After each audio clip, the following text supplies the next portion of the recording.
Hey, hey. 1, 2, 3. Hey, hey, hey. Check, check. Hey, hey. You there? Wait, okay. They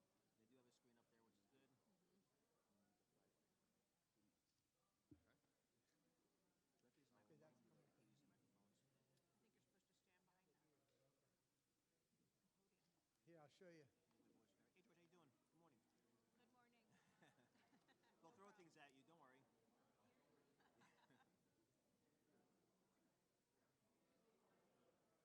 Phil. I know.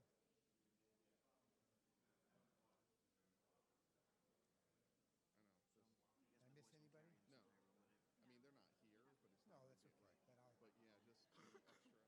But yeah, just extra. Yeah. Let me bring up the presentation for our county. Yeah. Remember, you wanted it separate.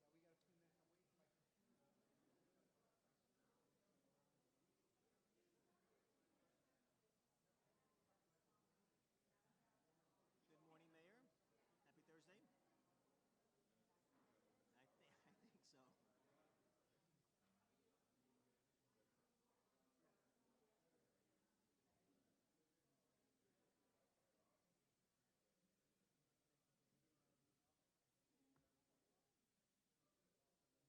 1st, which was a Saturday. They paid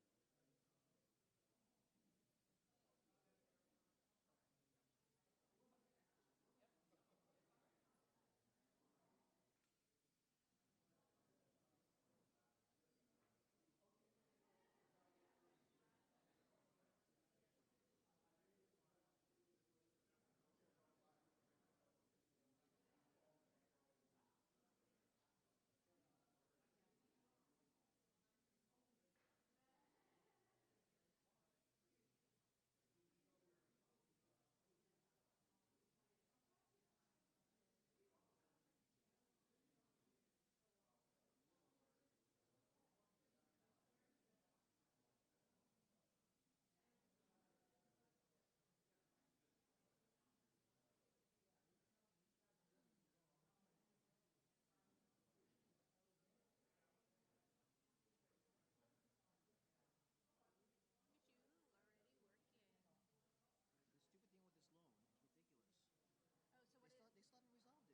They took our money on the 3rd. That is what it. I looked at. They did take it on the 3rd. I know that, but that's fine. Yeah. But they're the ones taking it, so Right. And the same We thing. had this, It's but we going to had happen this now. issue years ago. Yeah, It's going to exactly. happen now. It's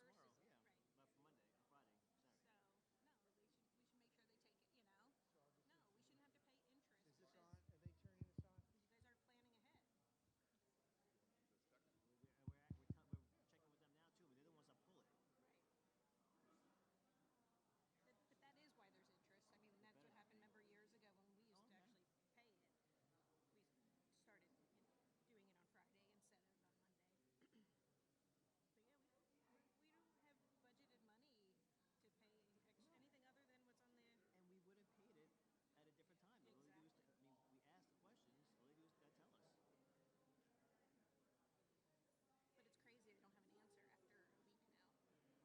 on Friday instead of on Monday. But yeah,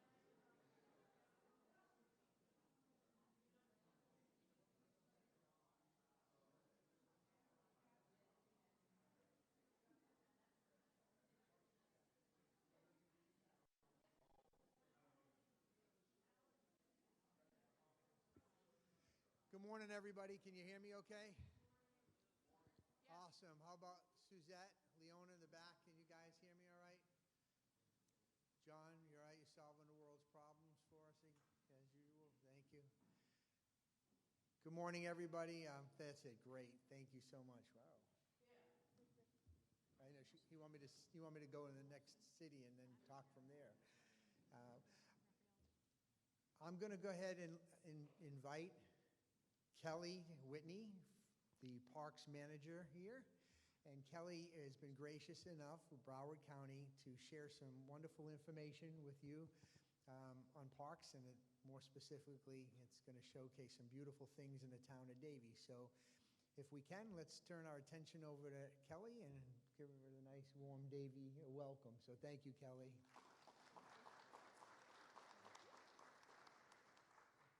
Hi, good morning. Welcome everybody to Long Key Nature Center.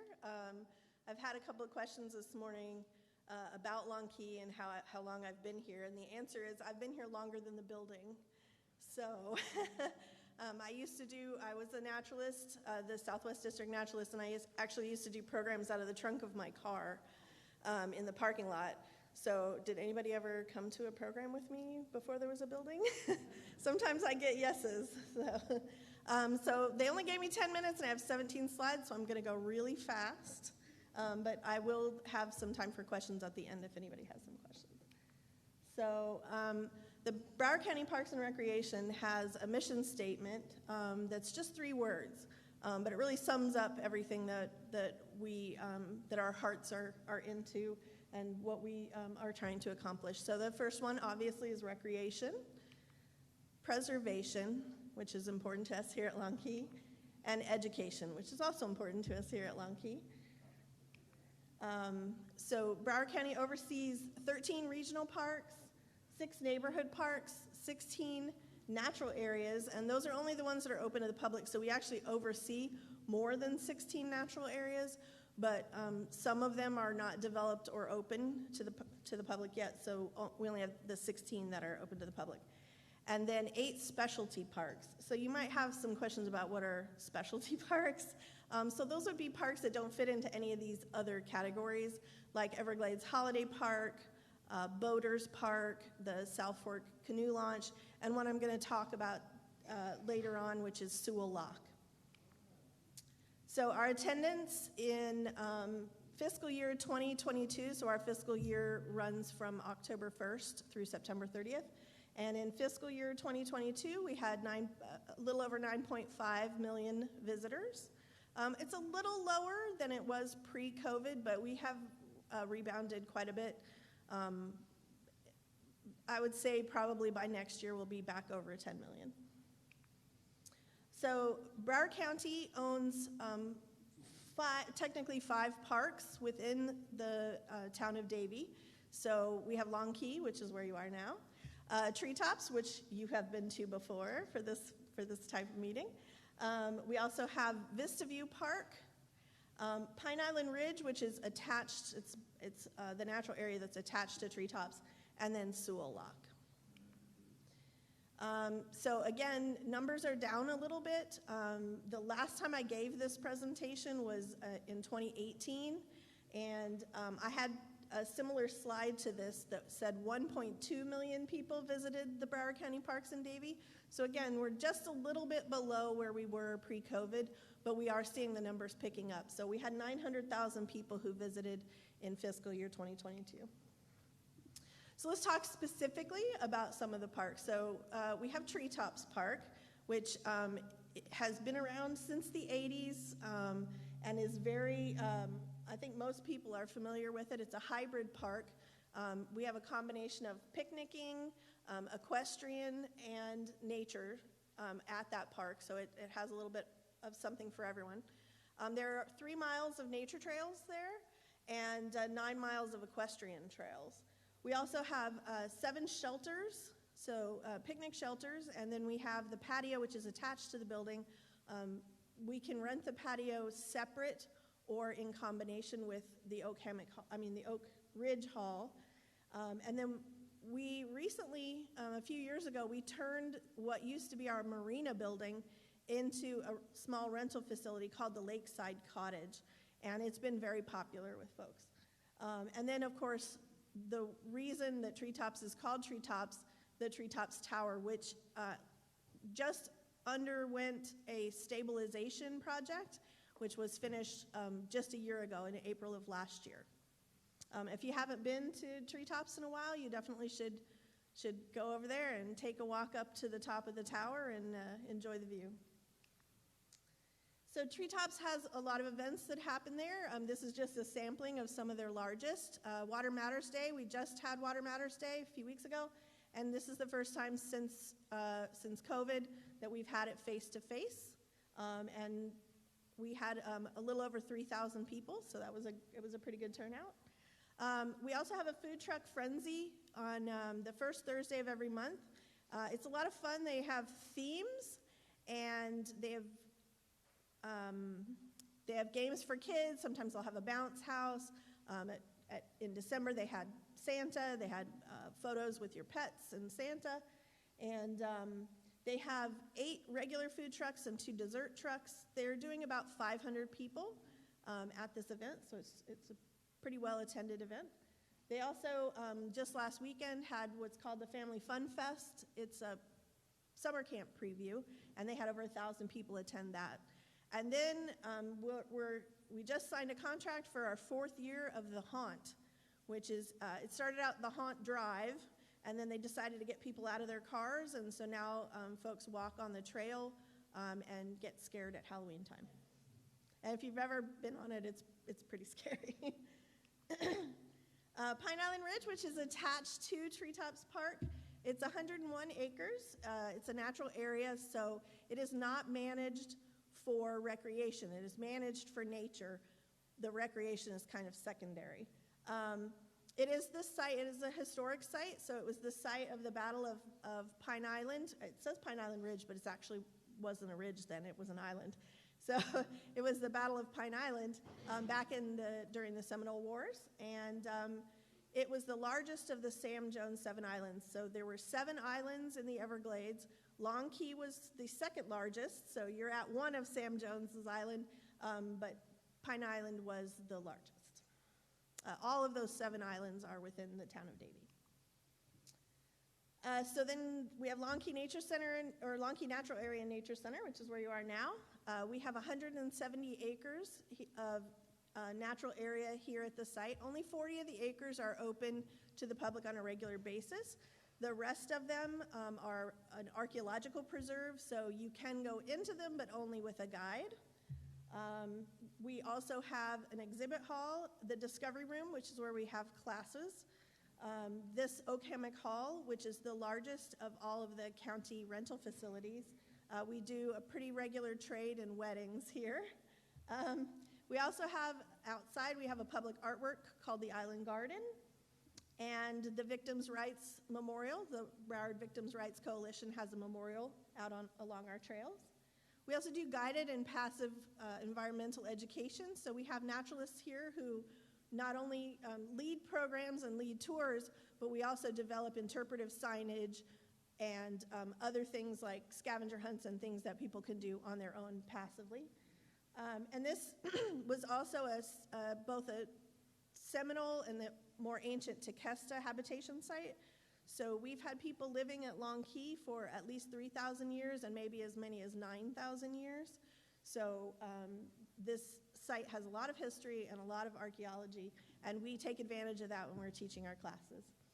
Also, this was the site of 2 pretty interesting other land uses, which are Pioneer City. So does anybody remember Pioneer City?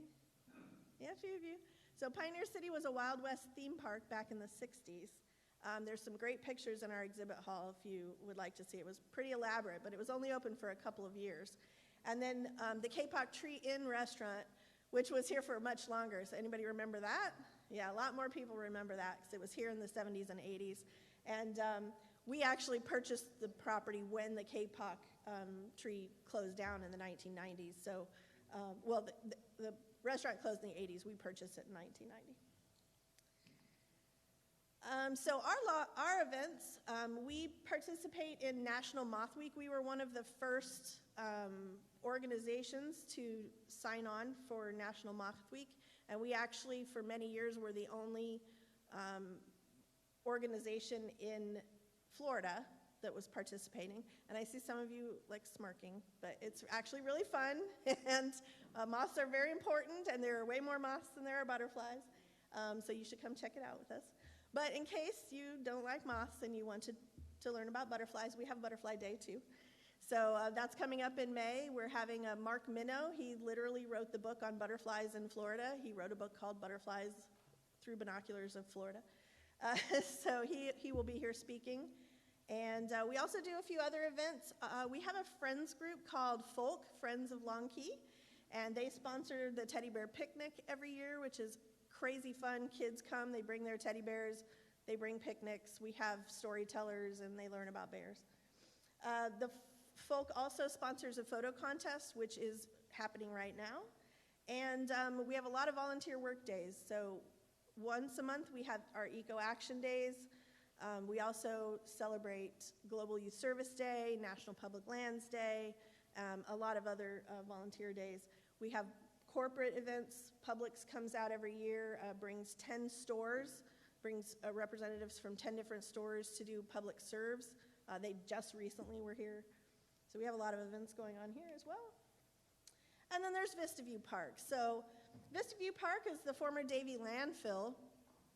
And it was converted to a park, and we actually won an award from the U.S.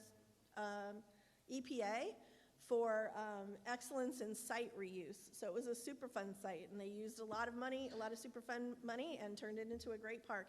And it is primarily used for exercise because it has hills, which are very unusual in Florida.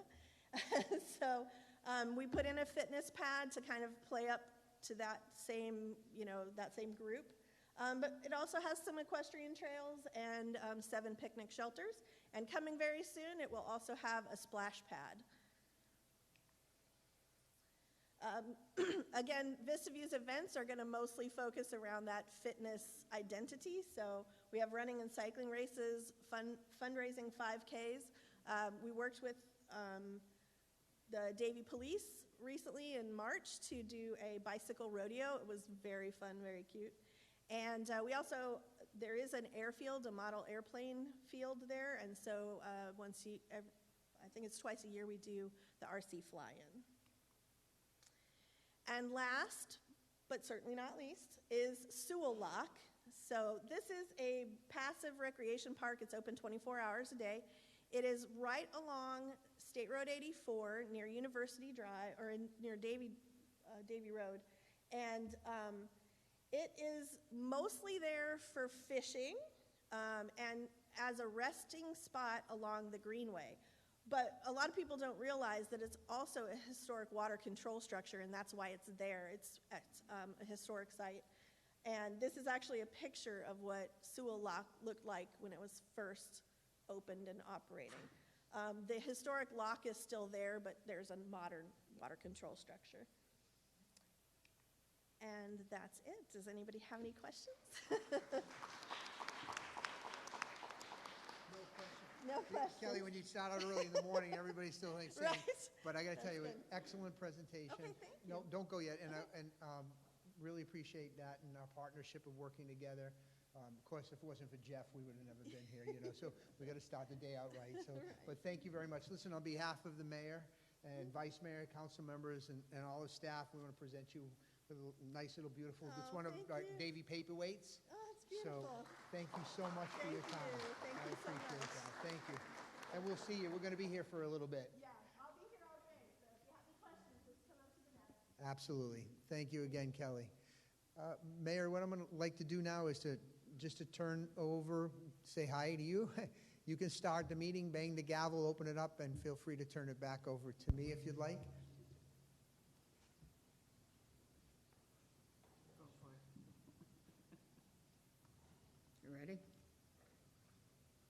I'm going to call the special session to order for our vision and goal setting session.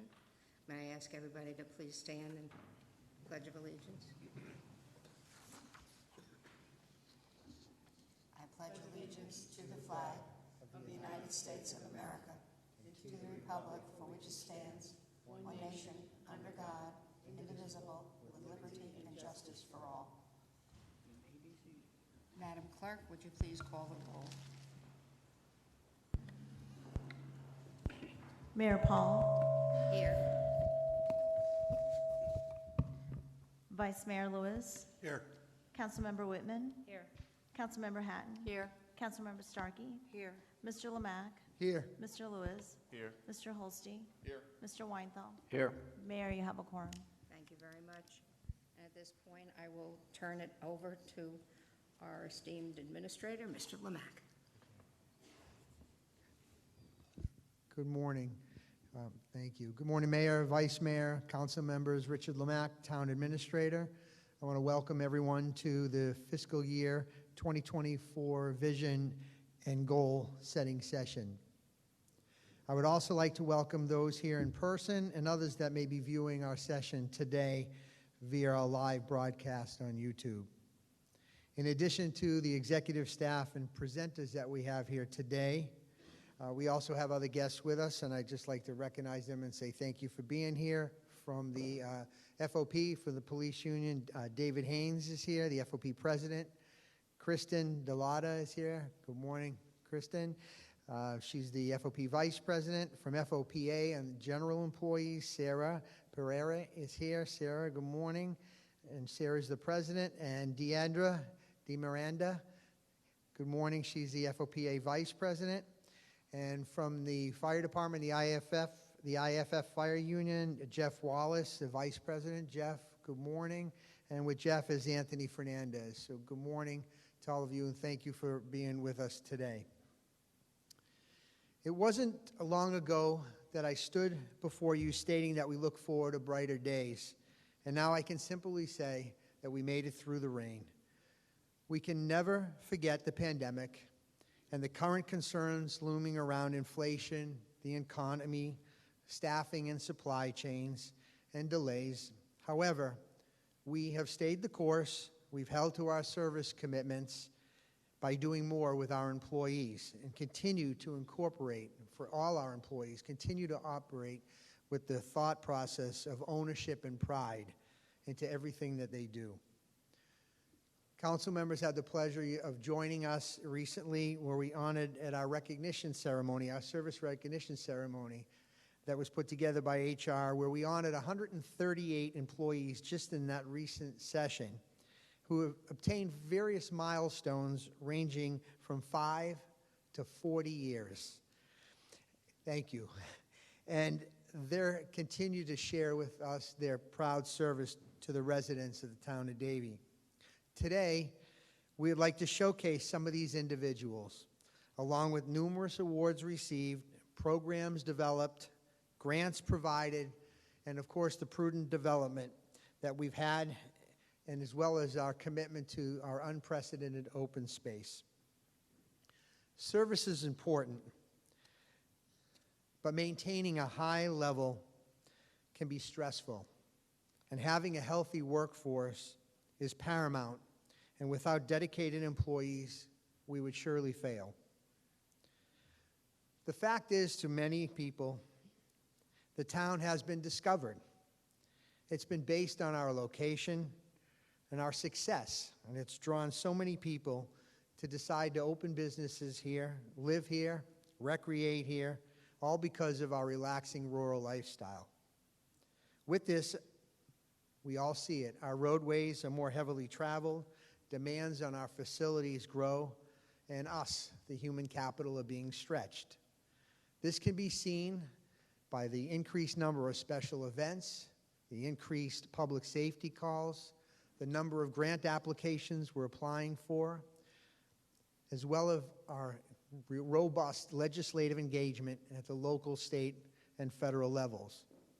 And then when you add in the need to invest in resiliency planning, meeting environmental goals, as well as our aging infrastructure and our need for equipment, this requires a clear vision that leads to our gathering today to set the direction for fiscal year 2024. In preparation for today, we listened to, we communicated with, we conducted surveys, we tracked public comments in order to bring the presentation forward. Furthermore, we have incorporated the open public process of our various master plans, including public safety and stormwater, just to name a few. Today, we will present and discuss these plans from creation to implementation, along with the proposed funding recommendations. In addition, we're excited to share other updates with you and new proposals with the goal of seeking Town Council's comments and direction.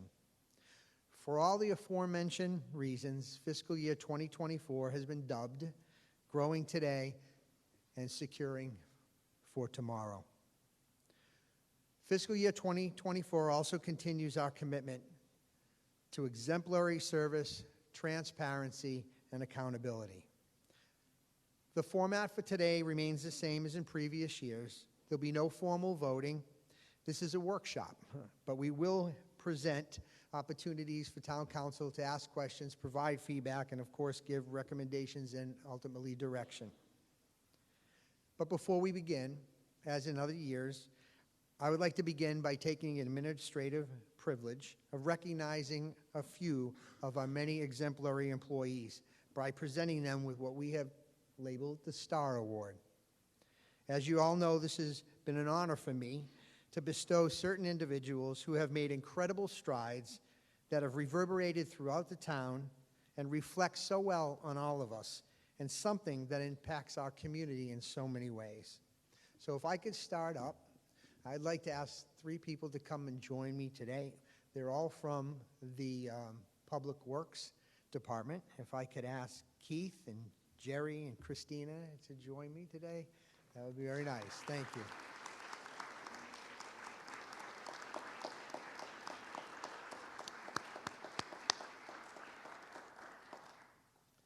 Keith, Jerry, come on up here. Good morning, Christina. Thank you.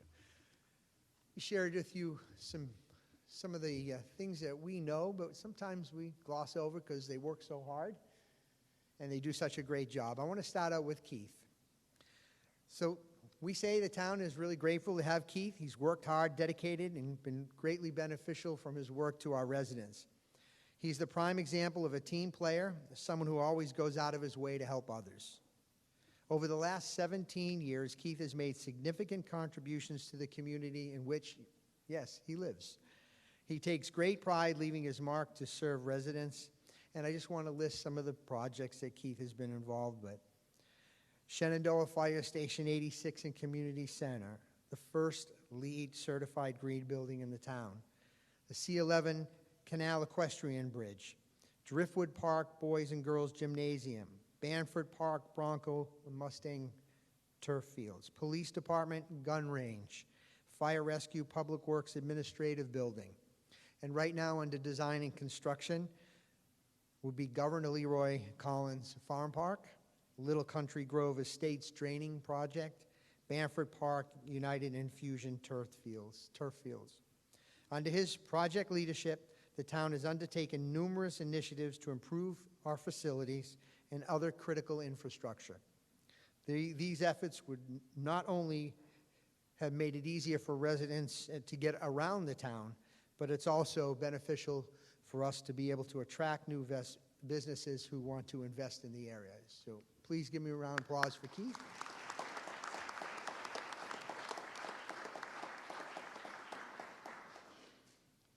Keith?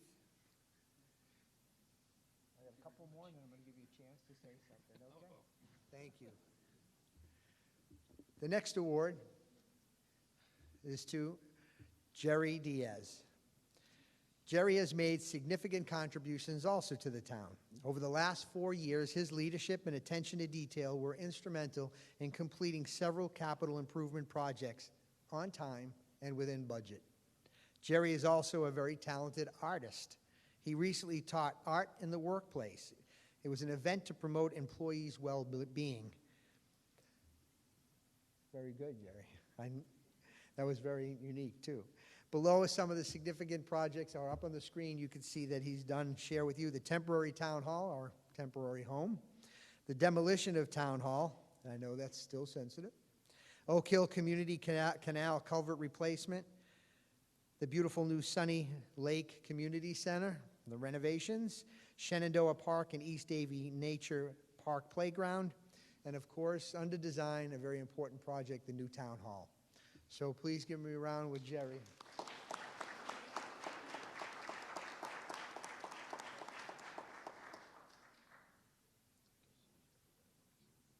Christina. Christina Garcia Marquez. Did I say that right? Great.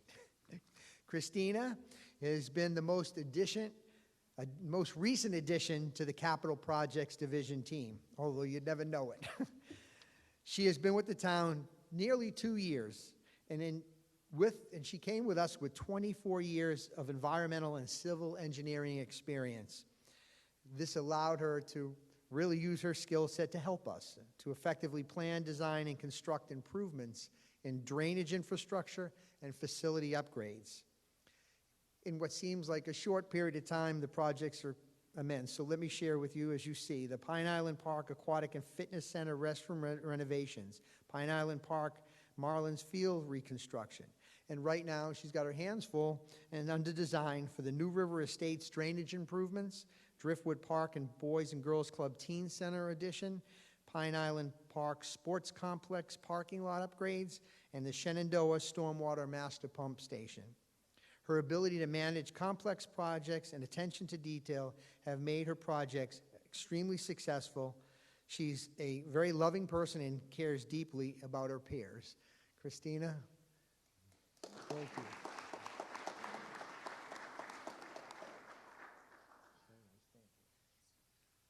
Would any of you step up? You'd like to say a few words? I don't put you on the spot. It's up to you. Just don't sing. No, definitely. My voice is not for that. No, but honestly, most of you that know me, I'm a man of few words, but I appreciate and I'm honored and to work for the town, because it's, to be able to live and work in the same community that you work in and see people use the buildings that you put together or the playground, it just makes it all worthwhile. So thank you very much.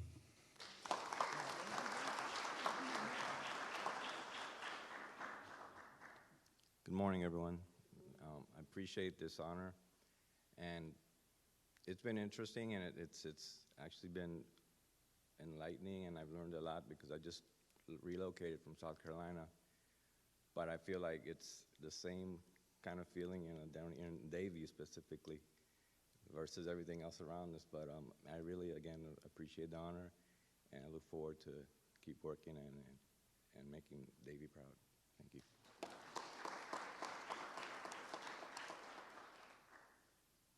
Thank you so much. I am humbled by this award. I don't feel I deserve it, but I am really grateful, and I'm thankful for the family of the Town of Davie that embraced me and gave me the opportunity to serve this community. That is very awesome, and I love it. Thank you so very much.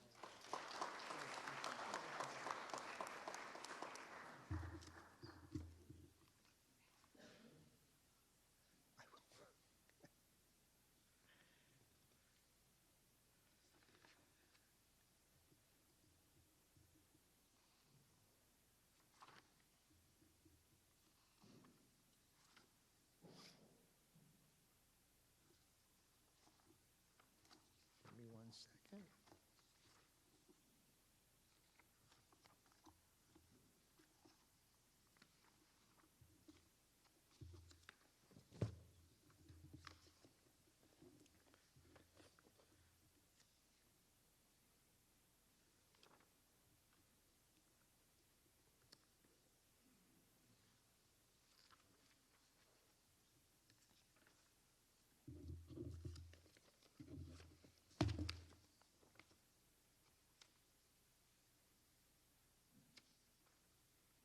Okay, I'm good.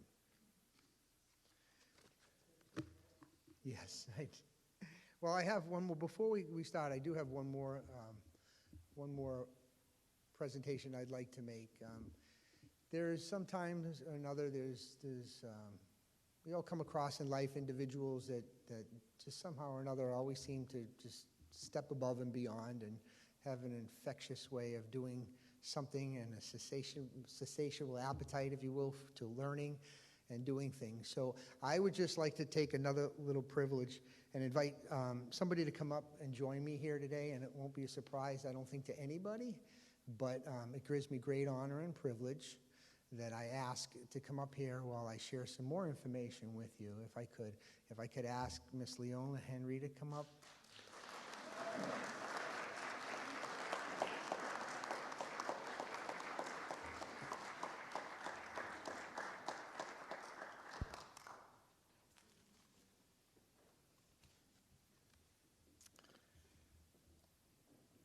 Hi, Leona.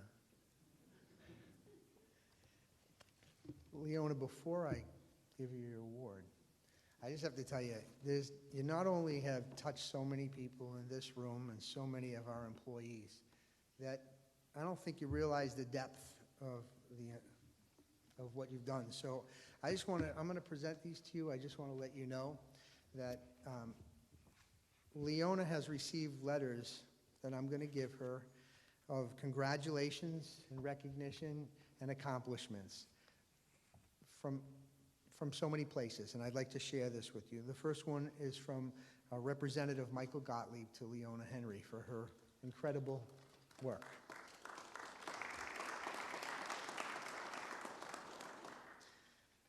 The next one is also from the House of Representatives. It's from State Representative Robin Bartleman. Again, thanking her for all her support, her constant communications with staff, which is wonderful. You have another letter here because we deal with our lobbyists, and without information to our elected officials through to our lobbyists, we wouldn't be able to receive what we do and have our voices heard in the manner it is. A nice letter of congratulations from Ron Book. From our lobbyists that we work with, they can't say enough about your outstanding work through the congressional appropriations, and it's from Becker. Becker, thank you. Also at the educational level, we have a wonderful letter of recognition from Dr. Ruiz at FAU, thanking Leona. I don't think we realize how much she really does at every level across the town. Another wonderful letter. And also with the amount of work that you have done right here in our own backyard, she jumped on board to be on the Davie Cooper City Education Foundation. She is always at the Chamber, Davie Cooper City Chamber of Commerce. So from Amy Zadak, Board of Directors, another wonderful recognition. So you see how wonderful that is, but it doesn't stop there. It rises a little higher, right? So if I could, there's one more, and I'm going to call upon the mayor just to introduce another one. It gives me really great pleasure, Leona. We know how much we love you. This is a Florida Senator's proclamation. A proclamation to recognize Leona Henry on her outstanding service and dedication to the town of Davie, and to congratulate her for receiving the Star Award on March 30th, 2023. Whereas Leona Henry earned a bachelor's degree from Broward College and a Master of Public Administration with a graduate certificate in Human Resource Policy and Management from Florida International University. And whereas Leona Henry currently serves as the Intergovernmental Affairs Manager for the town of Davie. Her past positions include Public Relations Assistant and Public Relations Coordinator. And whereas Leona Henry has secured $2.5 million in federal and state funds for the town of Davie stormwater projects. And whereas Leona Henry is a member of the Broward County City Managers Association, the National Forum for Black Public Administrators, the City County Commissions and Marketing Association, and the Davie Cooper City Chamber of Commerce, where she serves on the Commerce Educational Foundation Board. And whereas Leona Henry is a graduate of the Davie Civilian Police Academy, and whereas Leona Henry is the recipient of the Star Award, which is given to an individual that demonstrates outstanding commitment and dedication to the town of Davie. Now, therefore, I, Senator Lauren Book of Florida Senate District 35, do hereby recognize Leona Henry on her outstanding service and dedication to the town of Davie, and to congratulate her for receiving the Star Award on March 30th, 2023, and signed by Senator Lauren Book.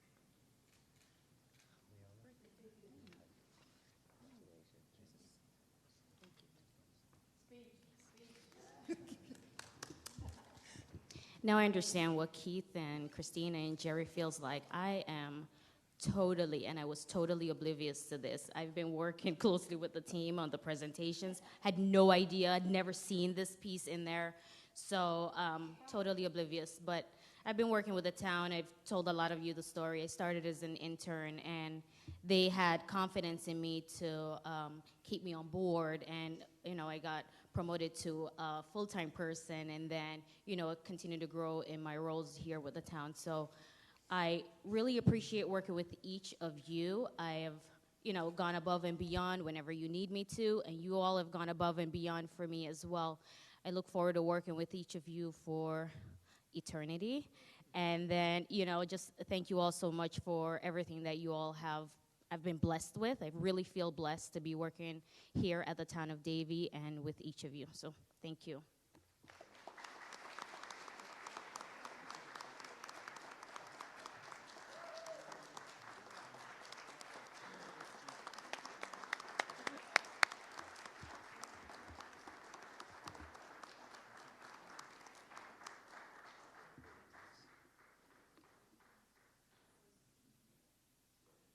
What a great way to start off our meeting, right? Thank you again to everybody. All right, if I could, now I would like to jump back into our program.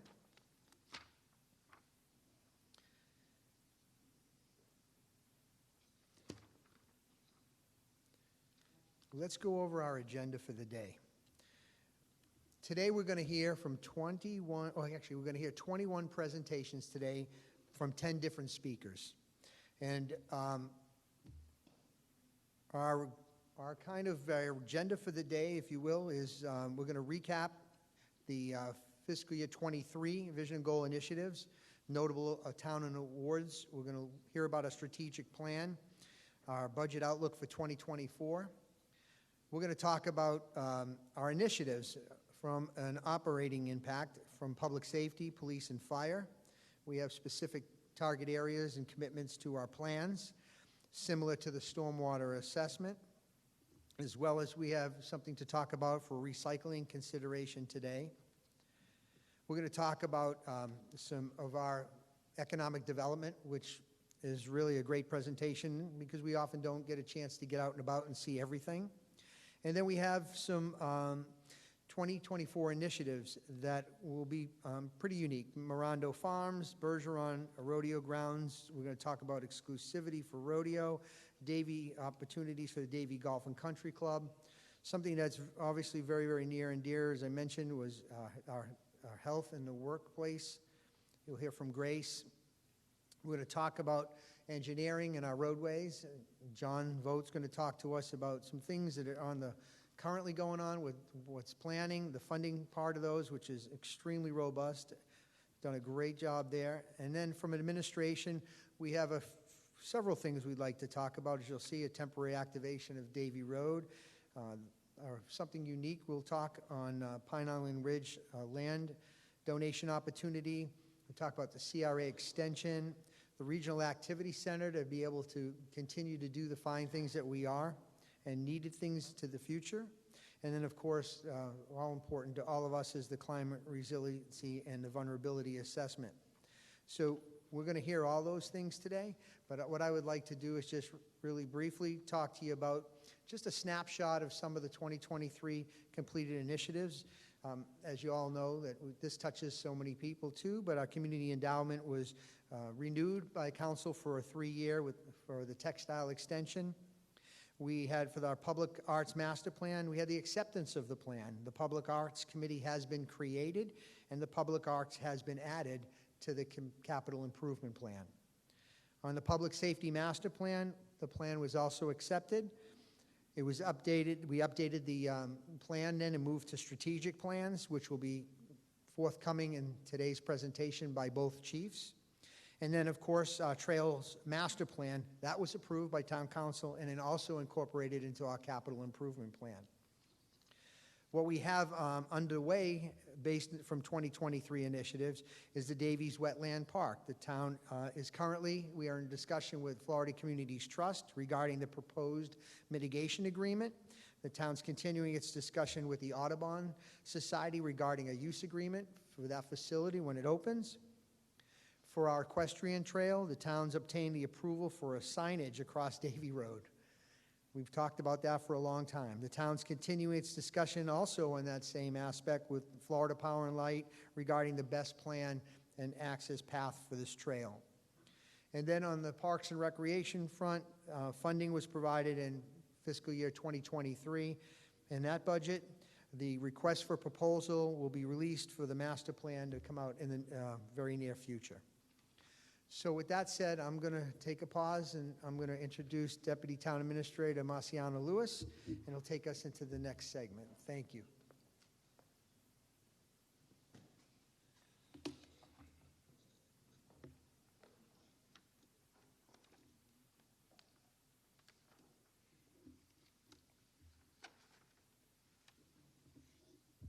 Good morning, everyone. My name is Marciano Lewis. I'm the Deputy Town Administrator.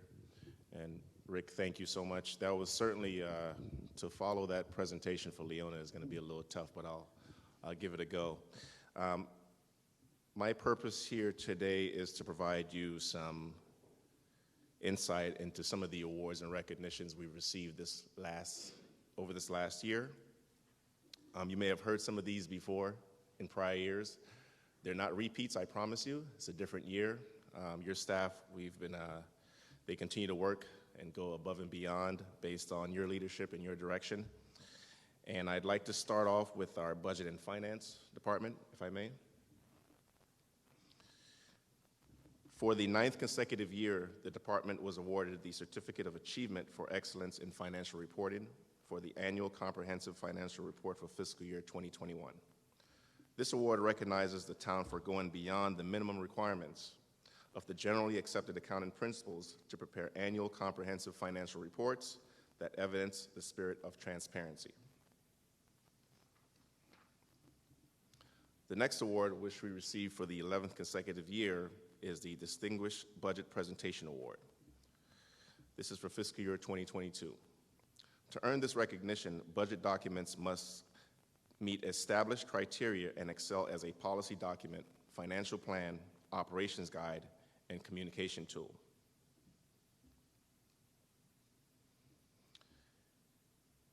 Our final budget and finance recognition is for Bill Ackerman. Bill was appointed to the Investment Advisory Committee, which was created in 1997. The organization helps to establish portfolios, parameters, policies, and guidelines, and to provide continued investment expertise. The committee has also been instrumental in the development of services that uniquely fit municipal governments. The criteria for participation is experienced, reputable finance directors and officers or past presidents of the Florida Government Finance Officers Association with investment expertise. So kudos to Bill and his staff for the work they continue to do.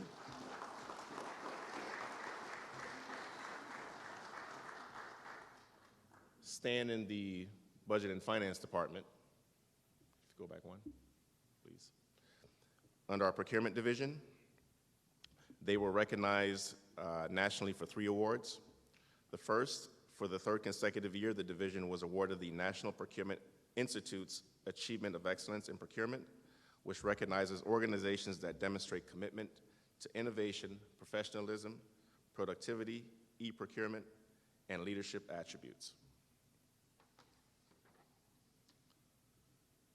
The next 2 awards are from the Florida Association of Public Procurement Officials. One is for the Achievement of Excellence in Public Procurement, and the other is for Award of Excellence in Public Procurement. And just so you know, the FAPO, which is also known as the Florida Association of Public Procurement Officials, their mission is to promote the achievement of excellence in public procurement through education, certification, professional development, and networking of its membership. So congratulations to Brian, Brian's here, and his staff.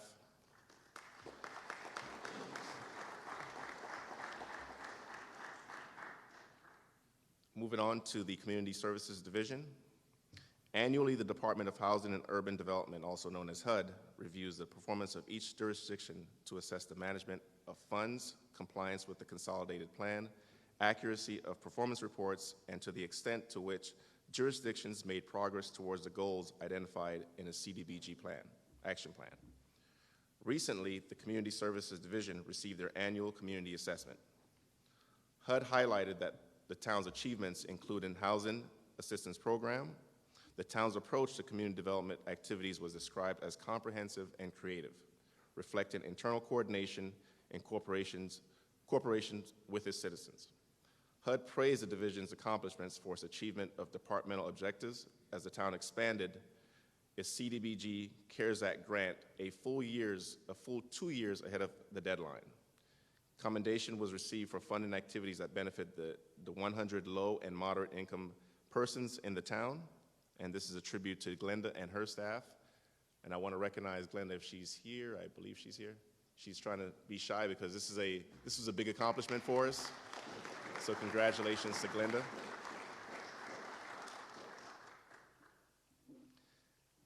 And on to our fire rescue department. For Assistant Fire Chief Daniel Moran, he received the 2022 Alumni Outstanding Achievement Award for the Resuscitation Academy, also known as RA. Each year, the Resuscitation Academy recognizes someone who has carried the RA message home and has made great impact in helping their own community, as well as neighboring communities, learn how to improve their chain of survival. He has led the charge in helping to host more than a dozen RAs throughout Florida. He has been a steadfast supporter of the RA and has helped many Florida communities improve their survival rates. Davie Fire Rescue is Resuscitation Academy Lighthouse, in part thanks to his leadership. Thank you, Chief.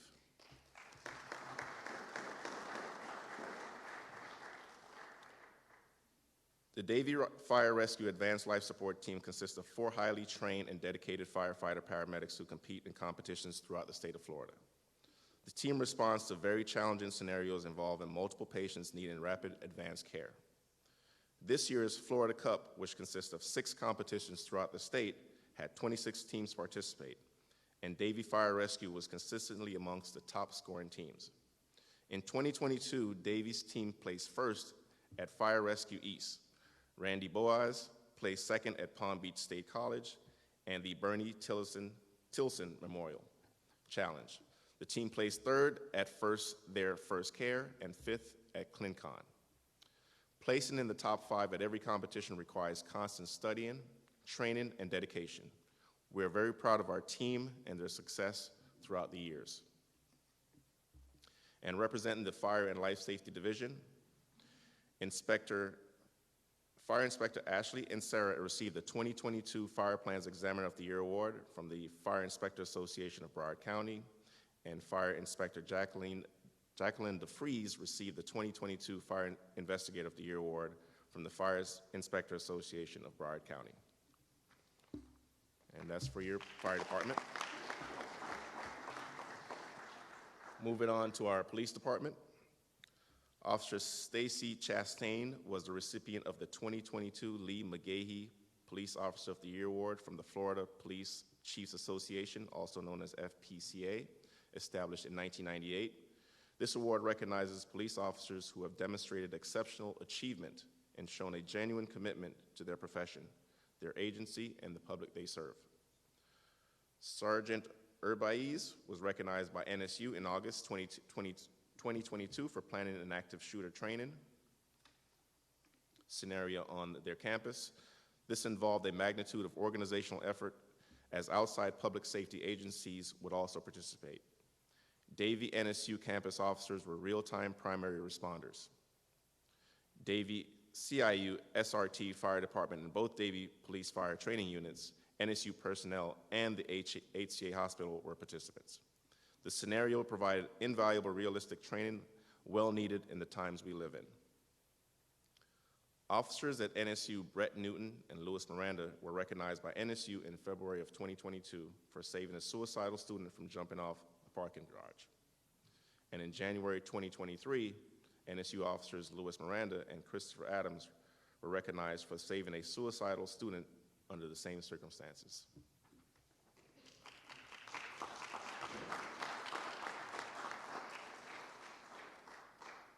In December, Captain Yenzi Thomas joined the other executive staff members in having graduated from the FBI National Academy. The Academy offers advanced communication, leadership, and fitness training. Nationally, less than 1% of officers have the opportunity to attend this program, or other Command Course Academy of the Southern Police Institute. And as a matter of fact, Angela Medias, who oversees the town's accreditation process, was recognized by the Commission for Florida Law Enforcement Accreditation as the 2022 Florida Team Leader of the Year for her commitment to the accreditation program. Thank you, Angela.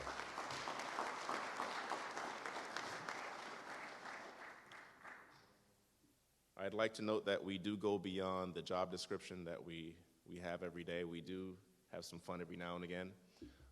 This was our first annual, I call our first annual cheat ball tournament. I felt cheated, but we did have a kickball tournament. Kudos to HR. It was a great event, and we do have a lot of camaraderie. We are a family here, and we do participate and act accordingly. So I do want to reach out and thank those who were involved in this process. And again, to Council, Mayor, your continued leadership in directing us and guiding us through this process, because we do really love Davie and what we do here. Thank you.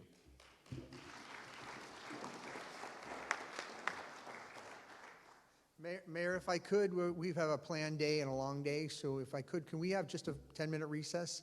If we could, and please, 10 minutes. We're going to try to stay to the clock and the planning schedule. Thank you, everybody. We'll give you a 3-minute warning. Thank you.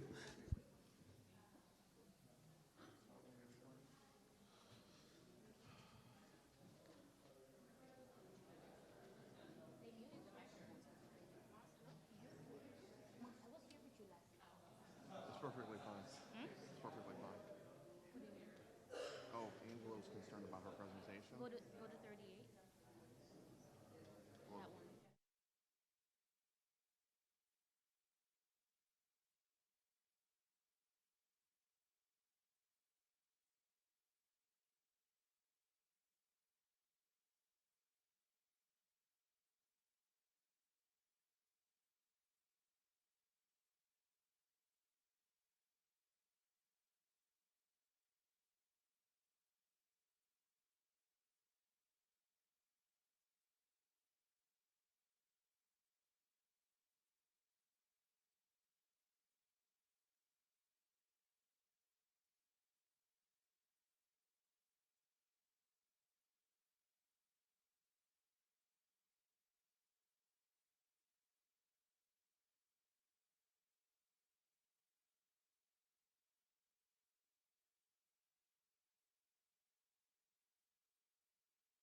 Okay, we're going to go back to our order of business. Thank you, Mayor. Again, Marciano Lewis, Deputy Town Administrator. At this point, I'd like to provide a very brief update on the town strategic plan. As you recall, back in 2018, the town implemented a town-wide 5-year strategic plan. Now, I don't want to confuse this with the strategic plans that are going to be discussed by each of our respective chiefs, which was part of their public safety master plan. Totally different plans that we're discussing here today, but there may be some connections, but again, this is the override town strategic plan that I'm going to discuss here shortly with you. And I'll also have Angela Medias come up shortly and continue with the presentation. As we come to the end of year 5, I'd be remiss if I didn't thank council and the staff members, past and present, who have been actively involved in sitting on the strategic planning committee. A lot has happened over the last 5 years, whether it is events surrounding gun violence, increased efforts to reduce the carbon footprint, infrastructure improvements, the COVID pandemic, the global movement for racial and social justice, the Surfside collapse, mental health, inflation, and the continued technology advancements have had and will continue to have a trickle-down effect on the way we govern. And this will be evident by virtue of much of what you will hear throughout today's vision and goal setting session. As these issues persist, we adjust our strategic plan on the fly, but this will not discount our departments and our employees from being accountable to our taxpayers. For the sake of time, I'd like to highlight just a few notable operational highlights that we've had over the last 5 years. In our Human Resources Department, they've organized a supervisory and leadership development training course, which we've continued to do. Our risk management team has developed and implemented a town-wide crash review board, which was done back in 2020. And just so you know, I know we embarked on this some time back as far as our online payment capability for our utility customers. We have roughly 10,000 customers. We're now up to 50% of those customers paying online via credit cards or through ACH or electronic checks. Our Parks, Recreation, and Cultural Arts Department has implemented our youth sports swim lesson registration, theater ticket purchases, and shelter and facility registrations. We're now fully online with this, and we're excited about this. This started back in 2021. And as we approach and look at our operational initiatives townwide, we've kind of branched out a little bit and begun to do some work within the community. This will include our back-to-school backpack and school supplies events, our holiday toy drive events. We've had a number of donations from various foundations, being Rick and Rita Case and Florence D. DeGeorge Unit Boys and Girls Club, the Gamaconda Ready Foundation, the Davie Police Athletic League, Sheridan House Ministries, the Kiwanis Club, and even Joe DiMaggio's Children's Hospital. As we continue to try our outreach to the community, which has been our major plan going forward with our strategic plan, we've looked at our website, and I want to have Angela focus on our website and kind of where we're going with this, because again, I think it's important as we evolve with our strategic plan, not only looking internally at our operations, but also what we're doing for the community. I think this is going to be a big project for us as we look to enhance our website, and I'm very excited about it. And with that said, I'd like to bring up Angela to discuss that further. Good morning. My name is Angela Medias. Sorry, I have a little froggy throat today. I'm Compliance and Accreditation Manager and also the Chair for the Strategic Planning Committee. As Mas mentioned, the committee's emphasis on community outreach and initiatives that we have, we realize the need for a larger online presence to ensure that the community has the ability to easily access information should they desire to research it. As you see here, this is our current strategic planning landing page that we have online currently. When researching with other municipal and governmental entities to see what other information they had available online, we wanted to see what they had available to share with the community. After much analysis, we created a new landing page for the strategic plan. And here it is. As you see here, we have created 3 main focal areas. We have resources, we have community initiatives, and performance measures. You will also find on the left, we have all the focal areas with the individualized content under each one, making it user-friendly. As we select our first resources, you will see that it's a revisit to the town's mission, vision, and values, as well as the strategic priorities, which we placed on this as the example. We have included the current strategic plan. Annual reports will be available on it, as well as a new feature called Frequently Asked Questions. This will be an area where visitors to the website can view common questions and answers. We also added a feature to talk to a strategic planning member. We found that to be very useful too. Our second page, our focal area, will be our community initiatives. We wanted to make sure that we had an area where visitors to the website can easily click on all the initiatives that we have to offer. These are current ones that we have available right now. If you click on Safer by 4, it'll link directly to that landing page website.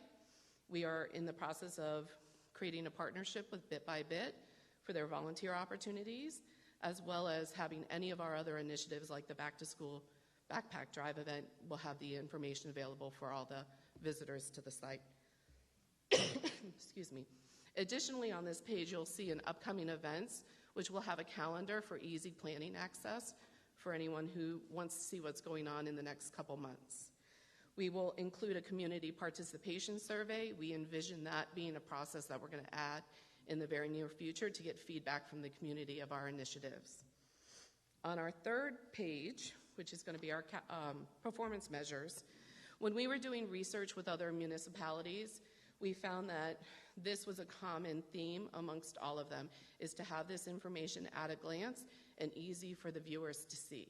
So we've added our 2022 performance measures. They'll be categorized not only by the year, but also by the strategic priority. And we included a little graphic too, because it's a nice, easy at a glance. Any of the visitors can jump on the website and see where we're at with our projects, and it will break apart as they click on it. And lastly, I would like to thank each of you. You guys have been extremely supportive, and we want to continue with your vision. I'd also like to thank town administration, because you guys have been such a support to us. And if I can have each of the members from our strategic planning committee stand up. Rise.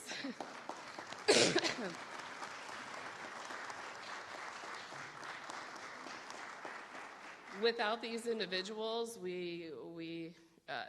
their dedication to service and their dedication to making this happen is applaudable. I appreciate each and every one of you guys. And that's it. Thank you.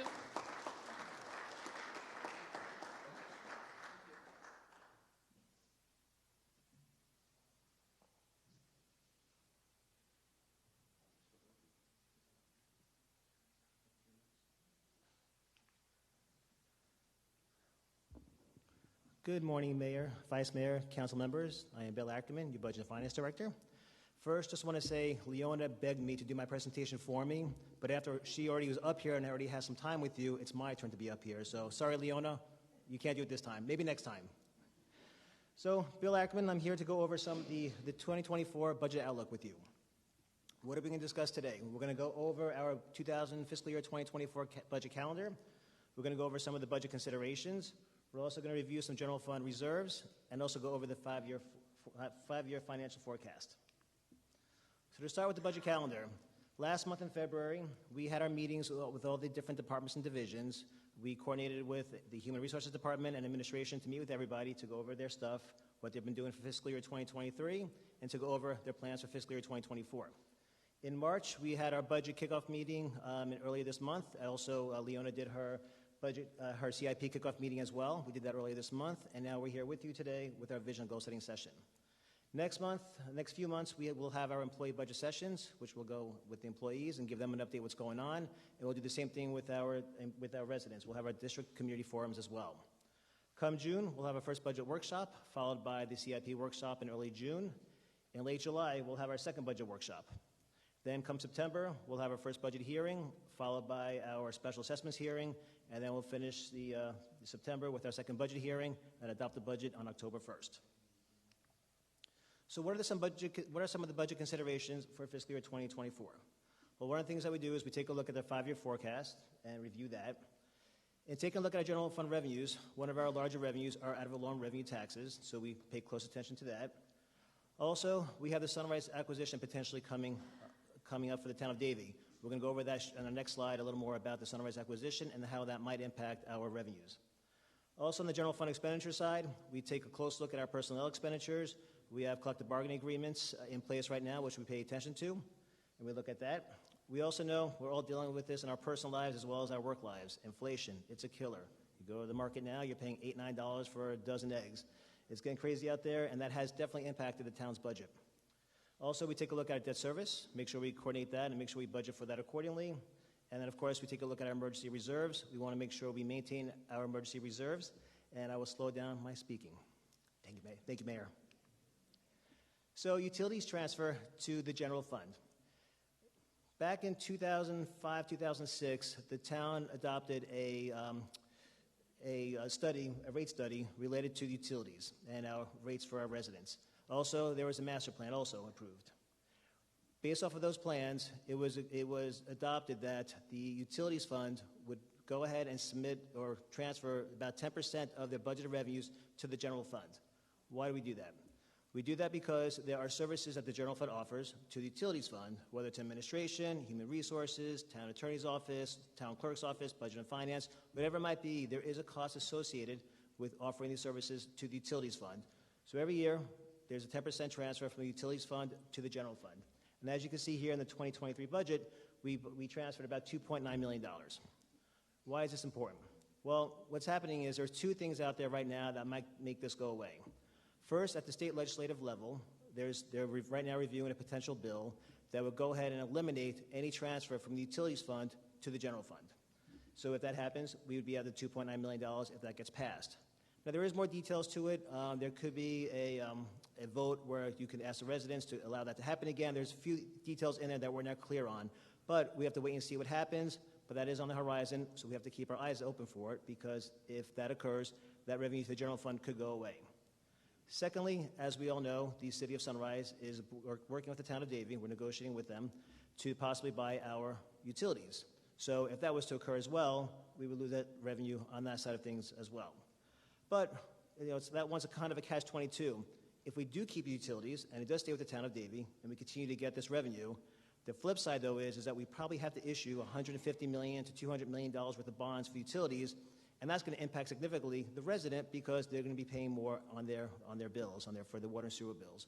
So just something for us to keep on the radar and keep an eye on to see what happens with the legislation and, of course, what happens with the City of Sunrise. General Fund Emergency Reserves. We always pay close attention to that. Council has been great in working with us.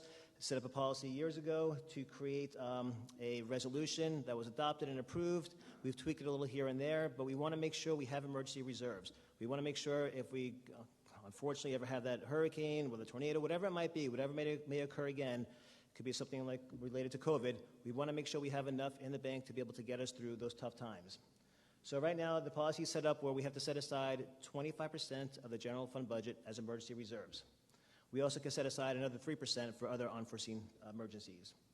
So the emergency reserves, the fiscal year 2023 budget, 25% of that equated to approximately $39.4 million, and we are happy to say as of 9/30/2022, we do have the $39.4 million set aside for emergency reserves. So we've been able to maintain that and keep that going as well. There was a time a few years ago where we had to dip into it. We had to dip into the emergency reserves, and that was due to Hurricane Irma, and we did so. And council worked with us to set up a plan to repay those reserves back, which is what we did over time. So far, this reserves policy is working well for us. So we do a 5-year forecast. Well, why do we do a 5-year forecast? Well, we want to make an educated projection in what's coming down for the Town of Davie, and we want to be prepared for it. So we take a look at historical performance. We take a look maybe the last 12 months, 18 months. We may go further back, depending on the circumstances we're looking at. We take a look at our current existing liabilities and assets. What do we have? What do we owe? What can we afford? We take a look at market demographics and trends as well to see what's coming down the pike. Now, we do run accounting reports, we run budget reports, but all that stuff really just gives us historical stuff. It doesn't really help us with the future. This 5-year forecast helps us with the future. Also, potential investors. It works kind of both ways. They want to see something with the Town of Davie, what we're planning for the next few years. We have a 5-year forecast they can take a look at. For us, knowing who those potential investors are coming to the Town of Davie helps us with our forecast because it could impact our ad valorem moving forward and other revenue sources as well. Also, this is a tool for us that will help us understand our business and plan for successful growth, and also it gives us a chance to make informed decisions based on what's coming down the pike. So we went ahead and put together the 5-year forecast and for fiscal year 2024, and there's no surprise, and we go through this every year because it's just how it works. We take a look at our expenses, we take a look at our revenues, and although, for fiscal year 2024, we might see a break even, because that's what we're projecting right now for next year, you go further down the road, expenditures do exceed our revenues. And I do want to emphasize that what we do with the 5-year forecast really is just an estimate is what it is. It's not the budget. Right now, the departments and divisions, everybody's working on their budgets right now, so we don't actually have a budget yet for fiscal year 2024. That's being worked on right now, and with a due date of April 6th. So that's happening right now. This is a forecast. We also, taking a look at our 5-year forecast, developments, we work closely with administration and the CRA to see what's going on with development and coordinate that and put that in there as well. We take a look at any long-term commitments that we might have, whether it's pension-related, debt-related, collective bargaining agreements. We take a look at all that stuff and make sure we incorporate it accordingly. Also, inflation. We mentioned that earlier on. Inflation is here. We're dealing with it, we're facing it, and we're doing the best that we can to work around it or work with it. So as I mentioned, the fiscal year 2024 forecast is balanced, and we balanced it without any anticipated operating millage rate increases. So looking at this here in front of you for the 2023 budget, of course it's balanced. If it wasn't, I wouldn't have a job. But the fiscal year 2024 forecast, we are forecasting a break even at this point. As I said though, it is a forecast. It's not the actual budget. We're still working with the departments and divisions to get that in there. And again, no really surprise. If you look at for the further years out, we have expenditures. They're growing faster than our revenues. That's how it works. That's what we look at. Back in the day, I would show the alligator effect on the graph, but that's not happening right now. I'm not showing that graph right now, but that is what's happening in essence. The expenditures exceed the revenues in the future. One of our larger expenses is our pension, and townwide you can see the graph in front of you. You can see for police and fire, we can see a little increase from fiscal year 2022 to fiscal year 23. That is also, again, budgeted, forecasted. We're currently in fiscal year 2023. We'll see how it goes. And you can see the general managerial pension plan has decreased over the last few years, which has been fortunate for us. The market has been helpful for several years prior to last year, which has been good for overall for the town. And lastly, the pension funding level. Ideally, we want to be at 100%. We would love to have all the pension plans be at 100% funding. That would just make us all feel good and be in a good place. You can see the general managerial pension plan, although it had a decrease from the previous year, is still over 100%. If you take a look at police and fire, you can see they're hovering around the 80% mark or so, a little over 80%, which is good. But we would like to be closer to the 100% mark. Now, to take a step back, and again, just what this basically means is the funding level for each of the pension plans, how well funded it is. So to take a step back and looking at the overall pensions for retirement for all the groups for the Town of Davie. Retirement, you could take a look at as it being, you have a pension plan, which we have a defined benefit pension plan for pretty much all full-time employees. And there's also something that's called the RIT, the Retiree Health Insurance Trust Fund. And what the RIT is basically police and fire have this. The Town of Davie, we go ahead and we contribute this X dollars based on the collective bargaining agreements into this RIT plan. And what happens is when the employee retires, they can utilize some of that funding for their medical expenses. So it's a good plan for them to have because it helps towards the medical expenses when they retire. So in putting that all together, particularly in fire, if you take a look at you have a pension plan and you have the RIT. So for the pension plan, for all three pension plans, if we have a rough time and the plans had a rough year, the town is responsible for contributing more to that plan. And that's how it works. All three plans, we will contribute more to those three plans. But on the flip side, if the three plans have an exceptionally good year, which they've had a handful of those over the last several years, What happens is, for the police and the general managerial plan, the town does reap 100% of those benefits. That's good news for the town. We're able to maintain those benefits 100%. However, for the fire pension plan, we only get to keep half of those benefits. If it's a rough year, we suffer the full losses, but for the fire plan, we only get to keep half of those benefits because the way their pension plan is set up is half of those benefits, half of the gains that they have for that year goes into a COLA reserve, which is like another 13th check for them, so it goes to the retirees. So that's just one thing that we had to keep on the radar as associated with the pension plan. And also with the RIT, that's something similar as well. When you take a look at the RIT, which is the Retiree Health Insurance Trust Fund, for the police plan, with the contract negotiations and the contract, we set aside X number of dollars every year that we give to them. And the fire plan, it's a little different. It's a percentage-based. So every year, as their salaries go up and their benefits go up, the town's contributing more to that plan. So the reason why I bring both those up right now is because those two factors could impact fire's funding level overall. Their funding level could be at a higher level if some of those things were looked at and reviewed more closely. So I just want to bring those two items to your attention as it relates to the overall pension funding level and overall pension expenses for the town. And I'm going to end here with a question to town council. As we do every year, one of the things that we like to do is we like to incorporate our budget priorities. So the fiscal year 2024 budget priorities, which are similar, or which are the same as the fiscal year 2023 budget priorities, include fiscal stability, transformative redevelopment, embracing the technology movement, and promoting sustainability and resiliency. So just want to check with council, raise of hands or thumbs up, if we're okay keeping these four as our budget priorities for next fiscal year. All right, well, thank you very much. I appreciate everybody's time. Does anybody have any questions, anything? I know I talked a little fast today, so sorry for that. 2 cups of coffee. So if nobody has any questions, thank you very much. I appreciate your time. And I'm going to turn the meeting over to Mr. Lemack. What's that? It's okay. Thanks, Bill. Good job. Thank you.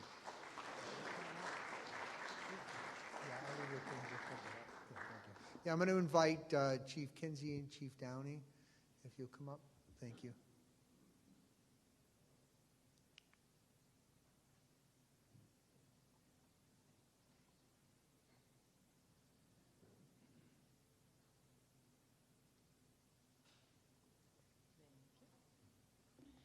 Good morning.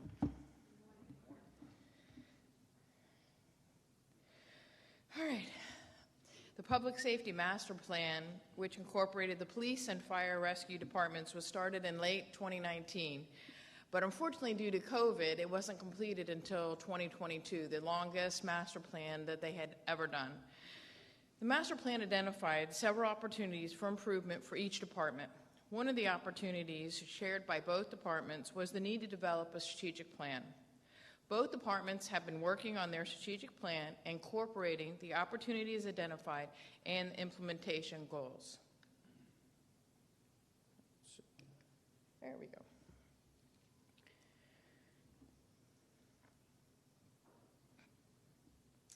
So you can see the department, we've been working on our strategic plans. Both of us have been diligently working on those. And I'm not going to read this slide for you, but we, both the police and fire rescue, are committed to maintaining the high level of service for our town residents and what they deserve.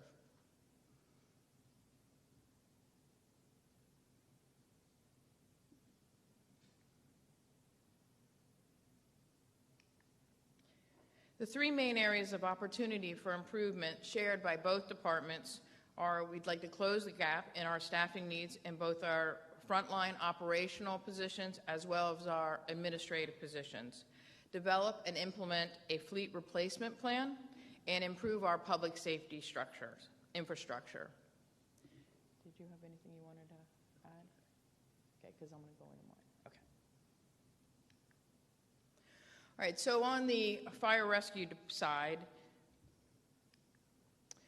from the opportunities identified in our master plan, we've incorporated those initiatives into our strategic plan. So the main 3 opportunities that we've been working on is our staffing. We want to benchmark our current staffing needs against national and local standards. Our health and safety, which includes our necessary capital improvements in our stations and our apparatus. And our service delivery, improving our community risk reduction efforts and ensuring our personnel have the necessary training and equipment to carry out their responsibilities. And I'm going to have Chief Moran come up.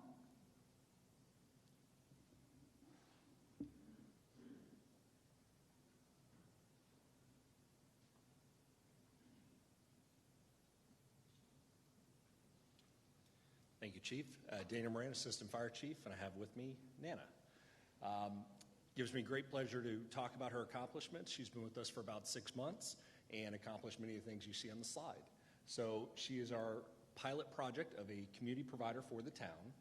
Thanks to the support of the council as well as the town administration, we've been able to hire this position, and she has accomplished quite a bit in this short period of time. So the community provider is able to assist the Human Resources Department, Community Services Division, and assist residents in need to improve their quality of life and reduce demand for service. Nadima, or Nana, yes, we all officially have a Nana, has connected with all of the town departments and neighboring fire rescue agencies who have a community paramedic program. She has written articles for fall prevention programs, created resource brochures for our residents, and has served on the Overdose to Action Committee, where multiple education and Narcan leave behind programs have already been created. She has also assisted with COVID testing and serves as a medical reference for all human resources and workers' compensation needs. So, thank you, Nana. Thank you.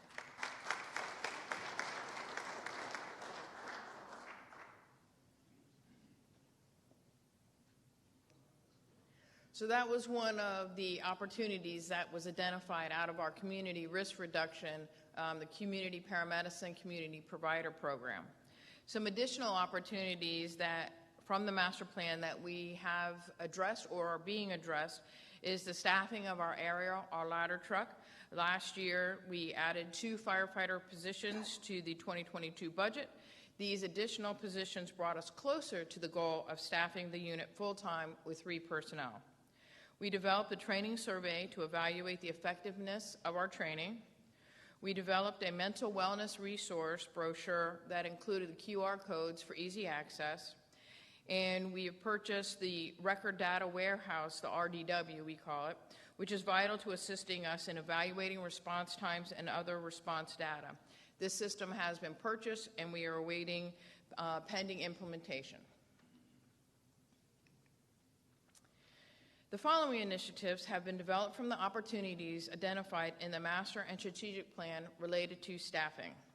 To support the frontline operational response units in our operations section, the ladder truck staffing. We need to add 2 additional firefighter positions to ensure the staffing on the ladder truck is always at 3 personnel, a firefighter, a driver, and an officer on that unit. 2 firefighters, as we said, were added in the 2022 budget, which helped the staffing needs on the ladder truck. However, to ensure the 24/7 staffing of the 3 personnel, these 2 additional positions are required. 3-person staffing on this vital piece of fire rescue equipment is essential to ensure the highest degree of service delivery and is in line with the standard staffing across Broward County. The rescue unit staffing. We would like to continue the rescue unit staffing of 3 personnel by adding 10 additional firefighter paramedic positions to ensure staffing on the Rescue 65 and Rescue 104, which are our 2 other busiest stations, are maintained at 3 persons, and continue the implementation plan to have 3 firefighter paramedics on all of our rescue units.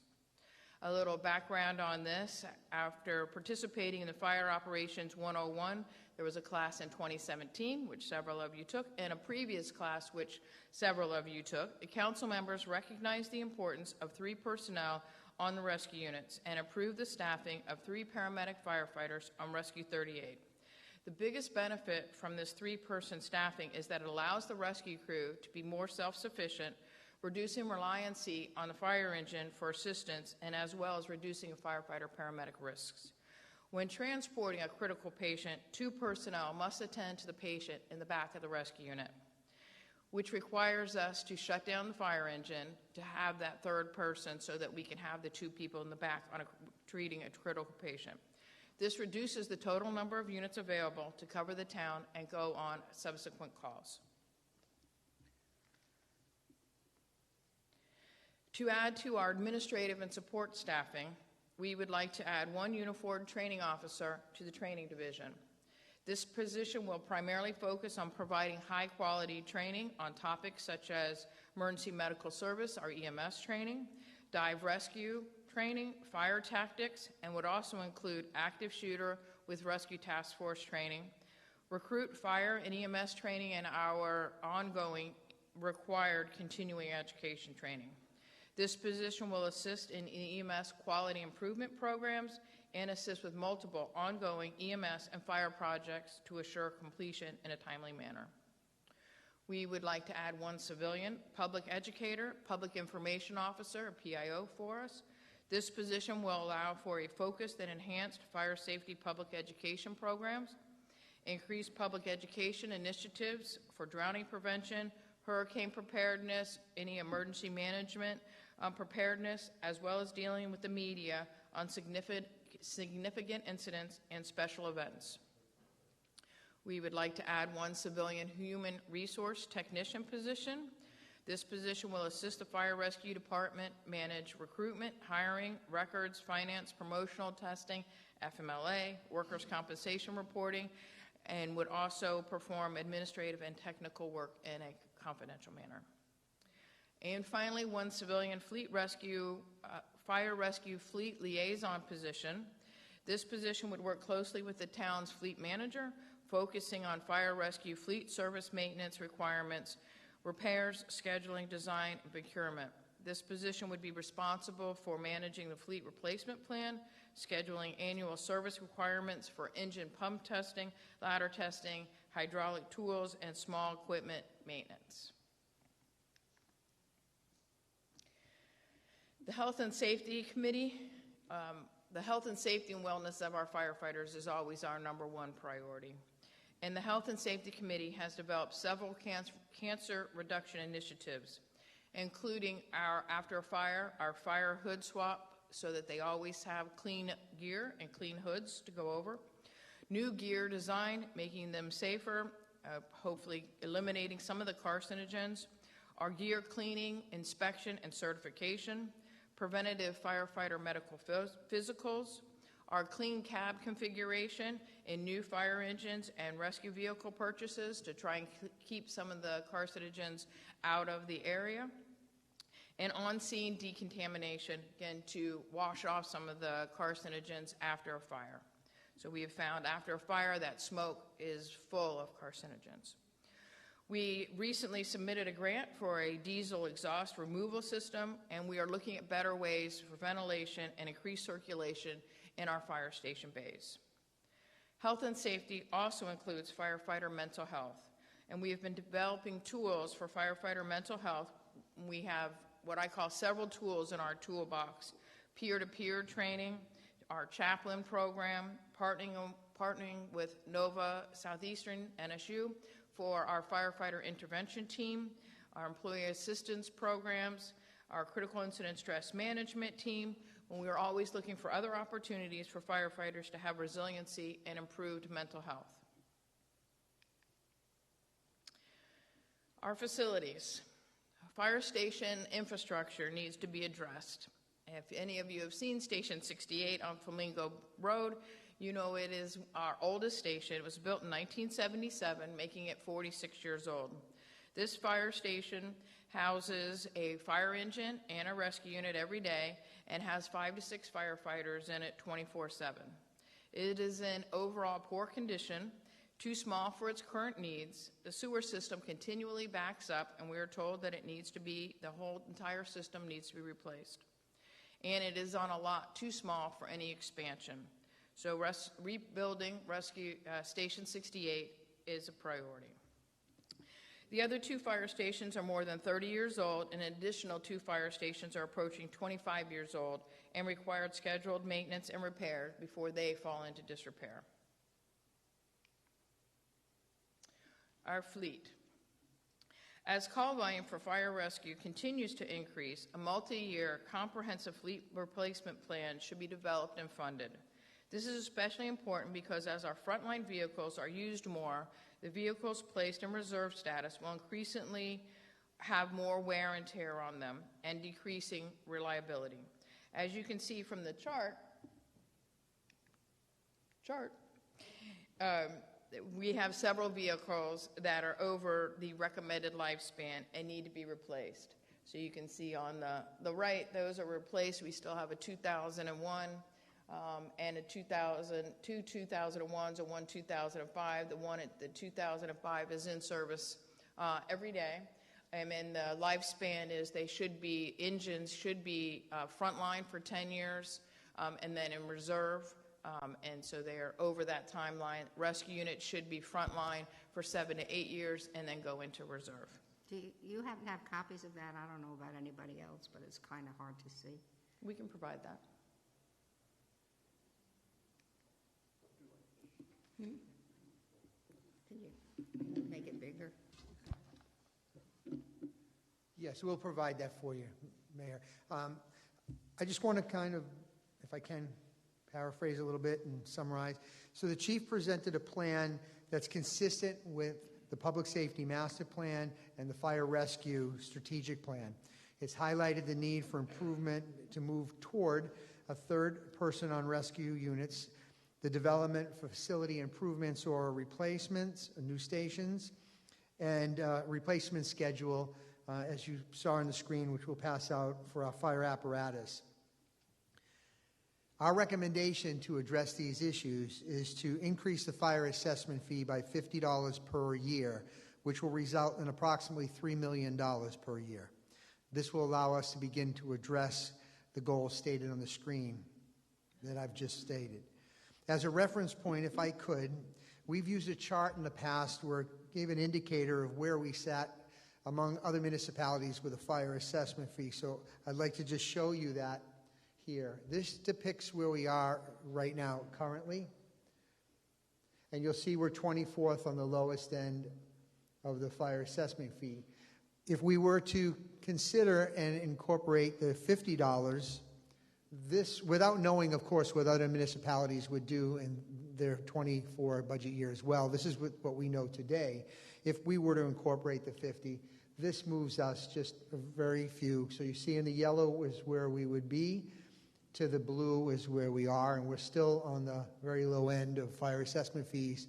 And we believe that that would be responsible to address all the needs that the chief had stated. So at this particular junction, what I normally would do, as in the past, I would stop here and ask a question for direction by town council regarding this presentation. But at this particular time, I have other budget operating initiatives. I would ask that I can present them all today before we actually ask the questions. That way you'll have a bigger picture of all the operating needs and be able to reevaluate these. And I'll come back after we get through the rest of the operating budget initiatives, and then I'll propose the questions again. I have a question. Yes, ma'am.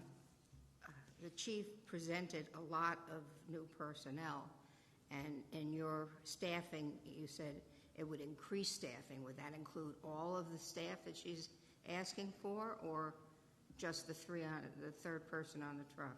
It would start a phase plan for the implementation of everything that she stated.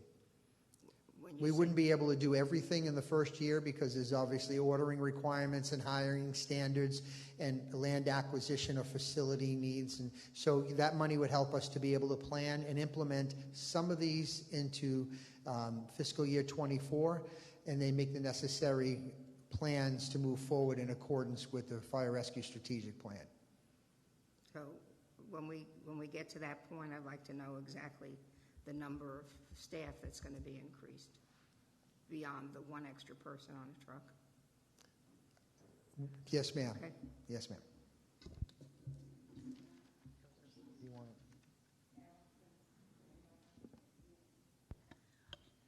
I just have a thought to ask the chief. With all our new buildings and everything, all our new development, how do we stand with being able to respond to it all with what we have now? Has that been taken into consideration with this strategic plan? Yes. Okay, that's good enough. Right, we're watching, our call volume is increasing, and we're watching the construction that is going on, and we will be able to, at this point, from what we've seen with the construction, we'll be able to respond to the increase in calls with the units that we currently have. Okay, thank you. Mayor, one of the reasons I know the chief is providing data and analysis of which station she would like to implement and what phasing schedule. As for all the other positions there, remember we have a lot of needs across all the departments today, so without doing an operating millage rate increase, we're going to try to work within our requirements without having to make those recommendations, which is what you want us to do. So the Fire Rescue Fund provides certain levels of expenditures within certain criteria to meet statutory requirements. So some of that will take us where we need to go, but it'll have to be implemented over a period of years. Okay, I might have missed it. I heard a mention of all the stations except 86. Was that being implemented this year? 38 was last year. 38 was actually in 2019. And then we went to the next two busiest rescue units, which are 104 and 65. And then the following year would be 86, and we would continue with the busiest units. Okay. Yes. Chief, if I could ask one question. My understanding is every standard in the United States has 3 firefighters, paramedics in the unit when they go out. Is that correct? There's not a set standard. What the Department of Health says is if you have a critical patient, you must have 2 in the back of the rescue unit to treat that patient. Well, you have to have somebody to drive. So you have to have 3 on any type of critical or unstable patient. So that is a Department of Health guideline. Well, standard. You have to have that. Okay. Thank so you. to do that, right now, we shut down the engine. Any other questions for me? Thank you.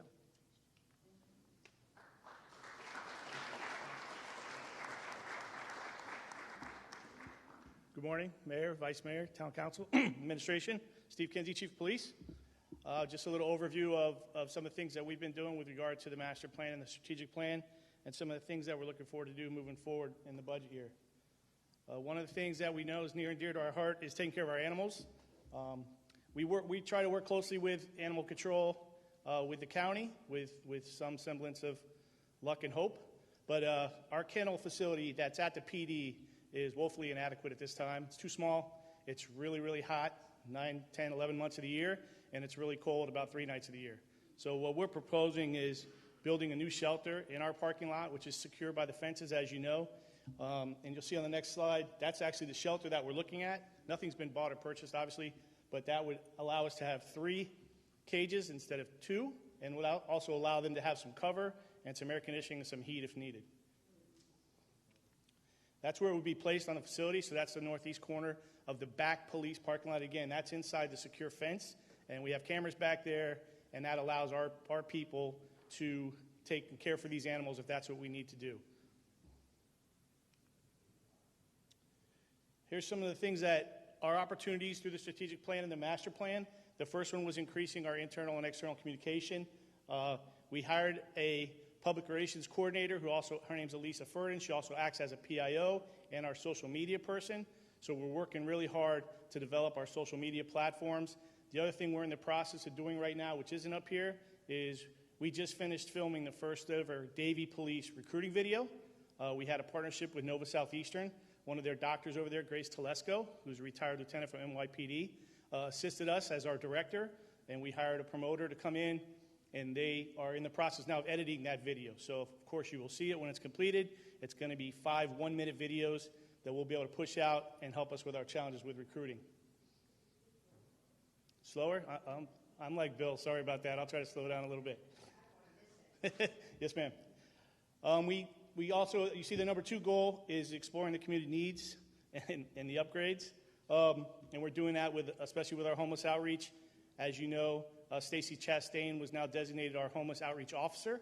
So she sits on numerous boards and committees in Broward County with regard to the homeless initiatives. So she's going to be the point person for us in dealing with our homeless people and trying to provide them services. Obviously, you see us out at a lot of the community events. We're going to continue to do that with the COP team and when they're doing the IDs for the kids or any type of interaction with them. And we're also hosting a lot of training classes. A few years ago, you allocated the money, I think it was $150,000 to redo our community room, and we use that room a lot.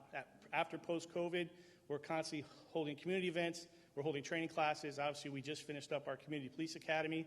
We're going to have another one scheduled for September in the fall, and we'll move forward with that.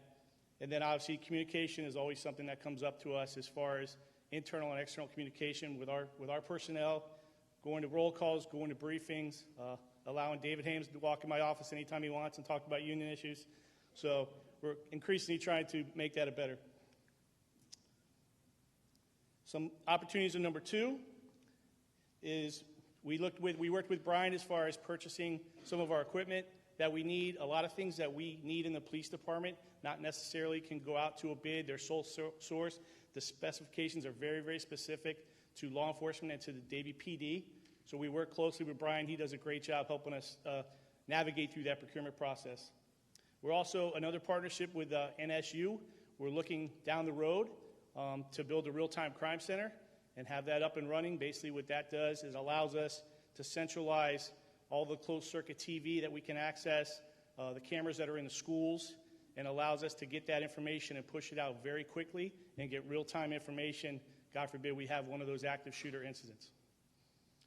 And again, we did get our updated RMS is in the works. It's a company named Tyler, and that should be coming online this year. RMS is Record Management System, and that's going to help us out in all aspects of the police department, including how we use our property room, communications, our CAD.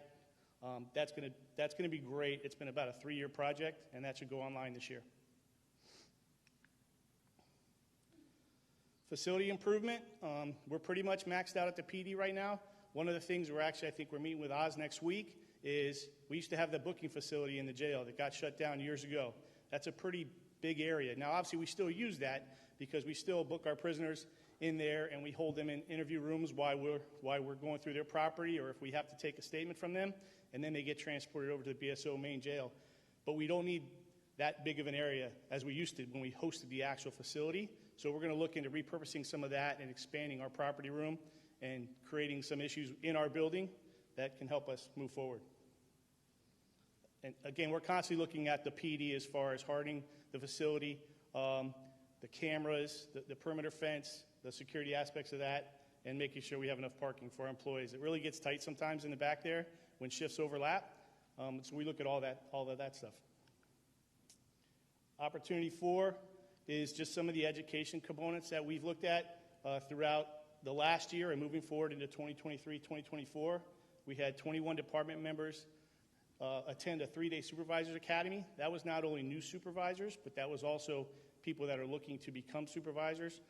We're actually in the process now of doing our lieutenants and sergeants exams, working with human resources to get that promotional list up and running and ready to go next time we have some promotions. So we talked earlier about the Louisville, the Southern Institute of Policing. We had the graduates from there. That's a very prestigious course. And also Yancey Thomas graduated from the FBI National Academy. As Ma said earlier, that's less than 1% of all law enforcement people in the United States and across the world. It's actually an international program. I went through it in 2008. Jim Poland is a graduate. Chris Chastain is a graduate. So now we're up to 4 in the PD. We get a spot about every year or 2, so I'm constantly harassing the FBI training division to give us more positions because it's a very prestigious school. It's 11 weeks. You live in Quantico, Virginia, on base, and it's an amazing program. So that was a good thing for her, and also the LEADA courses. That's just another aspect of their professional development. Recruiting is a challenge for all of law enforcement in South Florida, and we're battling with the same people as far as Fort Lauderdale, Hollywood, Coral Springs. We're never going to get in a position where we lower our standards. We're not going to turn it to Memphis. So it's a challenge. And administration has provided us opportunities to increase some signing bonuses, to allow us to hire certified detention officers and have them cross over into law enforcement, to hire the military, the people that are coming out of the military. And one of the things we did is we actually put together a 20-person recruiting team. And we asked for volunteers throughout the department to come in to recruit for us constantly, whether you're at a call, whether you're at a community event, to try to get these people into Davie and have us develop them into Davie police officers. It's a new initiative.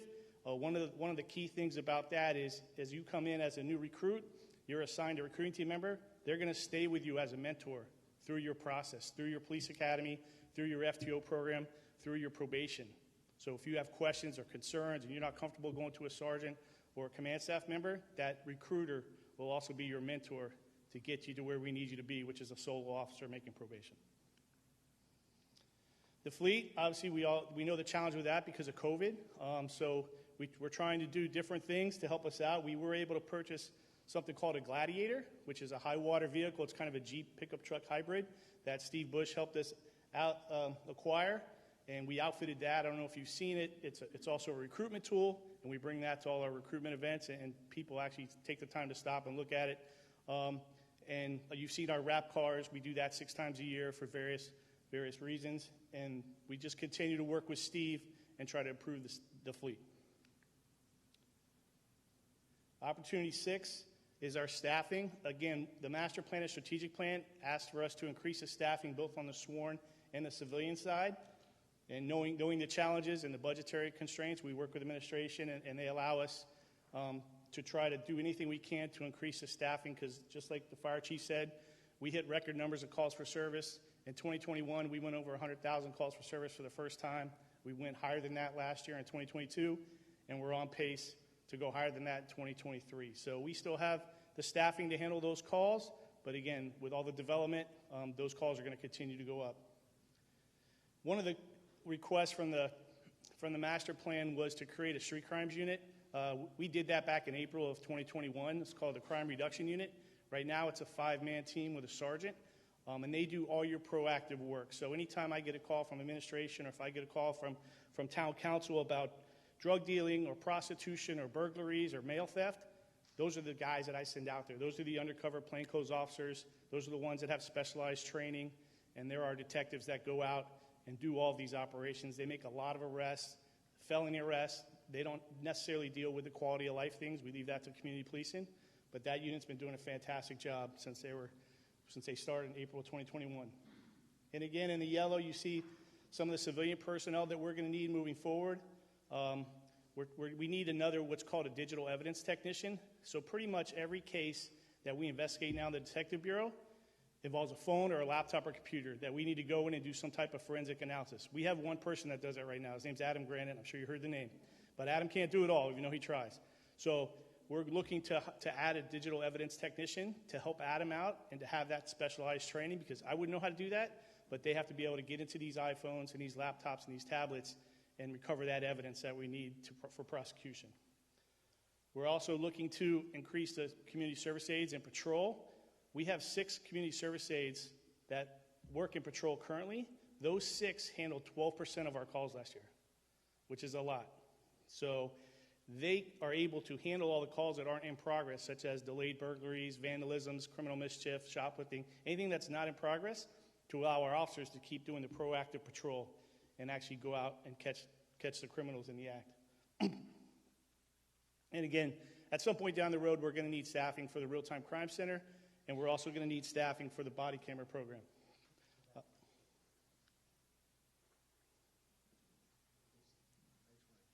Okay. Yeah, so the last thing is the body camera program is coming. We did our training and evaluation last year for 90 days with 10 officers. It went very, very well. It gave us kind of a snapshot of what we're going to need staffing-wise, of how many videos that are going to come in, and then we're going to be involved in the public records process, working with Evelyn, and those things. It takes a lot of time to redact those videos before they're given out to the public, but you kind of see the value in that if you saw the video from the Nashville shooting from a couple days ago. So at some point, we have to have people to do that. So that program should be up and running in the fall. The majority of all of our officers should have a body camera sometime in the fall, and with that comes the unit that actually has to review those videos, whether we're using those for education, for training, for discipline, or just to public records. There's going to be staffing needed for that. So, Mr. Lemack? Yes, ma'am. Thank you, Chief. Yes, the real-time cameras, the real-time, I guess you had the unit that's going to be the Real-Time Crime Center. Crop Center, yeah. Yes, ma'am. Will they be able to have, if there's a serious call, so we can help monitor some of our police officers through the body cam? in that real time as well? Is it linked together with that They are. same? Yes, ma'am. Okay, so we could add, and we can determine whether we need to actually add additional personnel immediately because of that, right? Right, and that's the purpose for it. That's why it's called the Real-Time Crime Center. The gold standard is NYPD. Obviously, they got millions of dollars after 9/11. I've been to their facility twice. Theirs is unbelievable. I mean, ours would never be like that, but Fort Lauderdale has one. The sheriff's office has one. I think Cooper City is even going to get one up and running. The good thing for us is Nova is willing to partner with us, even giving us place maybe in their innovation section, if you've ever been there, or were you there last year actually for this meeting, or somewhere at NSU. So I work with Mr. Alonzo. So it'll be a partnership with Nova, which we partner with them on a lot of different things to allow us the space to do it, because we don't have it in the PD. And then it'll come some of the equipment and some of the things and the access, and then you get the attorneys involved as far as the school board is very difficult getting access to their cameras. But so it's a process, but that's the strategic plan. It's something for us to work towards. Good, thank you. Yes, ma'am. Carol? I just have a quick question about our street cameras. I know we used to call them. It's been very quiet. You know, we went down on a few. We only have a few left. And how's that going? Are you talking about like closed circuit TV? Yes. Or are you talking about the LPR or the No, license the plate ones readers? that. Oh, the red light cameras. Thank you.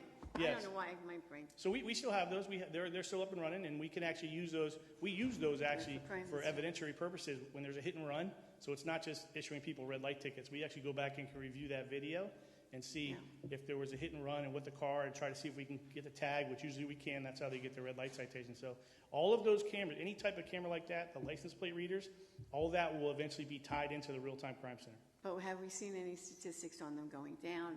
You know, As far as accidents? Traffic. I can get that for you. I don't have that. Yeah, I don't have that information in front of me, but It's I can not get urgent. I just was wondering if you had. I can get that for you. Yes, ma'am. It's interesting. Thank you. Yeah, I don't know if it's appropriate at this time, but I want to know how we're going to deal in the budget with the SROs under the, present circumstances.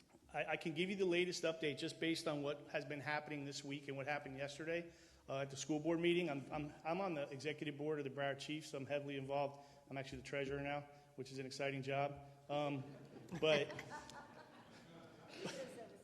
So here's where we are with the SROs.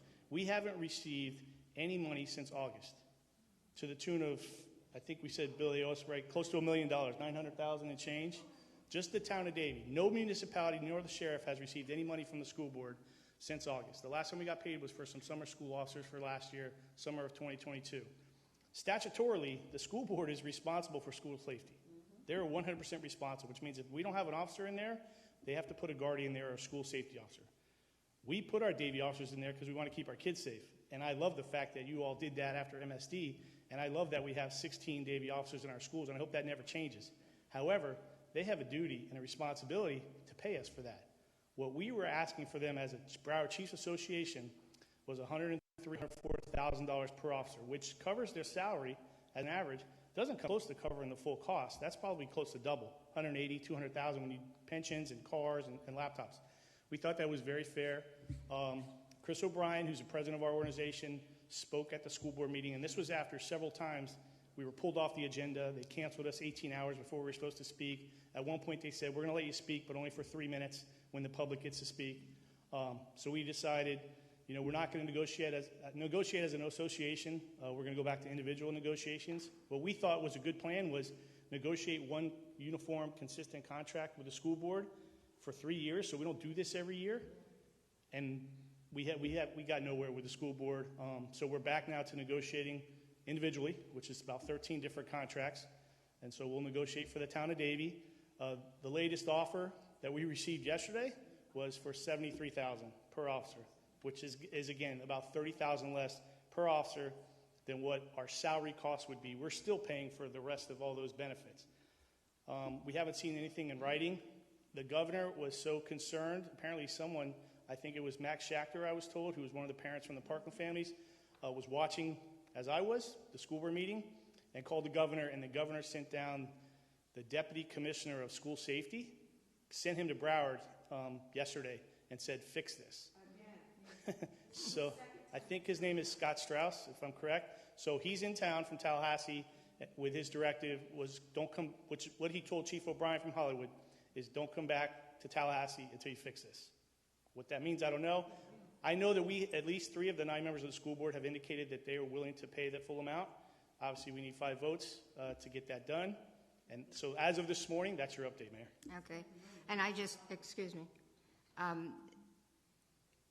the last bond issue, if I'm not mistaken, which they sold to everybody because it was going to include this, actually mandated money be set aside for the SROs. Am I correct? You are 100% correct. Even in the ballot language on that referendum, SRO was laid out as the first priority for them. 17% of that bond money was supposed to go towards school safety. That's about $35–40 million, I'm being told. We're not asking for anything close to that. I think to staff the entire county is not even close to that number. When we ask them, hey, where is that 17%? When I say that, I mean staff, not the school board, but staff. We asked, where's that money? They said it's been encumbered.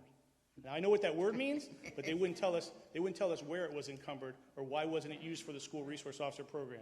And those are the answers we just don't get from staff. Yeah, okay. Mayor? Did you want to speak?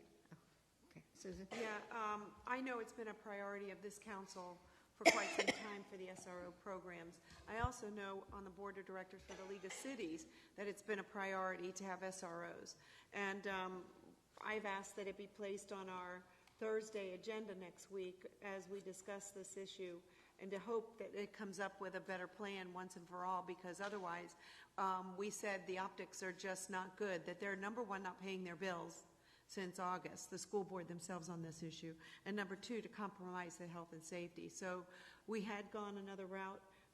The Office of Security had sent down somebody from the governor's office about 2 months ago, met out in Weston with about 8 people, and discussed a number of things that had been going on at the school board. And so that's one of the reasons why I think somebody, Schechter, called again, because he was one of those people a month or so ago, to try to get this thing resolved once and for all. Earlene Smiley, the new superintendent, has been wonderful, I understand, to work with. Her priority is also, for many years, had always supported the SROs in schools, so I'm hopeful. The other one was not. The past superintendent was very dismissive, and she wanted to go a different direction altogether and having their own police department and/or guardians, because she didn't want to spend that kind of money. As we all know, when the SROs are in the schools, we are the direct liaison into the community and their families to be able to work with the community and their families on these issues and the children and what happens with them. Thank you. Yeah, And thank you. thank you for bringing that to the league for us. We appreciate it. And any of us that have a good relationship with any of the school board members, actually, I used to work with Orlean, so I know I'm going to call her directly. Thank you. I'm sorry. Thank you. I just wanted to.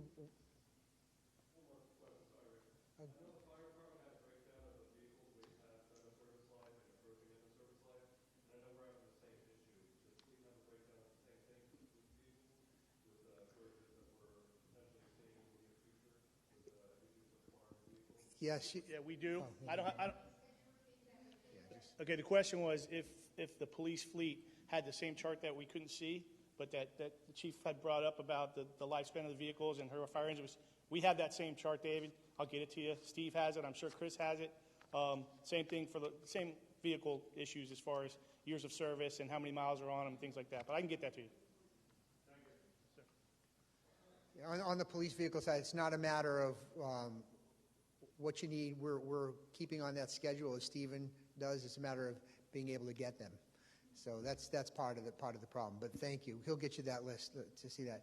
Mayor, Council, if I could just bring you back just a second to one of the chief's presentations on the body cameras, as we know how important that is, and we've already embarked on that. It's just a reminder that we did receive a grant for $800,000, and that was for capital costs. That was for the equipment. And that was also came with the commitment that we would implement the program. So the capital cost wasn't nearly enough, is because the program to fully implement it is anticipated at over $3 million. So we've already set up with a company that we are going to spread those payments out over a number of years so that we can continue this program development. But I just want to let you know that we do have a recommendation on how to find that additional funding in moving forward. And part of that is to if you will, to reassign, for lack of a better words, the stormwater assessment fee that we're anticipating to implement, is to transfer that money that will free up out of the result of a stormwater assessment fee from the general fund. It'll free up about $1.3 million, which will get us a long way to go based on the delayed payments to buy the capital costs, which will help us. It's a little bit more involved than to have that discussion right now. So again, what I would like to do is not pose the question about how that stormwater assessment, because you haven't heard about it yet. So I just wanted to let you hear that thought in advance so that you can understand that I'll come back to you with a question that'll basically ask later on about reappropriating the $1.3 million from the general fund based on the approval of the stormwater assessment to be able to fund the police department. I just want to keep that in your mind, because Mr. Holstein is going to come up now and he's going to talk specifically about the stormwater assessment and how that'll all work. And we'll come back and revisit all these questions later once you have a full grasp of all the operating expenses for the budget for '24, okay? So I thank you for that patience. Chiefs, thank you very much. Phil?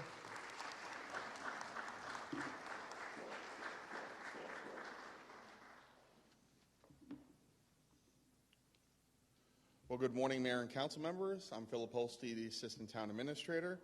I'm going to provide an update on the stormwater assessment and the progress we've made towards implementing it for fiscal year 2024. As you know, over the past few years, we've allocated general fund dollars towards the operations and maintenance of our stormwater system, as well as our capital costs.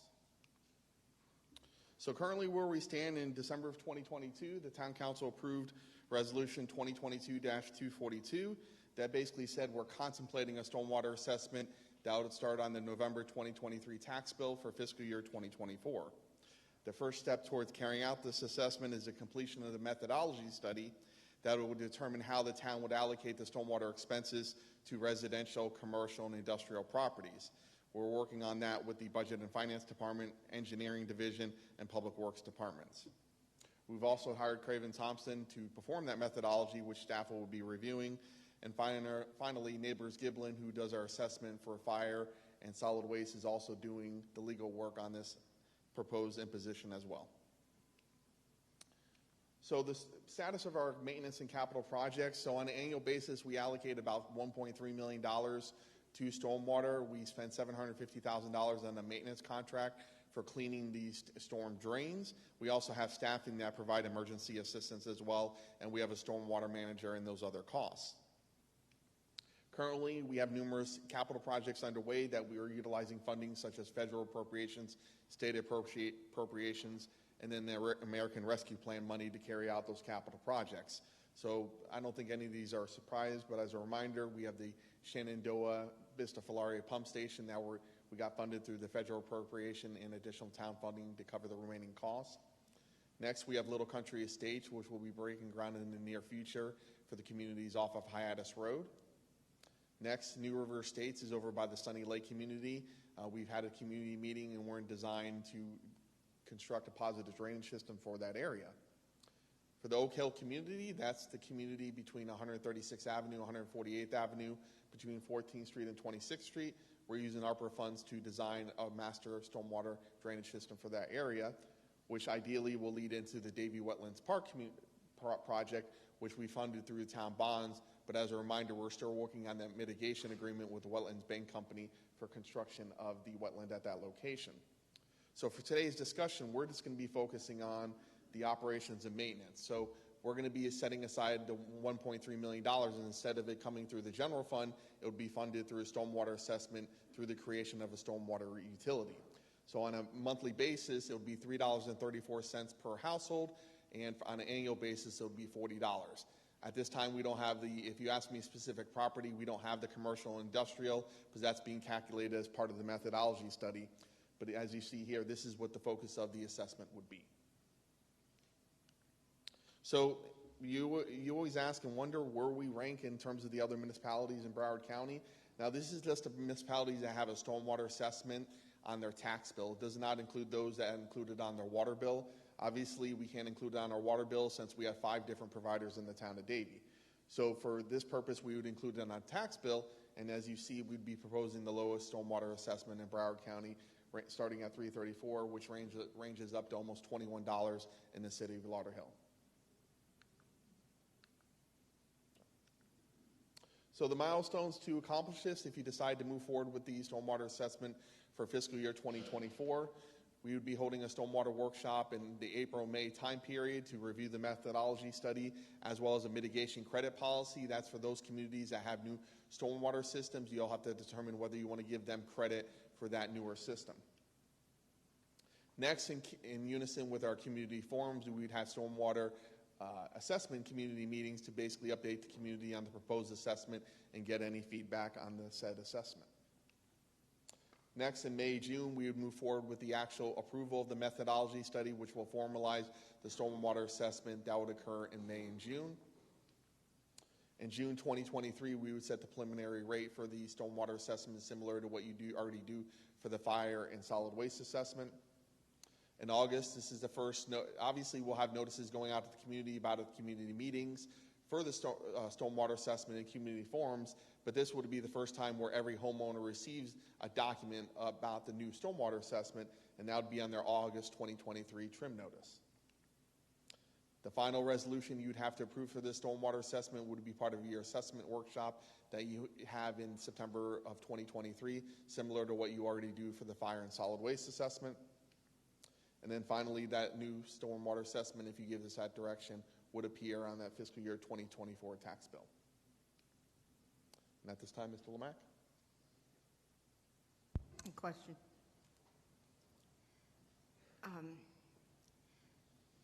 We have been getting grants and we have been setting aside money for stormwater in the general fund. Is there a category that's listed as actually a stormwater funding? In the public works budget, there is a division related to stormwater. Not all the expenses are built in there. There's also other employee expenses that will be folded into that $1.3 million when it's set aside in the stormwater utility. So that would be the only money that we have for stormwater? As proposed, yes. In the future, we'll look to add capital projects to the stormwater assessment, but that's a lengthier process because you have to demonstrate that there's a town-wide benefit to the capital project. So if you do a small capital project, say for 2 streets, it's arguable whether you could fund that through the stormwater assessment or not. You probably just have to fund it through the general fund or another grant. So as we move along, we're going to work to identify capital projects that meet the benefit town-wide and meet legal sufficiency. That's something we're going to work with the attorney moving along in the future. We just won't be able to do that for the first year of the stormwater assessment. But those are capital projects that we'll bring forward for your direction and funding through the assessments. Okay. Now, it was brought up, and I'm sure Mr. Lemack will allude to it again, that $1.3 million that we're going to collect for stormwater assessment is going to actually go to fund the police camera program. And I'm just wondering if we need money for stormwater assessment, where's it going to come from? To clarify, so the $1.3 million is currently being paid out of the general fund. So when you take that $1.3 million and pay it through the stormwater utility, that $1.3 million that's in the general fund is unencumbered, not allocated to anything. So as Mr. Lemack was saying, you're going to budget that $1.3 million in the general fund for those police additional items or initiatives that were mentioned earlier. So you can't fund the police projects through the stormwater assessment, but you're taking the money that's funded in the general fund, moving it to your stormwater utility, and using that money that's left over that's not allocated anything for the police initiatives. So if we have an emergency and we need to do something in the budget year, where is that funding going to come from as far as neighborhood flooding or something to that? It would come from your existing general fund because, again, the capital projects have to be very specific and have a town-wide benefit. So if it's a small neighborhood, you can't necessarily use stormwater assessment dollars for that capital project. It would still come from general fund or other funding sources. So it's possible that it would have to come out of reserves in order to implement, because it would be an emergency, and then we would just replace it at a later time? That's correct. I And as Ms. Womack just said, needed it that's- clarified in my own mind. you Mayor, know? it would be the same thing as today. Yeah, okay. It wouldn't be any different. Marlon? Yeah. I was so very surprised when I saw when we had everyone else from the county up there and how little we were. My question is, are we fixing just enough to get by, or are we really spending enough to fix the flooding problems that we have? Because my understanding is the town of Davie, we have some of the lowest property in the county, but yet we're spending the lowest amount for flood. Well, the thing to keep in mind is not every stormwater utility is the same. And for example, in these different municipalities, we didn't sit there and analyze their stormwater utility. So in some cases, they could have capital projects built in. But for the first year of what we're doing, we don't have capital projects that we feel we can defend and say that it's a town-wide benefit. Because, again, that's a legal argument. That's going to be a longer discussion. This stormwater assessment as proposed will cover all the operations and maintenance we feel is necessary to operate the system and prepare it for anything that's coming forward. It doesn't mean it's going to take it to a different level. We're going to improve the system through capital projects that add additional retention area, and that's why we're designing the projects such as Oak Hill. And that's something at some point, once the design, we'll take to our stormwater attorney and say, can we fund this project through the stormwater assessment or not? And they'll say yes or no, and depending on that answer will result in whether we have to go after grant funding, which we'll always go after, or decide we're going to use general fund or reserves to complete that project. But again, you have to realize some of these communities are much smaller than us, so they have to collect a lot more money from each individual household to provide that service. So you can't necessarily look at this and analyze and compare, but for our purposes, what we want to accomplish for the town, this is the appropriate number for the operations and maintenance. Okay. And something else you mentioned before, you said that this assessment was residential only. Is the commercial going to be paying as well, but you're just in the process? What I stated is this is the residential number. I can't provide you the commercial and industrial numbers because that's on a case-by-case basis, and that's part of the methodology study. So every commercial and industrial property will be paying, but for example, if you ask me the Costco, what would they be paying? We don't have that part of the study done yet. We just know where we want to set the residential assessment, which will lead into what the commercial and industrial are. So in essence, we're going to have a lot more once they figure in the industrial and commercial. That's how I understood it. Yeah. Okay. So I just want to advance back to, so in essence, we talked about the $40 fee. We've talked about the residential cost, and that would free up the $1.3 million. And we talked about how we would reallocate that for the body camera and to assist in some other operational needs in the police department. With that being said, again, I would normally pose the question to you, but we still have one more presentation for you, and then we'll talk about how we want to revisit all these now that you have a better picture of everything. So I'm going to let Mr. Holsey take you through one more of the initiatives. Thank you. So the final operating initiative for your consideration today is the resumption of the recycling collection and processing in the town. So with the start of the collection contract with Coastal back in June 2021, the town suspended recycling due to the uncertainty about recycling processing, the proposed creation of the Broward County Solid Waste District, and then there's legislation regarding recycling contamination, which led us to take all our waste, including recycling, to the waste energy facility on 441. So just looking back, our current fiscal year 2023 solid waste assessment is $310.90. This is subsidized by the additional revenue that we collected back as part of our fiscal year 2021 solid waste assessment, because we were at that time going out to bid for collection services. We assumed a number since we hadn't completed the bidding process. We ended up collecting more money than we needed, so we refunded that back to the taxpayer as part of their fiscal year 2022 and 2023 assessments. As we move ahead, the solid waste assessment, assuming there is no recycling, would be at $356.96. We wanted to show this for comparison purposes because there will be CPI increases in the coming year. There's also it's a new first year, full year, of the new interlocal agreement with Broward County for solid waste services, where basically solid waste disposal has gone up about 15-20%. So that's been factored into the assessment you see before you today. So for today's discussion, you'd be considering resuming recycling one time per week. We would have to purchase recycling trucks. Actually, Coastal would have to purchase them in order to carry out the program. That would occur Monday through Saturday throughout the town, one time a week per household. So the service costs, so we've had discussions with Coastal to find out what the actual cost would be to resume the program. The cost would be approximately $3.30 just for the collection portion of it, which is almost $40. Next, utilizing the last recycling year, where we had a full recycling year based on the tonnage, we had 7,500 tons of recycling, which, due to the additional cost for recycling processing, will increase the cost to the resident. And what that means is, so right now for municipal solid waste disposal is about $55, $60.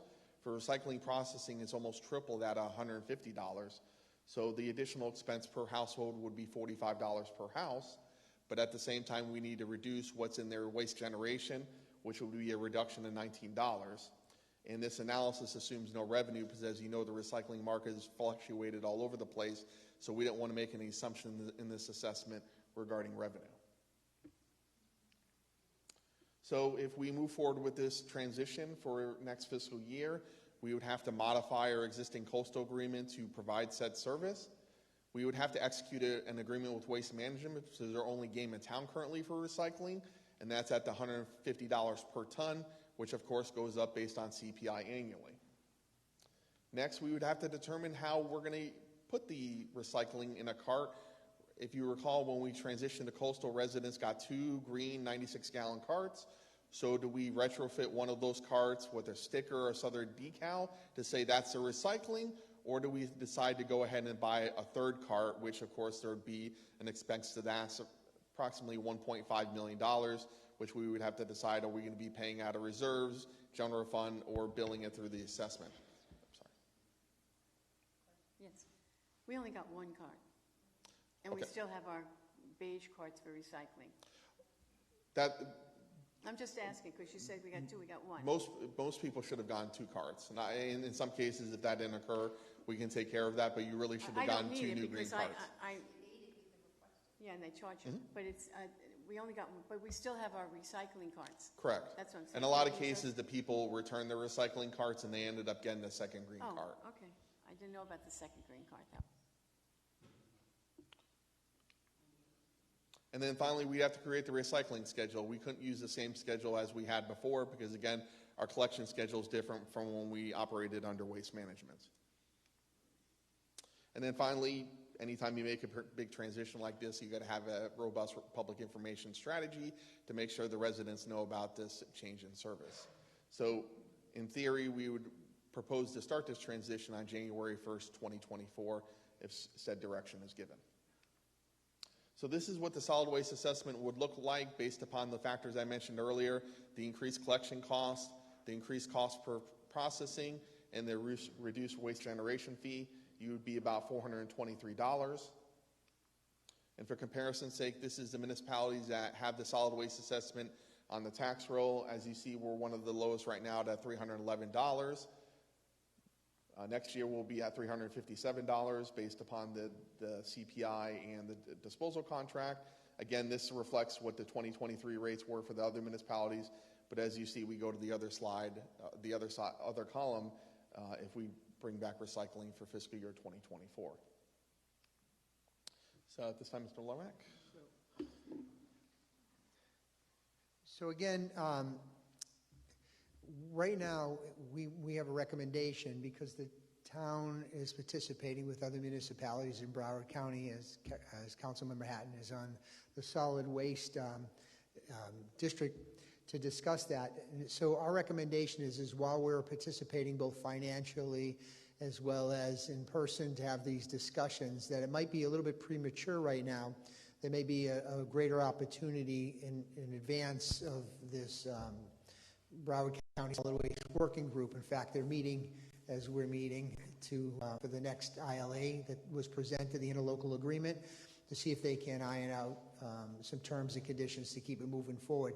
So the recommendation from staff, and I'm not posing this as a question just yet, but a recommendation from staff is, as we're involved in that, both in financially and in discussions, that we hold off on the recycling at this particular moment. We can always revisit that because we know that there is a formula that the county is going to have for percentage participation, and we certainly think that we've already agreed that there's a greater good in having all of us come together, and therefore we're recommending that we not implement this in fiscal year 2024 and see where this initiative comes with Broward County and all the municipalities. So with that being said, Mayor, it's my suggestion right now. Yes. Yeah, I just wanted to comment on that because I read the draft of the ILA yesterday that we received, which they're discussing today. And for that reason, for us to move forward individually when we could be part of something bigger that might be a little less expensive to the resident, I agree with your recommendation. But the other point of it is, and probably the most vital part, is the education of the public. Most of the problems we've had with past recycling programs is that people just do not know how to recycle properly. Once your can has one pizza box in it, you've contaminated the entire container, and it goes to the incinerator or the landfill or whatever. So the education of the public and the importance of washing the item. I mean, okay, so I have a can of soda, I'm going to put it in the can thing, but I haven't rinsed it out. So, where do you get the public to buy in? Those environmentalists, those people that are really dedicated, and those people who were most concerned and contacted most of us when we stopped recycling were the people that did it properly, and that paid attention. So that's going to be a very big thing. Folks, if you want to recycle, and we're going to go back to recycling, this is what you must do, and make sure that that education program is well in place prior to even going to it. The same thing with the county. That's very vital. So, I'm sorry, I'm off my soapbox. I'll jump on a soapbox, but what has changed? I follow this also, but what has changed? There's no place to take it other than the incinerator. They haven't come up with any plan. There's been discussion, but no plan on an end user for these recycled materials other than shipping them out to other parts of the country, which only takes glass or plastic. And then second, if they're going to consider something at the county, are we going to then have to be assessed even more from a county's perspective to fund a new site for recycling and separation? Currently, as we stand today, the only game in town for recycling processing is a waste management facility, the Reuter facility in Pembroke Pines. They're redoing that facility to the tune of $75 million, probably be completed in the next couple of years. In terms of the solid waste district itself, any new facility probably won't be open for 3 to 5 years because they haven't done the master plan yet. And yes, us as the residents of Broward County will be assessed for the construction of that plant. So it might behoove us to take our recycling to said plant once it opens. But that's something that's, as the mayor referred to earlier, is being discussed today, and you'll have further discussions at the council level in the next 3 months as to whether you want to join the solid waste district or not in its current format.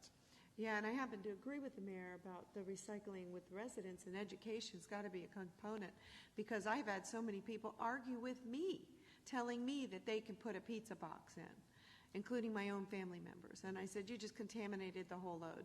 So, they think, oh, well, the pizza box, cardboard. I go, it's not the point. So. And the mayor's point, they passed legislation that says anything that's above 20% contaminated ends up going to the waste to energy of the landfill. Once it's in waste management's hands, they're going to end up taking it to the landfill instead of taking it to waste to energy because that's what they own. Exactly. That's not what we want to do. Thank you. Mayor, it's my suggestion that we've just went through a lot of material. If we could just take a 10-minute break, and then what I'll do is I'll come back and recap everything we just did and put them in a form of questions for the last 4 presentations that we had. So if we could just have 10 minutes, it'd be great. Okay, 10 minutes, folks. Thank you.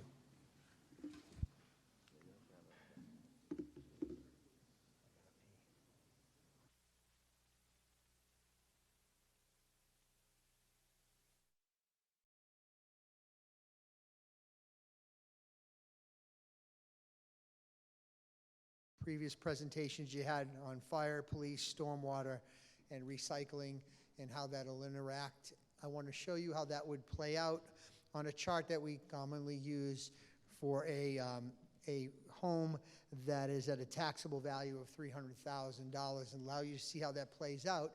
After the chart, that's when I'm going to go back into the questions, because the chart will give you a full idea of what that will cost to the residents in that, using that category. So what you have in front of you on the screen will show you the recommendations that we've brought forward.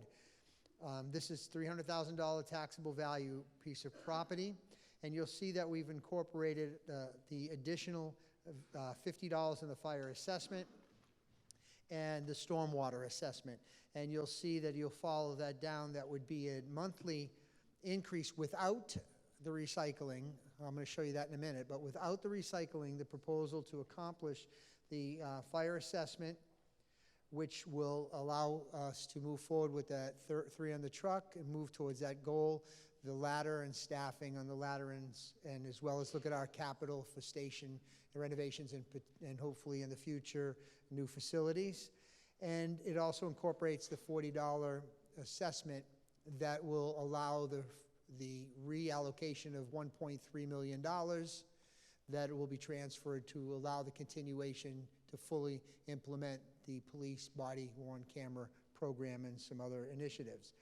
So with that, you'll see that with those, it'll bring the fiscal year. Make that bigger?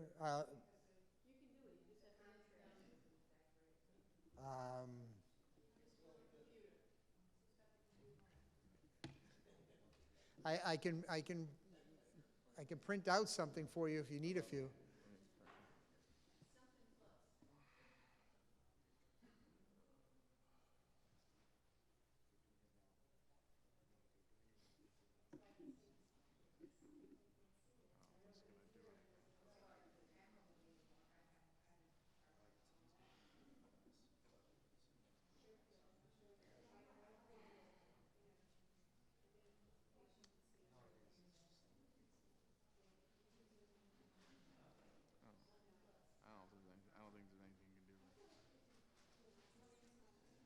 Try to zoom in, but I don't know how to go back. I can't see that any closer. If we turn this, can you see this? Or no? No? Let me ask a question. Yeah, can you bring one of those over? I don't know if it can be rolled.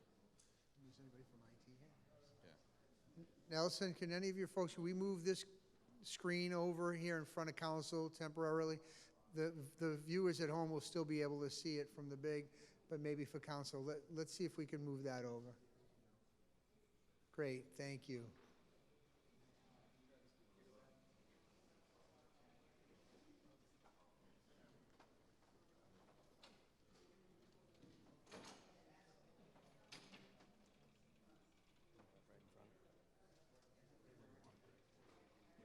Just right in the middle of where the mayor is.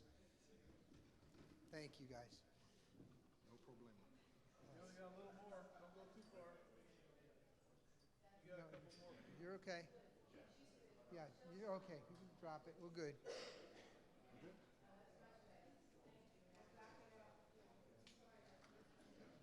Keep going. You got a little more.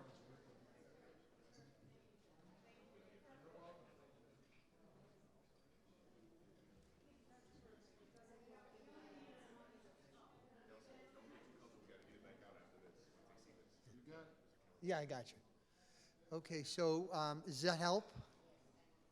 Okay. All right, we'll relocate it afterwards for the viewing audience. But So what you saw was what I explained. You'll see that, again, includes a fire assessment, includes a stormwater assessment, does not yet include anything with recycling. It shows you a monthly impact at $14.37, annually $172.43. I will now go ahead and I will add in so that you could see the other discussion here.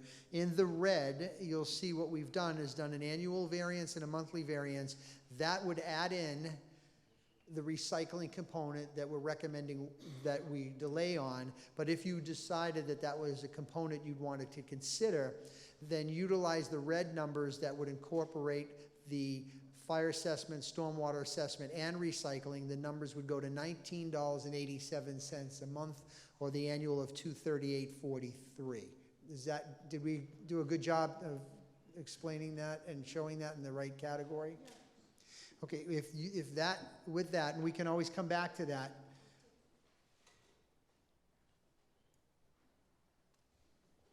Good. With that, what I'll do next is I'm going to go ahead now that you have this full picture of the presentations, a full picture of the financial aspects of the presentation, and then I'm going to now go ahead and focus on the questions to get some better direction from Town Council. So if we could, we'll start out with the question of, does Town Council support increasing the residential fire assessment from the current $206 to the $256, $50 increase, to utilizing the funds to implement the goals as stated below, and that's increasing staffing, implementing, not all in one year, but to start the process of implementing a third person to the rescue units, developing the capital improvement for the fire stations, and that could be, it could also include land acquisition, it could also include new stations, as well as renovations. And then also the chart, which Mayor, you had asked for, that we distributed, you all have in front of you now, which is blown up, and so you could see it better. It's to develop a replacement program for the frontline fire vehicles or apparatus. Susan? Hey, thank you, Mayor. Now, the increased staffing on the third person to the rescue truck, that's going to be all units, or was it just the stations that she mentioned that would be in this, funded in the 24 year? The goal is, through a phased approach, to have them all obtain third person on the truck. This would be based on our financial capabilities. She identified the stations we had, and whether we implement one or two is depending on the needs in the budget, so and what we're able to do. The question is, this from 206 to 256 funds the 24 fiscal year of the two stations to add the additional third person on the truck. It doesn't, in other words, next year, 25, we may end up needing to raise the fire assessment fee a little bit more going forward due to the other three priorities of the strategic plan. No, I'm not anticipating that now. In 2024, we have a lot of needs that the chief has to manage her operations and safely manage her personnel. For that, we have to evaluate the numbers that are coming in here, for fleet, as well as facilities, and as well as third person on a truck. So how we implement those, we may move one station per year over a number of years. How we do that will be based on the needs, and we're still having those discussions, but the discussions of implementation and in what categories can't happen unless we can count on the funds. Okay, I guess I'm not understanding, but I was told, and I took notes, that station 104 and 65 would be the next stations to have the third man on a truck. So you're telling me that this, by increasing... No, that's her approach, is to address those two stations, and in her priority order be those two stations, whether it's one and then two, and then the others follow suit. But she's identifying the two greatest needs right now, but not necessarily all for next budget year. Okay, thank you. Carol? Ms. Lemek, the third one, develop a replacement program for all frontline fire. And according to this, are all of these going to be replaced, or just the first three? No, eventually, through the cycle and schedule, whether it's an apparatus of 10 years and going into the reserve for a fire engine, or whether it's a rescue unit going to reserve after the 7th year, Right now, you'll see that many years ago, the town made a decision to buy a lot of vehicles all in 1 year. And what happens is they all come off at the same time. We're going to be able to, with this funding, be able to introduce a phased program where we don't get into that cycle again. Okay. And we're replacing them on an annual, whatever the schedule that Stephen gives us from Fleet, to be able to not get into the position we're in today as we move forward. So they put the life cycle, but they didn't say how old these things were. I believe they're in there, the top two. I know that the three that says status replaced, those are the ones that need replacing? Yes. But they're all life cycle of 15 years, so how old are they though? Doesn't matter, I mean. All of their. Do you? Isn't the date next to it? Yeah. What they were purchased? I thought that the chart, I don't have it in front of me, the chart should identify all that years. And Oh, that's the year it was purchased, never mind, I got it. Yeah. I thought that was another number, thank you, I got it. I thought that we had put that in there, thank you, thanks, It's in Moss. there. Don't look at me, I didn't know it. I tell you, thank you. Thank you. All right, and could I ask a favor? Rather than asking us to make a decision on each one separately, bring the whole thing together, let us discuss it as a package, and then we'll break it down, okay? Yeah, that was my idea, Mayor. That's why we didn't ask the questions before. I can show you what they're going to be there, as I kind of indicated. I'll just click through them real quickly, because this is the fire assessment question. This is to implement the stormwater assessment fee of $40 and then transfer the $1.3 million to PD for the body camera worn program implementation. And this was the recycling to delay the recycling. Those are the three questions, because two became one. When you talked about the stormwater assessment, it actually addresses the chief's needs for body worn cameras. So we had 4 presentations, but you only need 3 questions, because one question's answers 2. So those are the only 3 that I have. I hope I don't have to repeat that. I want to just ask a question, because it needs to be asked, and I kind of know the answer, but it needs to be asked anyway. When we're looking at accountability to our taxpayers, we have a lot of senior citizens, a lot of residents with limited incomes. I have some concerns there, because we know we have the 3% on our Save Our Home, so we know the taxable rate is going to go up. And we know that even though we're not going to raise our ad valorem, there is still an increase involved in that. So is there any, I kind of have to, I understand the requests and I know the need. But I have to ask if there's any other sources of funding that we can look at that are feasible, so that we can perhaps lower that a little bit and raise it, know that we have to raise it again next year, but so that it wouldn't be such a great impact. Because, you know, you say, well, it's only $14 a month. Well, $14 a month for somebody on a limited income, you know, might make a difference. So, you know, I just really have that concern. Although I understand the need, and most of the people in the town who are following what we're doing know that the stormwater assessment was coming. We've been talking about it long enough. We've been very proud of the fact that we've been able to maintain the fire fee that we have, but we also know that the safety of our residents is of utmost importance. So I need to just ask that, to see what direction you could go in, or what you could tell us that you would do to try to help mitigate that. Sure, Mayor. No, we all agree. I mean, we never use the word only. Any increase, I never say only, because it's a lot. It could be a lot of money to some at a very low level. The only thing I could tell you is that what in my experience is that, which is why the operating millage rate is not being changed, because that really opens the door to a lot of different funding categories. When you look at the 2 categories we're talking about, they have to be specifically spent on specific needs.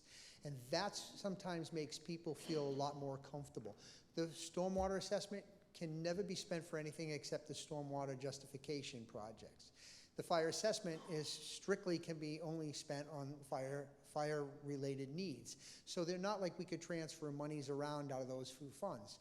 The secondly is that the seniors, they're a vulnerable population, and they seem to be drawing a lot more of the service needs in some cases, and that costs to be able to do those services and transports and so forth, and giving them the life safety of third person to be able to do and render care and transport. I mean, those are life safety needs that I think that are paramount, that people are willing to accept to some degree. That's been my experiences. That's why we didn't look at the operating millage rate. And as far as on the fire assessment fee, we have a lot of folks that live in mobile home communities. And a millage rate increase to them really doesn't matter because they're not going to be paying that. They're under the value to make any contributions when in fact, God forbid a mobile home, manufactured home is engulfed in flames, it becomes a greater vulnerability to the fire department based on its proximity and closeness to the other units and the construction. So you could have one unit catch fire and it would spread extremely rapidly, much more rapidly than a single family home would be. So there's a lot of other needs that take place in some communities. We have looked at a lot of different funding, so it's never good to be able to come forward and ask what you need. But the other half of this is the cost of our equipment in front of you is something we don't control. If you look at the cost to fit as well as purchase an engine is $700,000. I don't know, the only way to find that money was to make sense was to do the fire assessment because it goes directly towards that need, but we don't control those types of costs. And so I feel and sense that, and we didn't bring it forward lightly.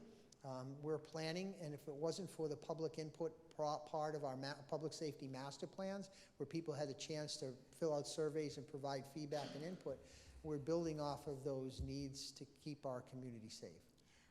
In the meantime, you know, we're just making a recommendation, so between now and our community meetings, and you get the feel of what the community has to say, and our, you know, first budget workshop, if there is anything that you need to, you could always adjust it, right? Yeah, well, this took us a lot to come here today. Yes, I know. I realize Mayor, that. we know our needs today, and I know, because I know how passionate all five of you are to have these types of conversations. I'll just revisit something that Chief reminded us of, is after MSD and Audrey Stoneham, that very next week, Mayor, you know, we had previous to the years to that, we did a straw vote about SROs in our schools that got failed by the residents because they didn't recognize the need. I just say, as administration, as elected officials, greater good is out there to be able to make those assessments well beyond who lives here today or who works here today, or even yourselves or me. At the end of the day, we're putting in the capital and the operating and the staffing to be able to deliver services that you know we need. So I sometimes would like to explain to the residents and hope they understand rather than ask, because they may not get the full gamut of what we deal with every single day when we dialogue. I don't take anything that we do today as anything more than guidance, because it's a workshop, but I will tell you that based on the feelings and the senses of the direction we get today, there's a lot of budget work that takes place, there's a lot of planning that takes place, and we'd like to make that much more robust in our first budget workshop to be succinct and direct, knowing where we're getting. So I wouldn't anticipate too many other changes, because to lower we offered the 40 because the $40 for the assessment, we did a lot of work on knowing what we actually would need. I mean, I'd like to get 60, but to tell you the truth, you're going to have to adopt that assessment every year, just like every other assessment. So if we're asking for fiscal year 2024, that's what our needs are for fiscal year 24. I didn't want to get more or less. We needed to just cover what it is we need to deliver those services. And the $40 assessment fee, remember, thankfully we got $2.5 million of grants. We have ARPA monies, and all that's being tied together to supplement what everybody's asking for on the stormwater side. On the fire rescue side, is life safety is just non-negotiable for all of us, really. And we're now into this closest unit response, mutual aid related issues. So there's a lot of things that we would like to continue to grow our exceptional model. And I will also say this, I know I'm talking a lot, but it's very important to get out. But we worked for years, thanks to you, all council, to be able to get an ISO rating of 1. To be able to get the awards we've done, and Mayor, that took an investment of people, money, equipment. We got there, and I know you'd like to keep it. So part of our analysis No, is to do I wasn't questioning the need. I know we need it, and I know it's justified. I just felt compelled to say a few words, in terms of some of our vulnerable population. Yeah, I didn't want to give any false hope for that. I mean, I understand we'll make work whatever council's decision direction is. It just pushes our needs greater down the road. I mean, there's no question what we've delivered in front of you and presented in front of you is an absolute need. The question really becomes is if we don't implement it today, and we decide to do it in another year, the costs and the projects lag and grow and exacerbate moving forward. Okay. So I appreciate that, and I know it's a struggle to have the dialogue. It's always a struggle. And, so, Susan, you wanted to speak? You want to say? Yeah, one of the things that we can obviously see is that if we include the recycling, it goes up by $100. And that was that chart that you have there. And so there's a savings of $100, $112 actually and 6 cents. So that's a savings if that doesn't get implemented. Now we want to try to put a recycling program in. So the direction here would be simply to get them to negotiate with a recycling type program, but considering where the county may or may not go, that might not even be the reality yet. Right. And then the monthly payment would only be just $10 and not the $1987 amount. So that'd be the biggest concern I saw, the biggest adjustment. The others I see as obviously the debt service we want to look at, fire assessment for sure, the stormwater I'm supportive. Those we want to go and I think move forward with on at least looking at a budgetary. But this recycling, I tell you, it's a difficult situation where there's not an option right now for. I agree. And any city that says they're recycling, they're When collecting and dumping when I in was the making same my place. comments, I wasn't even Exactly. including the waste and recycling. I was just looking at the other two options. Yeah, so Yes. so I'm not so concerned at this point. And then two, when we heard about the recycling program, it wouldn't be implemented until January of over. So you got a couple of months there that might not be the full expenditure of the 24 budget year of 2024 if it's not going to be implemented until the end, until January instead of September, October 1st, right? So is that factoring in those few months, or is it the 12-month cycle? Let me correct that. The solid waste that we collect for November of 2023 covers January to December of 2024. Okay. So in essence, it would then go for the next year of the next cycle. Whatever we collect in November 2023 is a full year. Okay, okay. I Carol, understand did you now. have a question? No, I didn't. Okay. Anybody else have a question? All right. You want to say yes to the dress? So I'm going to go back. The first question again was whether or not the increase from the $50 to the $50, $206 to $256, a $50 increase to accomplish those specific needs here within the legal authorities of the fire assessment. So, okay, I'm going to take that. Evelyn, got that? All five gave a thumbs up. The next one would be for the implementation of the stormwater assessment fee at the $40 rate, and then reapply that $1.3 million from the general fund over to the police department to continue the implementation of that program. 5 of you, thank you very much. And recycling, as we stand today, does council support the delaying of the recycle program until a determination's been made by Broward County Solid Waste Disposable. Yes, delay. I was Renewal. saying no to the thing, but yes, delay. Okay, so I'll take that. Okay, so That's sort of like that's all 5 yeses. Okay, great. reconsideration. Okay, so you'll be happy to know that's the only questions I have for right now, okay, that are on the operating side. So what I'd like to do is we just, what time are we at now? 12 o'clock. 10 and 12. 12. Mayor, would you want to work through lunch? Do you want us to take a break, or you want us to continue? Lunch is here. Obviously. If he's saying, do you want to work? We can go through a couple. You want to work through lunch, or you want to just take time? 20 minutes? Yes, let's take 15 minutes to get the food, and then we'll continue. Do you want to take a few minutes to gather your lunch, come back, and then we'll go through? Oh, I'm sorry. Okay, then we'll prepare to go whenever you're ready. Okay. Okay, thank you.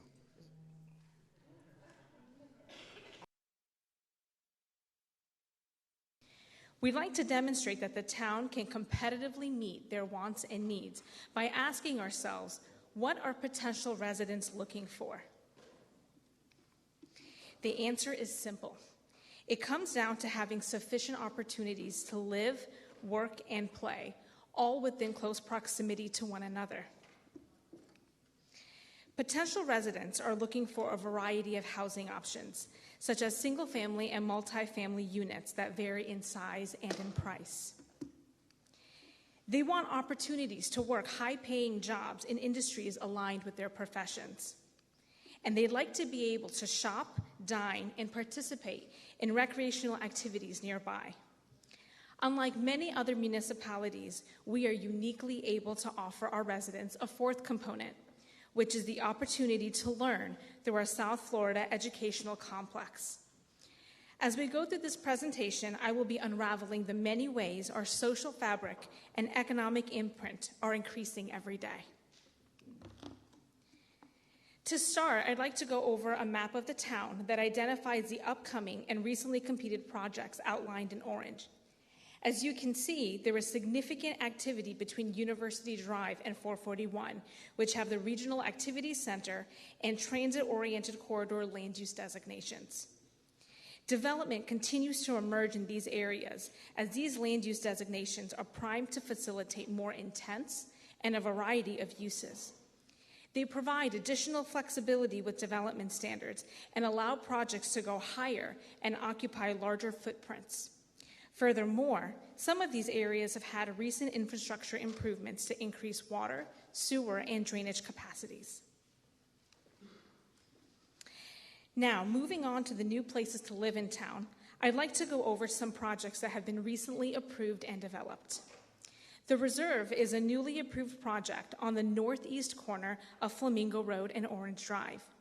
It consists of 65 single-family homes. Spikes Grove is another development that offers an assortment of housing options. It consists of 55 multifamily units and 35 single-family homes.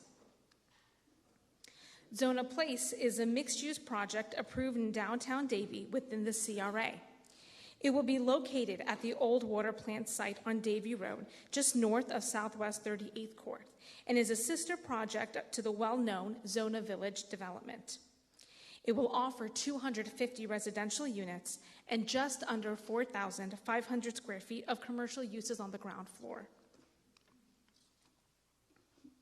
Arco is a new development along Reese Road.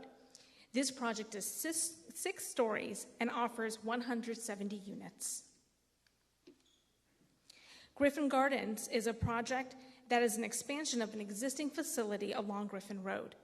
It is a senior housing development and an affordable housing project in the CRA.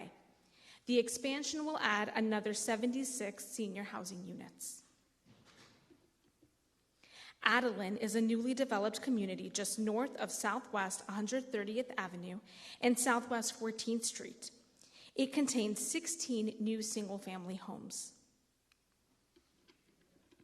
Millstone Ranches is also a recently developed community north of Southwest 31st Court and west of Southwest 148th Avenue. It contains 18 new single-family homes. Jasmine Cove is a new townhome community just behind University Point near Griffin Road and Davie Road. It consists of 28 new townhomes. Bristol Reserve is a community currently being developed. It is located on Flamingo Road, north of Southwest 26th Street, and will consist of 35 new single-family homes. Sierra Ranches is a new project that has been recently constructed. It offers 79 new single-family homes. As stated in the introduction, residents are keenly interested in having places where they can play and work. Frontier Square is a proposed commercial development anticipated on the northwest corner of Davie Road and Orange Drive. It will include entertainment venues as well as shopping and dining possibilities amounting to at least 130,000 square feet of commercial uses. It will also consist of 60 hotel rooms. Like Frontier Square, the Promenade project is also a commercial development in the CRA. It is anticipated to bring about 40,500 square foot of commercial uses, including shopping and dining options for residents. It will be located on the southwest corner of Davie Road and Southwest 39th Street. The next project will be a future employer in the healthcare industry, as well as another option for senior residents. The Home Communities Assisted Living Facility is just west of the Publix on University Drive and Griffin. It will consist of 185 units and 42,000 square feet of medical office use. Speaking of places to live, work, and play, the Alad development is a project proposed at the corner of Griffin Road and 441. It will offer 1,256 residential units and 40,000 square feet of commercial uses. This transformative project is anticipated to be the largest revenue generator in the entire town upon completion. This next project touches on all of the elements we've described, including that fourth component, which is the opportunity to learn. NSU's Academical Village multifamily project, also known as Mill Creek, has already broken ground and will bring in 397 new market rate units and 8,290 square feet of commercial use.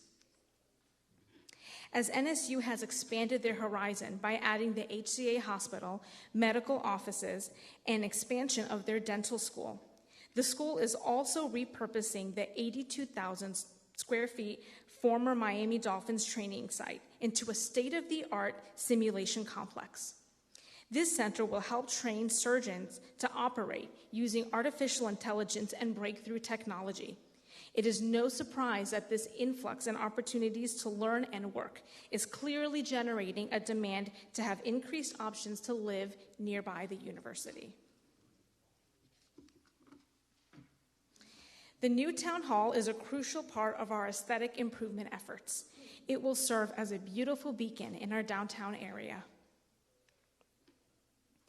In identifying indoor opportunities to play, we must not exclude the outdoor opportunities that already exist in the town. The town's open space element remains a key priority in ensuring all residents have adequate opportunities to enjoy the outdoors in a clean and green environment.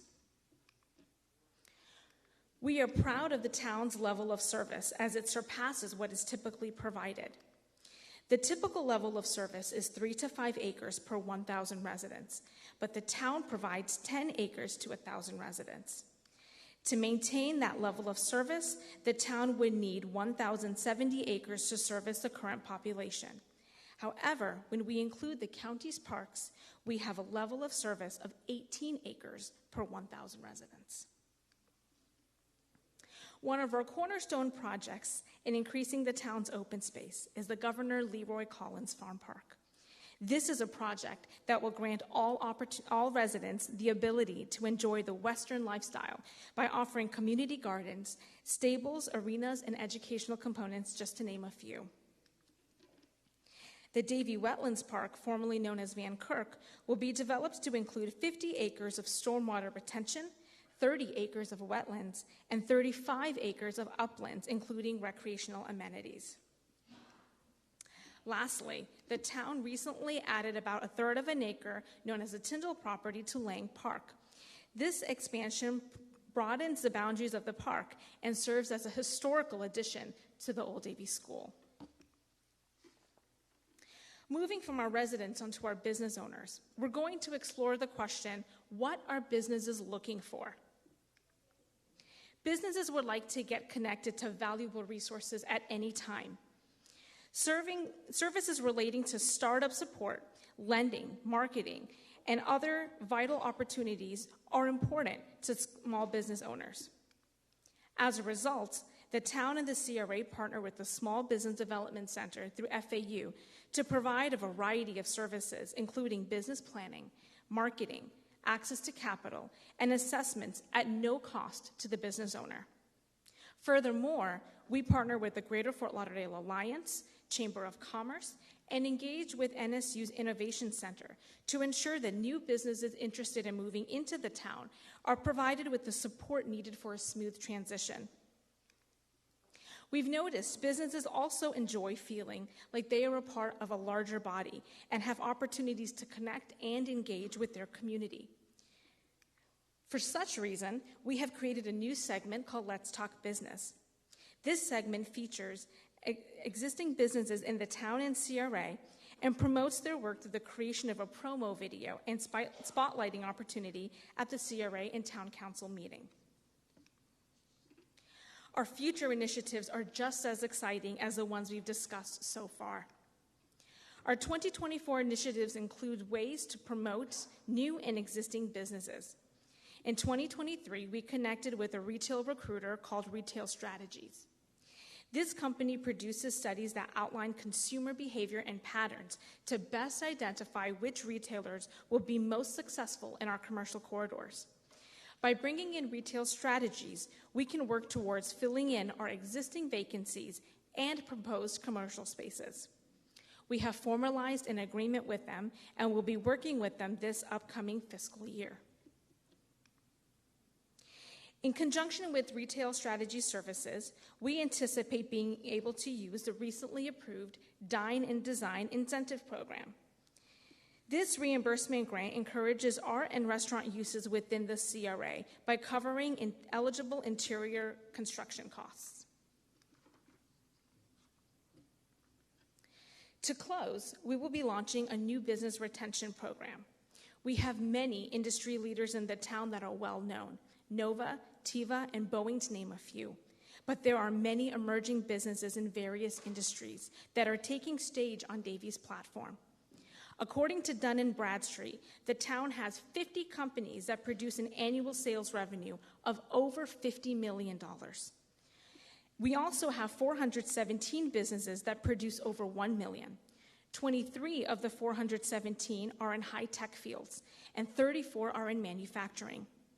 Ocean Biochem, which is a marine parts distributor located in the Newtown Commerce Center, was recently acquired by One Marine last year for $125 million. Even our smaller businesses are making national headlines. Mother's Milk, who does business as Spectra Baby, is a nationally recognized business that specializes in baby products, and they generate $11 million in revenue annually. These are only a few examples of the industry leaders that are calling Davie their home. We will be making ourselves more known to these businesses by executing a business retention program that simply introduces us and recognizes their value to the town. Letters acknowledging long-standing businesses and industry leaders are anticipated to go out monthly to ensure business owners that we see them, we value them, and we are here for them. This concludes my presentation, and I'm available for any questions you may have.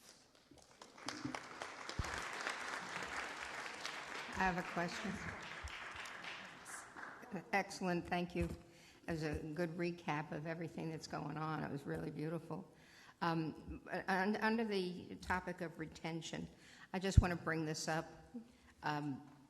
We value our older businesses, and my biggest concern is the retention and perhaps even some assistance in advertising and pointing to them, and they're long-standing in the town, and that's Griff's Western. Griff's Western spells Cowboy Town, and without that location preserved, I worry. So we need to make sure that they are consulted, that they are helped to retain and stay with us, because we can never tell them what they can and can't do with their private property, but we need to make them feel as comfortable and wanted as possible so that we retain that cowboy image. It's very, very important to me. Absolutely. Thank you.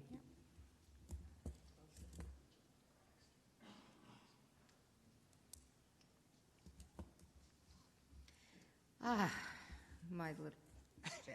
I hope that was a good Good afternoon, Mayor, Vice Mayor, Town Council, Administration, staff, and members of the public. Jeff Pullman, Parks, Recreation, and Cultural Arts Department Director. I have a lot of tough acts to follow today, but I think that was a nice transition into a couple initiatives that we'll be proposing today for fiscal year 24 for consideration. I'll begin by reviewing the Mirando Farms current agreement, as well as looking for your guidance on the future of the farm site. Just a brief history, the town solicited a request for proposals and received one response and executed an agreement with Mirando Farms and Ranch for the operation of the 10-acre farm site formerly known as Batten's Farm. The initial term of the agreement was for 5 years with one 5-year renewal. The initial term has many shared successes as well as a few hardships as the Mirandos navigated through the transition of the new farm site and, of course, the COVID-19 pandemic. In 2021, the Town of Davie and Mirando Farms executed the one and only 5-year renewal term. Overall, Mirando Farms and Ranch, and I'm happy to present, has successfully fulfilled and exceeded many of the expectations of that agreement, which will be highlighted today. With the contract expiring in February of 2026, it's important now to determine the future of the site based on grant application cycles and the Mirando's personal financial investment back into the site. As such, we're proposing the consideration of a contract modification to extend the agreement for future years. Supporting the request, the Mirando Farms and Ranch features a farmer's market that was recently expanded with additional produce and cottage foods based on the demand from the public. The free-range chickens and fresh eggs also remain a staple of the site and of the farm. The plant and tree nursery has also expanded recently over the last few years, and the community garden site has been recognized both locally for its donation to local food pantries as well as the community. And equestrian programming has really taken off over the last couple of years with riding lessons, which also include walk, trot, canter, Western, and English-style riding. Additional accomplishments include the expanded petting farm and animal encounter offerings at the site. Traditional farm animals are on site, as well as several exotic species that were rescued by the Mirandos. Through partnership with their nonprofit Hearts and Hooves program, they implemented a program last year for children, teens, and young adults with special needs to work directly with horses from a therapeutic standpoint.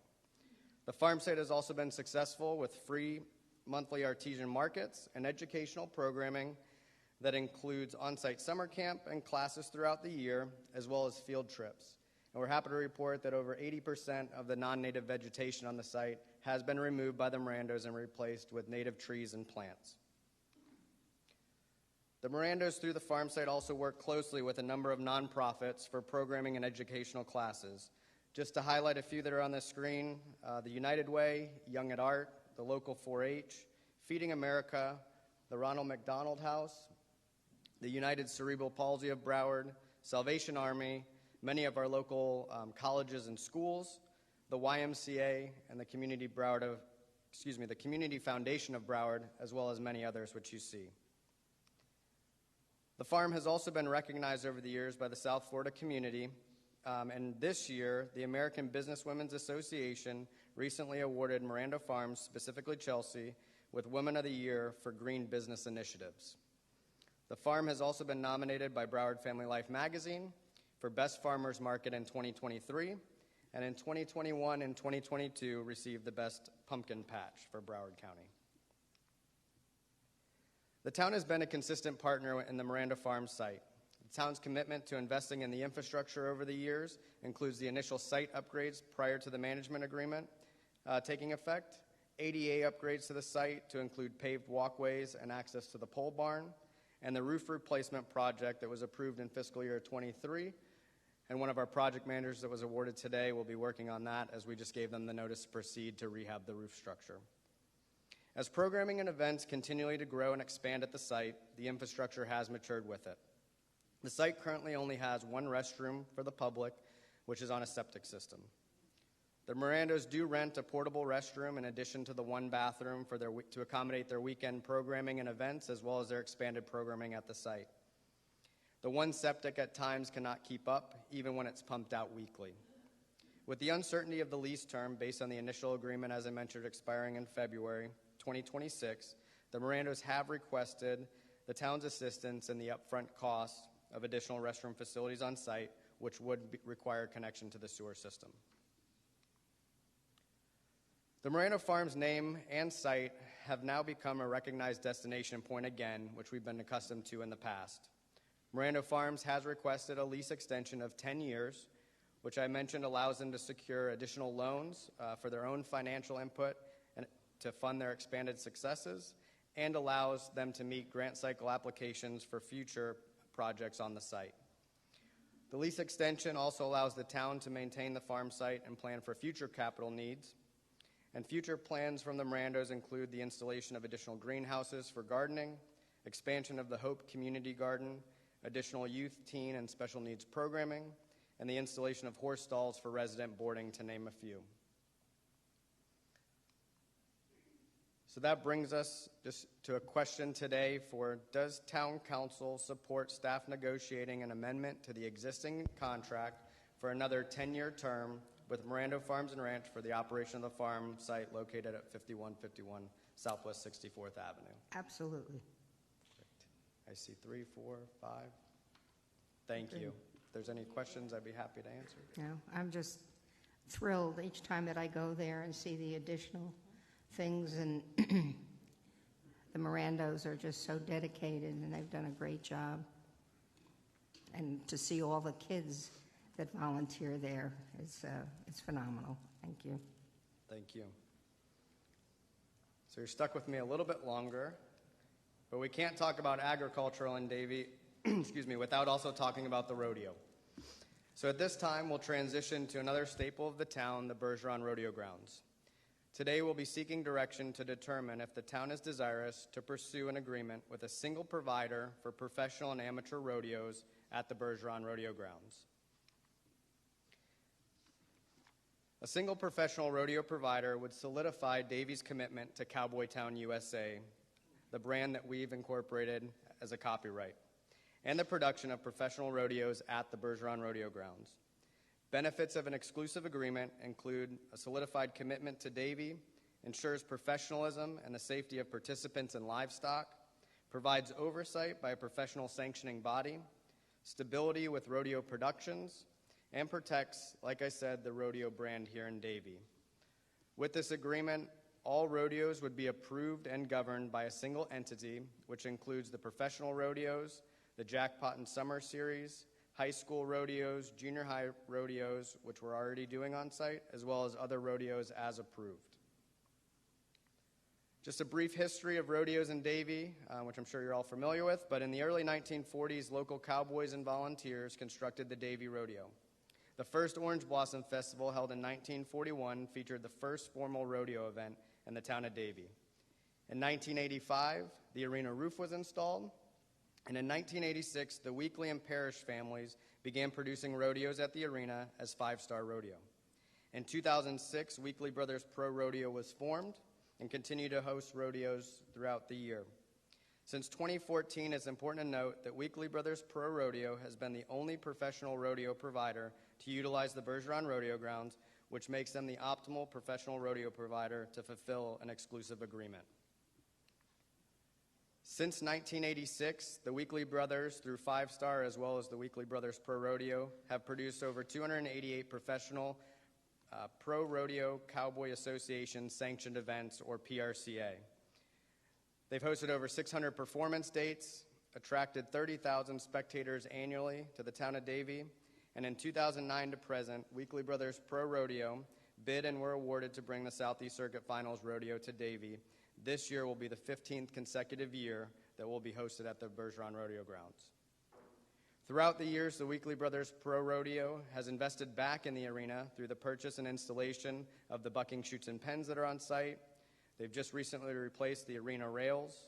They built the announcer booth and bandstand, as well as the ticket booth, completed entryway paving, and continue to provide new clay and sand as needed to ensure that the maintenance of the grounds are upkept to their standard of professional rodeos. Over the past 9 years, it's estimated that the Weekly Brothers have contributed through staff, equipment, materials, and upgrades an estimated $500,000 towards arena and facility upgrades, not to mention the national recognition and spotlight to showcase Davie, Florida as Cowboy Town, USA. So since 1986, I just want to highlight a couple featured accomplishments for the brand. They were awarded the Professional Rodeo Cowboy Association Stock Contractor of the Year in 2001 and 2002. They were nominated as the Professional Rodeo Cowboy Association Small Rodeo of the Year in 2001 and 2004. As I mentioned, they're the current host of the Southeast Circuit Finals Rodeo that attracts cowboys and cowgirls from all over the Southeast United States. And in 2010, they were voted the best rodeo in Florida by Florida Monthly magazine readers. Again, just to highlight a few, in 2011, they were the Southern States Bull Rider Producer of the Year. In 2013, they were featured in Southwest Focus, Davie Hold On to Its Cowboy Culture Through Rodeo. In 2020, the USA Today 10 Best Readers' Choice named the Davie Pro Rodeo the best rodeo in North America. In 2020, Pro Rodeo Cowboy Association, also top rodeos by committee purse, Davie came in at number 21 in the United States with a total purse of over $176,000 and a purse per performance of just over $58,000. Weekly Brothers Pro Rodeo have been and continue to be devoted to hosting exceptional rodeo experiences for fans here in Davie, Florida, as well as attracts attendees throughout Florida and around the world. When they pull their ticket information after each rodeo, credit cards are swiped in other countries, continents that all come here to Davie for these events. And they've also worked, as we know in the past, with the local port to bring people over from cruise ships. The Weekly Brothers is committed to the preservation of Davie's equestrian heritage and the American cowboy, along with Davie's traditional Western heritage. So an exclusivity agreement would be inclusive, as I mentioned, of both professional and amateur rodeo performances at the Bergeron Rodeo grounds. The agreement terms and conditions will be brought back to Town Council for consideration and approval. So the question today is, does Town Council wish to pursue an exclusive rodeo agreement with Weekly Brothers Pro Rodeo for amateur and professional rodeo events within the Davie Arena at the Bergeron Rodeo grounds? They would be approved initially by Town Council and then renewed administratively. We got one, two. Yes. And if there's any questions, I'd be happy to. I think it's a good idea. Great. I see 5. Excellent. Thank you. All right. So the first 2 presentations I had were referenced Davie's roots of agriculture on rodeo. I hope you're not tired of me yet. This will be the last one before I sit down for a little bit. But I do have one more exciting opportunity to review for the future of the golf course and amenities for our residents and visitors. Again, just to start with a brief history of the course, the town purchased Arrowhead Golf Course in 2011 and contracted with Greenway Golf for the operation of the course. Upon purchase, the clubhouse was deemed uninhabitable and demolished. The town had always envisioned rebuilding a clubhouse on the course, which included food and beverage service, space to accommodate tournaments and small events, as well as house golf operations and front desk services. Most recently, in 2017, we did receive direction from Town Council for staff to design a new clubhouse facility. However, the project was placed on hold. And as I mentioned, the town has always envisioned funding the construction of a clubhouse. However, no time frame was identified, and there have been other priorities that have taken place throughout the years. In 2021, and you were introduced to them last year, but Greenway Golf did transfer ownership and was required by Umesh Patel. So since 2011, Greenway Golf, as our management company of the Davie Golf Course, has always received positive public feedback, remained community-minded and focused, have been responsive to feedback from both the town and the public. They continue to assist with capital improvements, have met all contractual obligations, and remain flexible and responsive to staff requests, and always continue to seek new ways to improve the course and increase rounds. Just some of the accomplishments over the past 12 years with our partnership: they've initiated a number of community programs and fostered partnerships with an array of not-for-profit organizations to promote golf, as well as assist with their fundraising efforts. Some of the highlighted programs, and this doesn't include all of them, but are the Summer Junior Golf Program and Summer Golf Camp, the Annual Loyalty Program. They have a renewed partnership with the First Tee of Florida, and they're also the home course for Western High School for both practices and matches. Some notable events that support their vision and commitment to Davie: they've partnered with the U.S. Blind Golf Association for their annual tournament. They also host the Special Compass Golf Tournament that supports children and adults with special needs, and the U.S. Kids Golf Tournament that had over 85 participants this last year. They've also worked with the Hero Tournament and Wounded Warriors as well. Golf has remained stable through the pandemic and was not as heavily impacted in the way many industries were during closures related to COVID-19.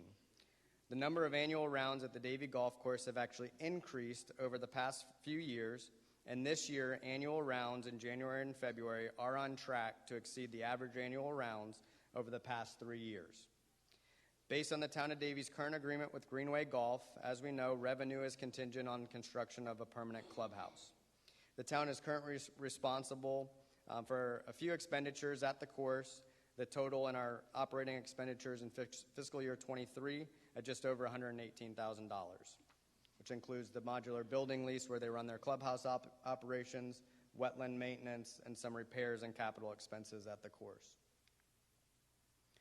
So this slide is very similar to the 2017 presentation. However, we have updated a couple, and the concept now includes, for your consideration, the addition of a limited service hotel on site.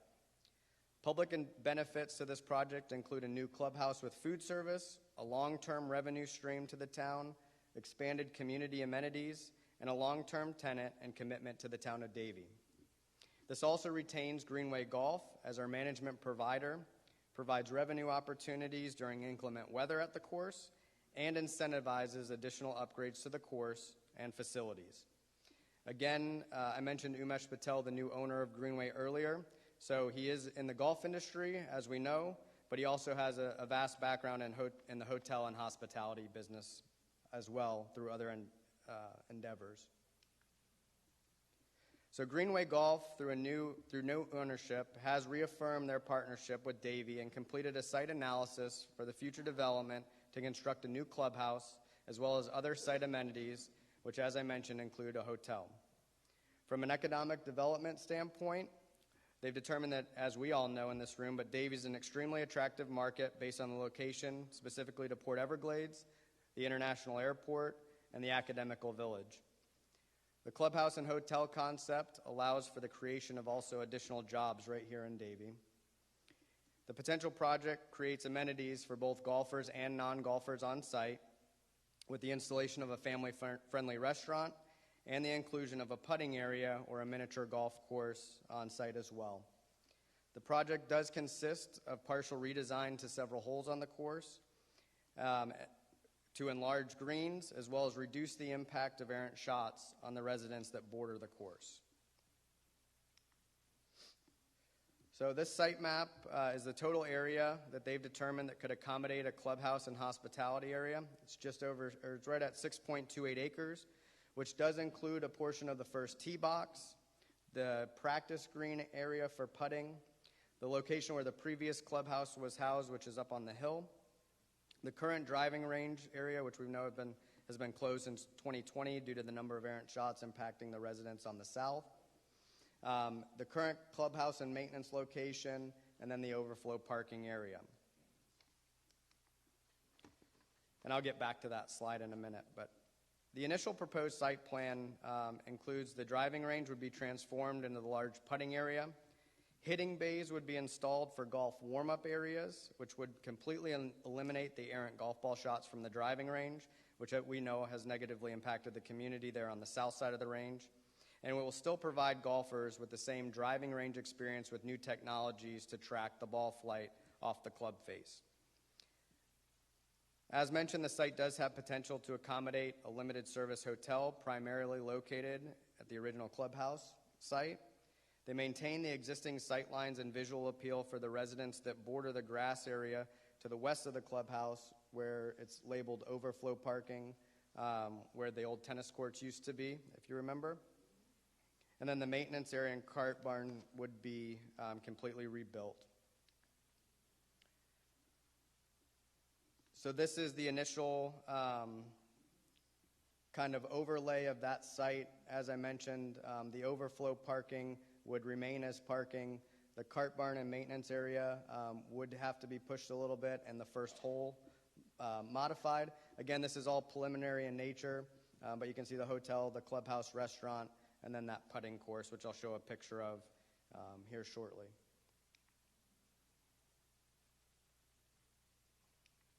Let me just do this first. So the current land use designation does allow for a hotel and restaurant application as commercial recreation.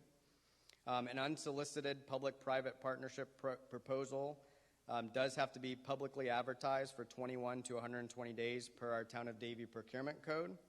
And the agreement terms and conditions would be brought back for Town Council consideration and approval if we receive that direction today. So these are just kind of some preliminary pictures that were provided based on the proposal of an artificial miniature golf course on site for both that golfer and non-golfer application, as well as an open air and interior restaurant site.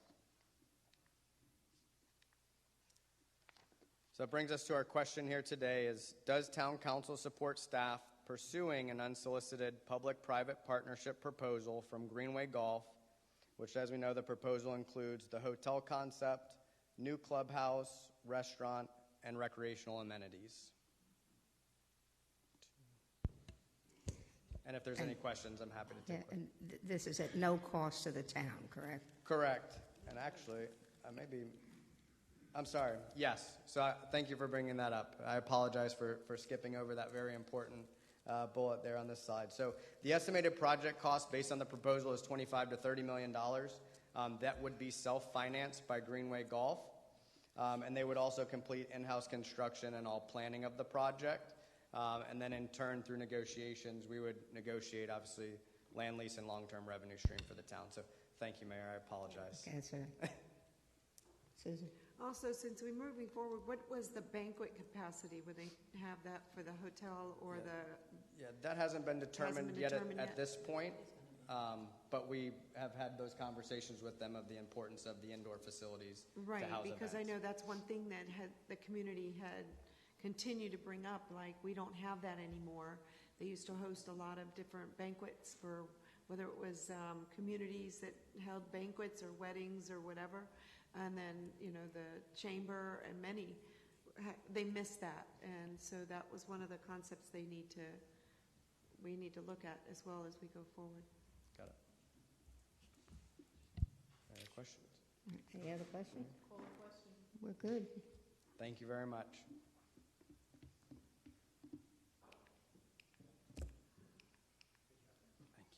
Oh, Jeff. Yes. That was actually Parks and Recreation. Can I ask you a couple of questions? Sure. It was, you talked before about the trail master plan. Where are we with the GPS markers and the signage, and how is that continuing through this budget year? I'm going to invite Osdell up as well, since his team is working actively on that. So he's on his way up. Oh, okay. And also, I know we have the signage around town, and I don't know how to do it because a lot of the people that drive through the town don't live here, but we still have a lack of knowledge by many drivers of how to act, including, business vehicles, Amazon, all those companies, of how to approach a horse and the rules of the road in relationship to a horse having the right of way. So, and I'm just wondering, is there any way that we can contact the companies, Amazon and FedEx and all these companies that send out deliveries on a constant basis? I live on a dead-end street, and I must tell you that I probably see 10 to 12 delivery trucks, and that's only when I'm home, during the day, coming up and down my dead-end street. And they don't, and they speed. They're just flying. I know they have to make all the deliveries, but they have to be more careful. So that might be an approach we could take. Hi, Mayor.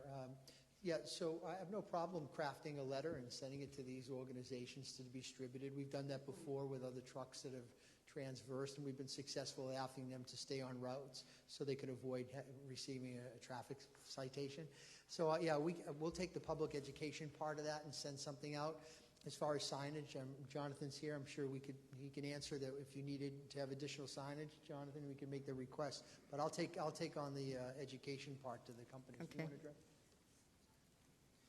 Yeah, wherever we have those horse trails, that would be good to, like we had done on Davie Road, and hopefully that comes forward, is to put additional signage that would let people know that horses are in the area. So we can always continue to do that. Thank you. Appreciate it. Still, GPS. Good afternoon, Mayor, Council members, Vice Mayor, Administration. Jose Larrea, Public Works Director. Excuse me. I think you have several questions. One of them was in regards to the emergency markers. So we completed the markers for Robbins Park. We have other locations that we're in the process of also implementing. We've been very short-handed in the last few months since COVID. It's actually been very difficult to hire new employees, and every time we hire a new employee, for whatever reason, doesn't go through the process, or they end up leaving very soon. But it's something that we're working on. We continue to work with the police department, the fire department, and also our IT department. And I think that there were some other questions you had, correct? Can you? It was the signage is tied into the GPS. Yeah, That's so like right now we have completed the GIS maps. I'm actually working currently with our IT department and our consultant. There were some discrepancies that we're trying to clear in the maps. It's more of technical things that need to be addressed. And then we're going to be working with our parks department, because our intention is to have that map available through a QR code posted on the signs. But we don't want to do that until we have finalized and we feel comfortable with all the information that is on the GIS map and that is accurate. But it's been completed. It's just working through some of the little technical details. Okay, so do you have a completion time, or is it still in flux because of the... It should be within the next few weeks. Like I said, it's complete. It's just some discrepancies and some information that for some reason is not showing on the map, and we're going back and forth trying to figure out the technical issues to get it addressed. Oh, okay. It's not a budgeting issue, is it? It is not. Okay, thank you. And the last question is Wolf Lake. Is it? We still are getting a multitude of complaints about the fact that it's still closed, and we know it is, and we know why it is, but have we come up with any solution, or is it going to be permanently closed? I'll step back in. So we are still, we have completed additional water testing. We did work with Central Broward to determine if we could tie into the canal that's on the west side as well as the northeast side, which we determined really isn't feasible, and we tested those waters as well, and they contain similar higher counts of the bacteria. We're still looking at some solutions. I know Alan is working on something too, which I don't know if it's going to be tied into or not, but we are still looking at some solutions to reopen that, but at this time we do not have a definitive answer. Thank you. Thank you.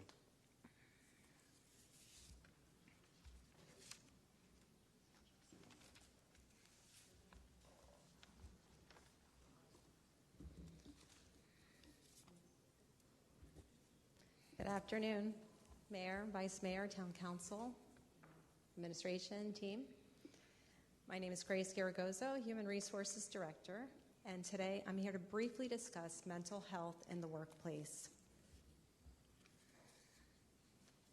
So what is mental health? An employee's mental health includes their emotional, psychological, social well-being. It affects how they think, feel, and act. Additionally, an employee's mental health can change over time, and factors depend on their workload, stress, and work-life balance. Now, there are many facts regarding mental health and mental illness. However, here's a few from the National Alliance on Mental Illness. An estimated 51.5 million American adults experience a mental illness in the U.S. in a given year. This equates to 1 in 5 Americans. And serious mental illness costs the U.S. $193.2 billion in lost earnings. And less than 50% with mental illness receive treatment.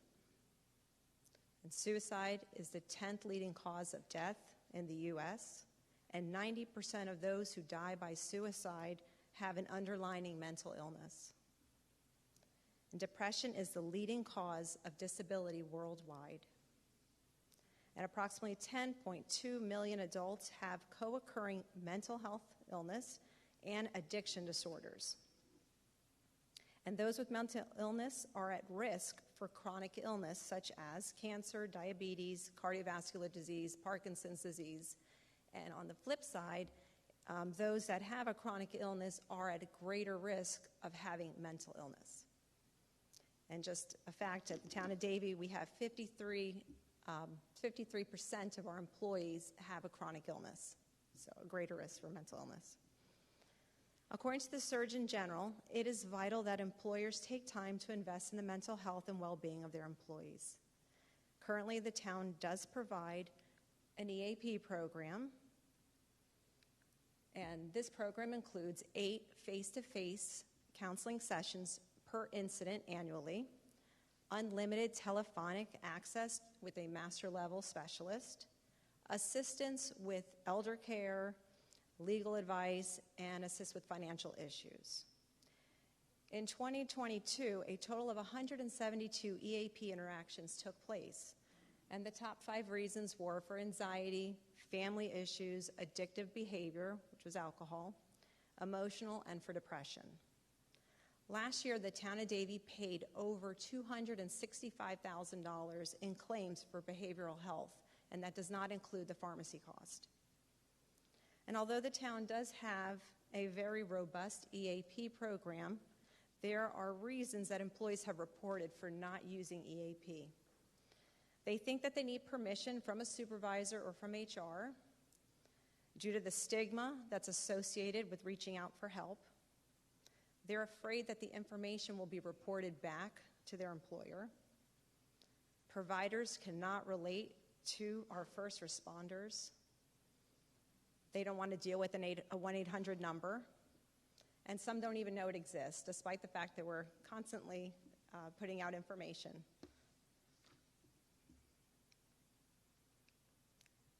So there's time for a change.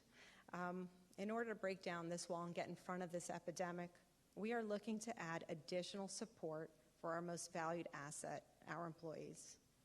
We would like to explore contracting services for a behavioral health manager, and some of the services that would be included is 24/7, 365 on-call clinical consulting, a 45-minute annual mental health screening with all members of the Town of Davie. And that's important because they would get to know this behavioral health person, so they'll at least have a familiar face and know who to go to. Licensed therapists who have been trained in first responder culture. And this person would be integrated into the town. They would go to briefings, they would have dinner or lunch with the firefighters, they would get to know the employees. Individual crisis assistance, critical incident support. They'd assist in building a peer support team. Now, police and fire do have a wonderful peer support team already, but this would help with additional training as well as create one for the general population. on-call non-therapy guidance for any employee and their family members that need advice. So they'll even speak to family members if needed. And the most important would be the mental health education. So they would be providing mental health education, ongoing training for fire, for police, for general employees. And this would give tools to help with coping, just give them advice that they would need to go through the various, either whether it's work or outside pressures. And with the increase of tragedies and pressures in the world today, this is much needed. So this brings me to the question. Does Town Council support initiating a mental health program with an estimated annual cost of $150,000 funded by the self-insurance account? Absolutely. Thank you. Thank you very much. Thank you. Yeah. Great job. Grace, a question. Question? Go ahead. This will be part of our wellness program that I think that you've done a great job on. I mean, I know I read those emails that come and have incorporated a lot of the green, clean eating and, strategies on, I know it doesn't show, but trying to exercise and things like that. And I really think that that's been a benefit to a lot of employees that I've seen that are doing a great job with it. And so I'm glad to see this type of outreach for people. I think it's needed in this time, especially with the pandemic coming off the heels of that. A lot of people have a lot of stresses. So thank you Yes. for incorporating this into the wellness. Yes, we had a 29% increase over the last year, so it's definitely much needed. Thank you. Thank you. Thank you.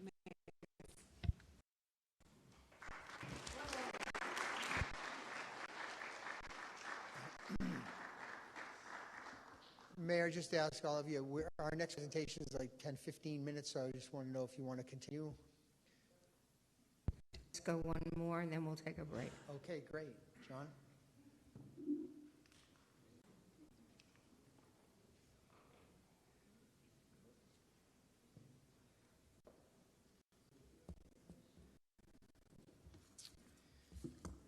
Good afternoon, Mayor, council members, town manager, and staff. I am Jonathan Vogt, your town engineer. I have the pleasure of sharing with you an update on our roadway master planning efforts for the town.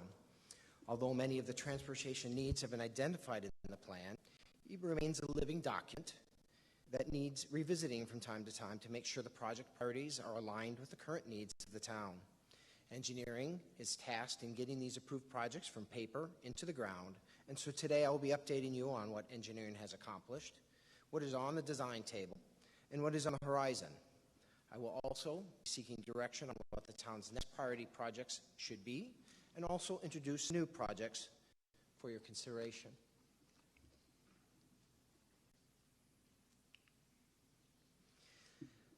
So I would like to start with the progress update on our SureTex program projects. Obtaining outside funding opportunities is key in achieving the town's transportation goals faster than if we rely on our own resources alone. So as I go through the slides, I will be sharing with you the town's successes in securing these outside funding opportunities. These start with our success with the county SureTex program itself. The project that you have before you is one of the projects that we have completed this year, or very near to completing. It is our Davie Road Phase 3 improvements. The cost of this project was $5 million, in which $4 million of those dollars came from the SureTex program. This was a facelift for Davie Road in our downtown that provided a much nicer pedestrian environment. We widened the sidewalks. We provided pavers, sidewalks that were ADA compliant. We added the medians for safety, as well as 2 pedestrian signalized crosswalks, and then the obligatory resurfacing, restriping, and new signage. The next project that we completed under the SureTex is the College Avenue Phase 2 improvements, which we had the ribbon cutting for just a few months ago. This year, this project spent $2 million of the SureTex dollars for that to cover our expense there. This widened the roadway from 2 to 4 lanes. It did the drainage infrastructure and also connected the missing sidewalk network links and added the designated bike lanes. This theme of widening of our roadways and providing for those pedestrian and modal connections and improving lighting in the corridors is a theme that goes through all our service projects that have been funded for us. So the next project were the ones that we completed, we continue to roll. And so these next projects are projects we actually have on the design table. So Southwest 30th Street from College Avenue to University is the next one, in which $2 million were acquired through surtax. The first portion from College to 75th Avenue will be covered by the surtax, but we're also partnering with NSU, and so whenever I can reduce our scopes because they were coming in with the development of their areas, and so they will be completing the portion between 75th and University because they want to widen that area to 4 lanes.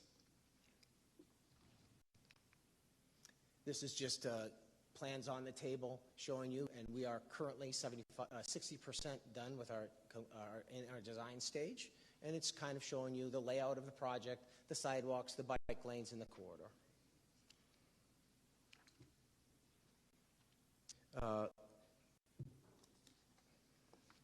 The next project that is under design is Orange Drive from the Turnpike to Davie Road.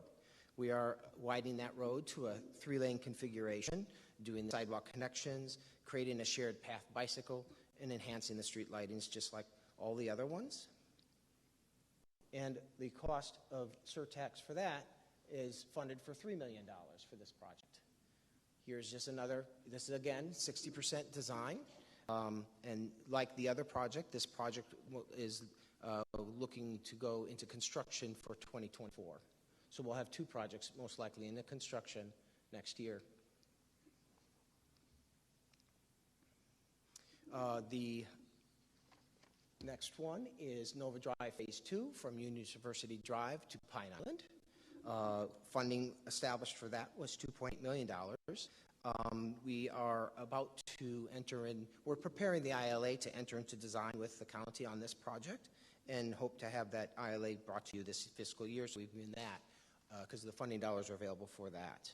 Again, a 3-lane corridor. Through the corridor, we will be, because the golf course is there and they have the cart crossings, we'll be doing signalized crossings, we'll do improved bike lanes through the corridor and enhance the lighting.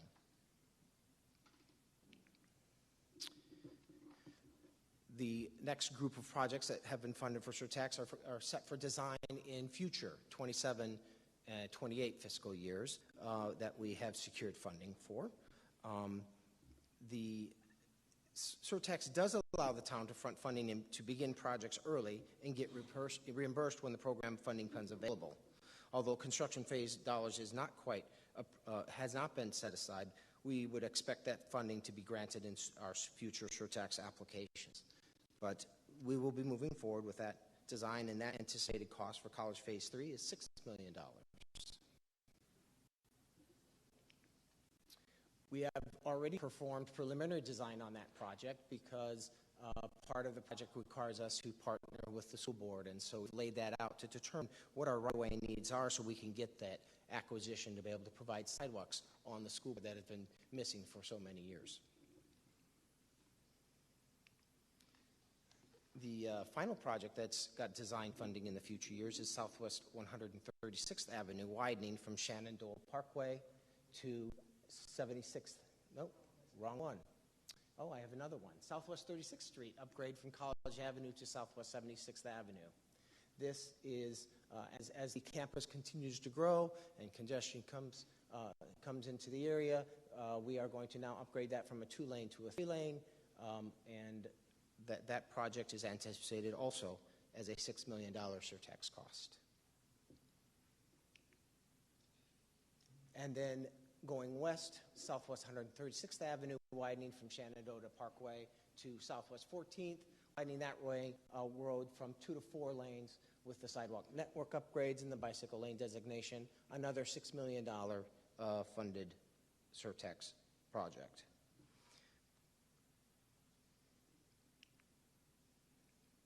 So, another outside revenue source the town can receive project funding for is through the MPO Long Range Transportation Improvement Plan. Funding for municipal projects with this plan are allocated through the FDOT's work program.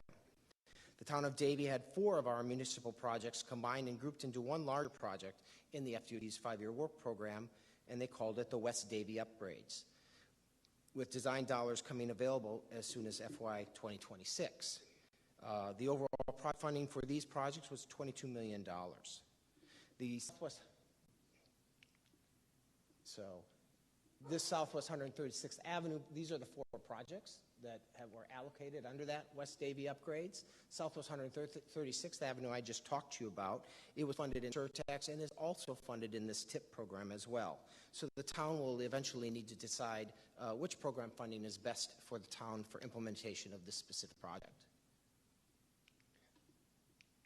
The other 3 projects, 136th Avenue and Southwest 26th Street intersection, is a roundabout for that area. It requires some right-of-way from the properties surrounding the intersection, and this roundabout will impact Southwest 136th Avenue East, which we'll discuss later in another project that is important. The other project is Southwest 130th Avenue from State Road 84 to Southwest A3, adding that turn lane, doing the sidewalk upgrades and the bicycle lane improvements. And then the desired Flamingo Road and Southwest 26th Street intersection signalization improvements was included in that grouping. So, in review of our existing local roadway master plan project list, staff wanted to get input from council as to which roadway projects should be prioritized for implementation in our capital improvement programming. The first project I have identified here for you is Southwest 20th Street for implementation. It is a single-lane roadway, and we are looking to widen it to 2 lanes from South 127th Avenue to 130th Avenue. Right-of-way acquisition would be required.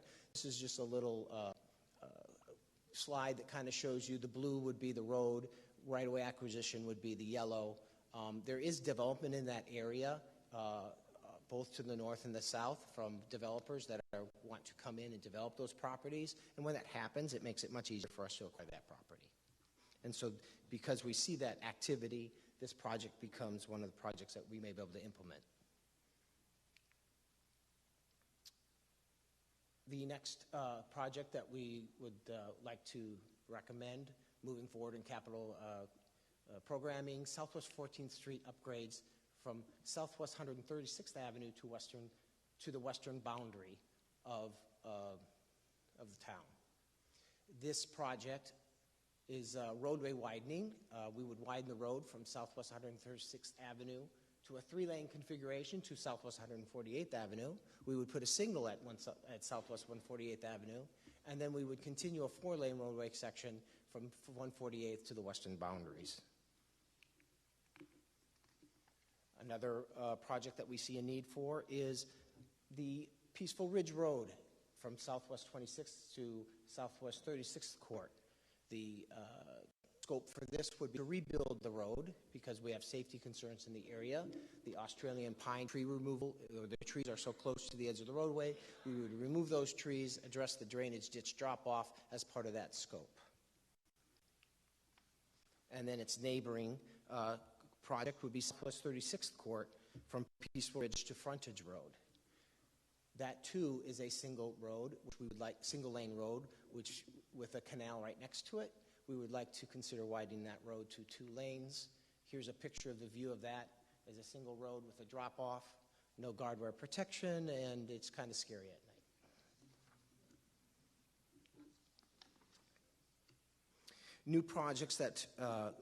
Roadway project needs that staff is recommending consideration for inclusion in our roadway master planning and capital programming are the Southwest 61st Avenue C11 Canal Bridge widening.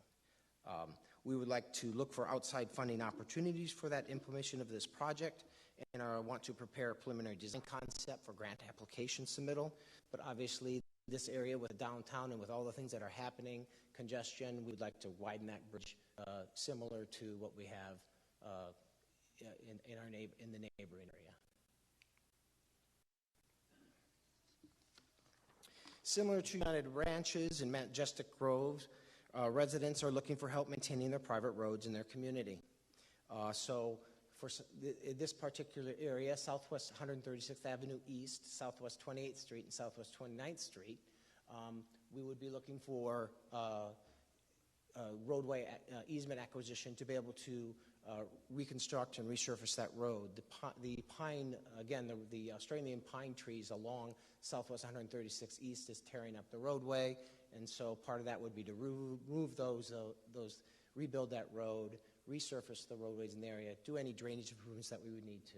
But it also, because of the circle that's coming in at Southwest 26th Street and 136th Avenue, the entrance at that juncture really needs to have a different location, and so part of this project would also include a culvert crossing on Southwest 136th Avenue to that neighborhood, a little further north, a little further south where you see the blue circle.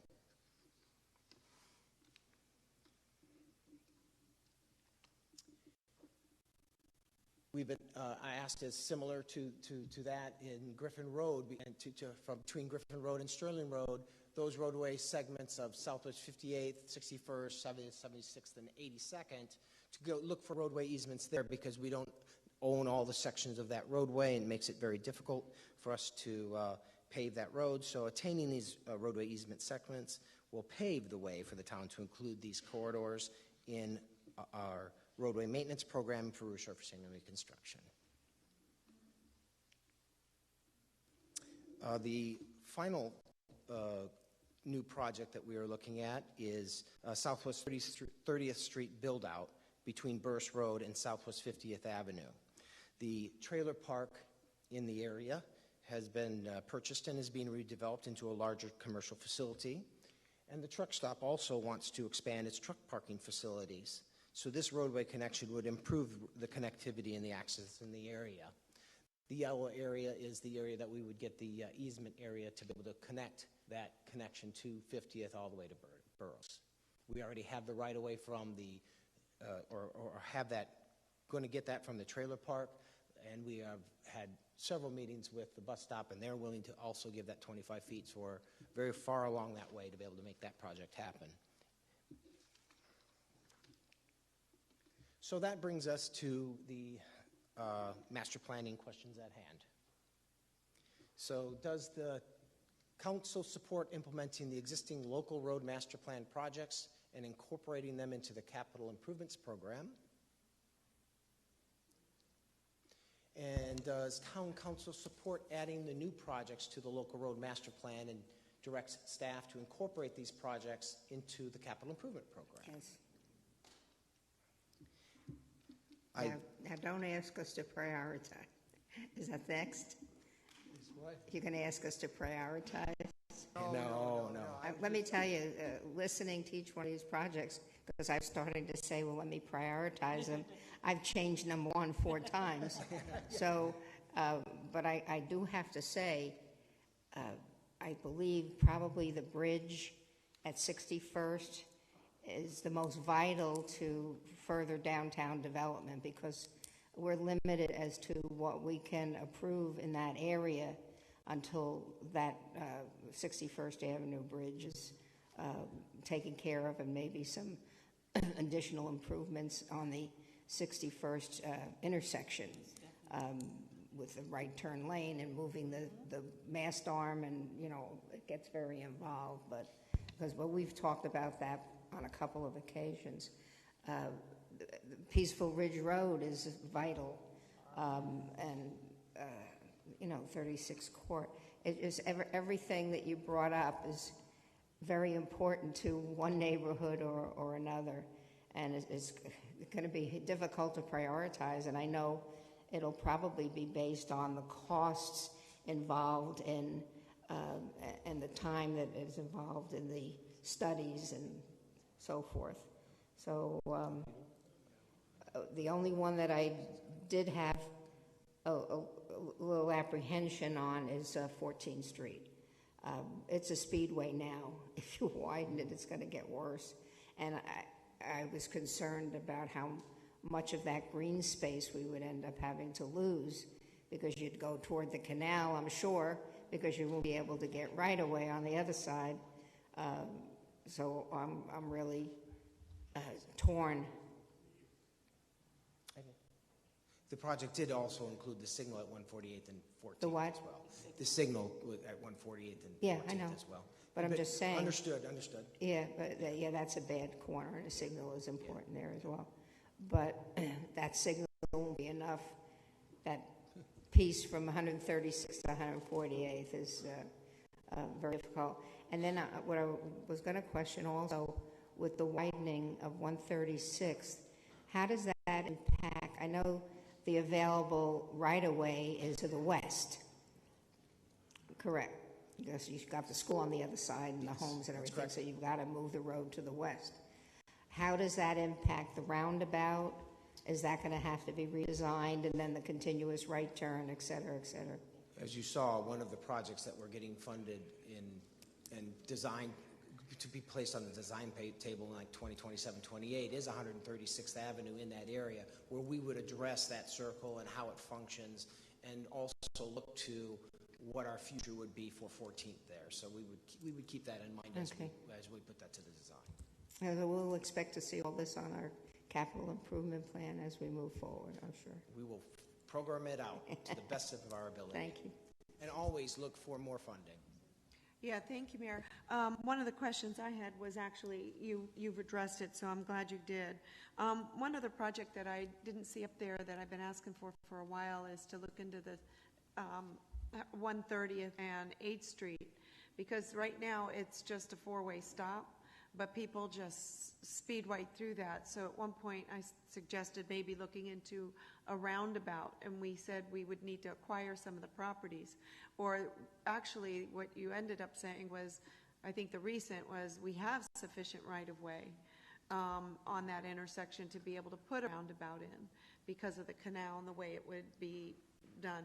I just believe that somehow we got to slow the traffic down, because there is no other way to slow it down on both 130th as they speed through, and also through 8th Street. They just keep on going.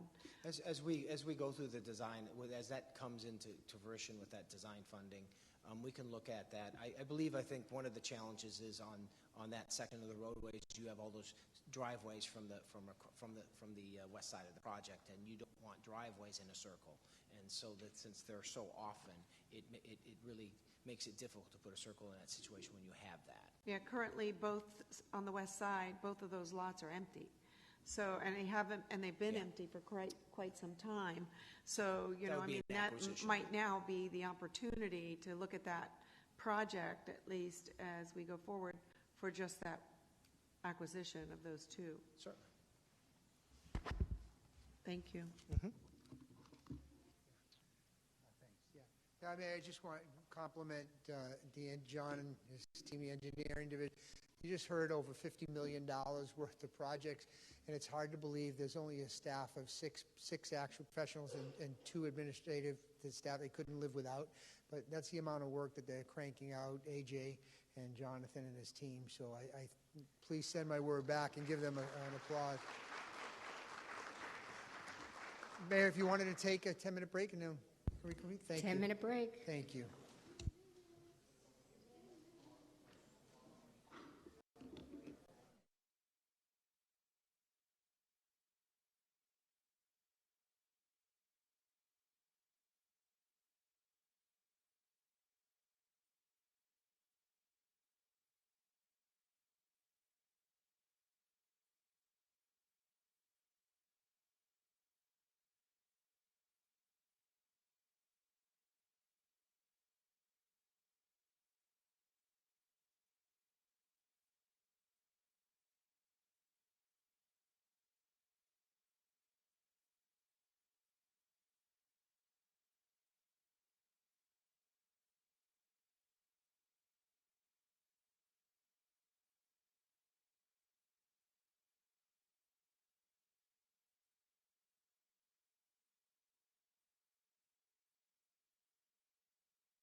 it works here, but it doesn't work there.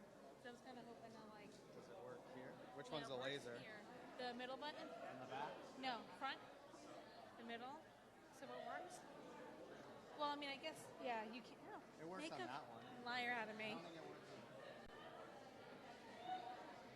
Yeah. Okay. So it works on that one then. Got you. I tried to do that. Maybe I was doing that one.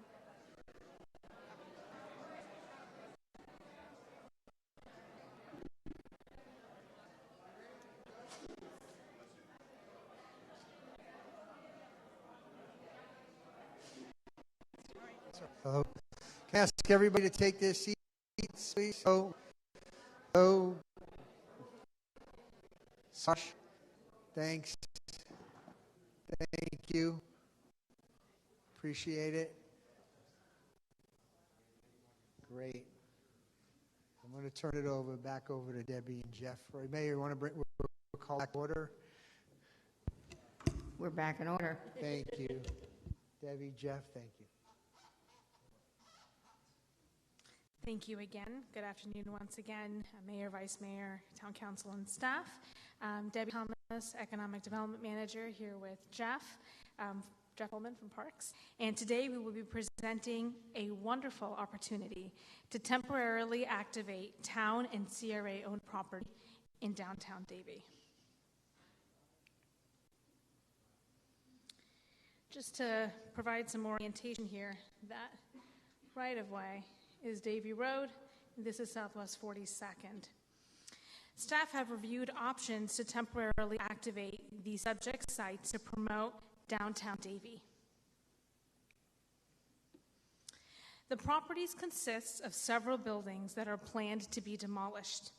The properties north of Southwest 42nd Street include building number 1, outlined here as Davie Dental, building number 2, which is a Davie Professional building, and the vacant lot, which is a former Chamber of Commerce site, outlined here as use number 3. The properties to the south of Southwest 42nd Street include the Automotive Garage is number 4, the Clearview offices are number 5, buildings A and B at the 4217 location are number 6 and 7 respectively, and the former Sports Barn site, as well as the existing CRA property, are together number 8. Now Jeff's going to come up and talk a little bit more about this activation. Thank you. So our team, along with Debbie, Cheryl, and the CRA, have been researching opportunities to activate the parcels along Davie Road on a monthly basis to promote the Davie Road corridor. Taking into consideration current staffing levels for program expansion, additional events, costs associated with programming, on-site amenities, specifically restroom facilities, water access, electrical, and lighting.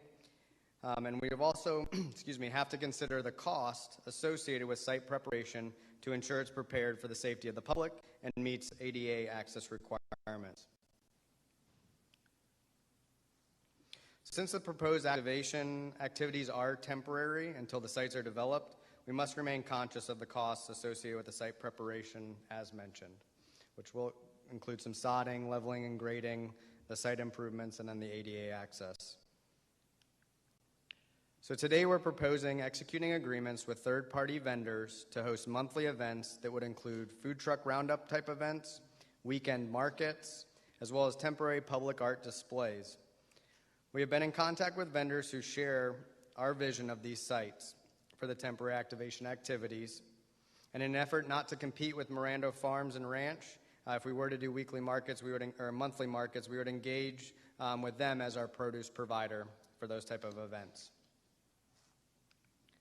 So upon assessment, we have determined that the north parcel, which Debbie mentioned, which includes the old chamber property as well, is the ideal location for this unique opportunity of a temporary activation based on the existing asphalt areas, the adjacent parking near the rodeo grounds, and the additional green space that would be available upon the demolition of the existing buildings.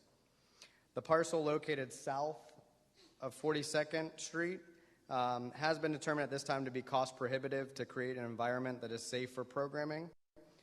However, a portion of the site adjacent to Davie Road,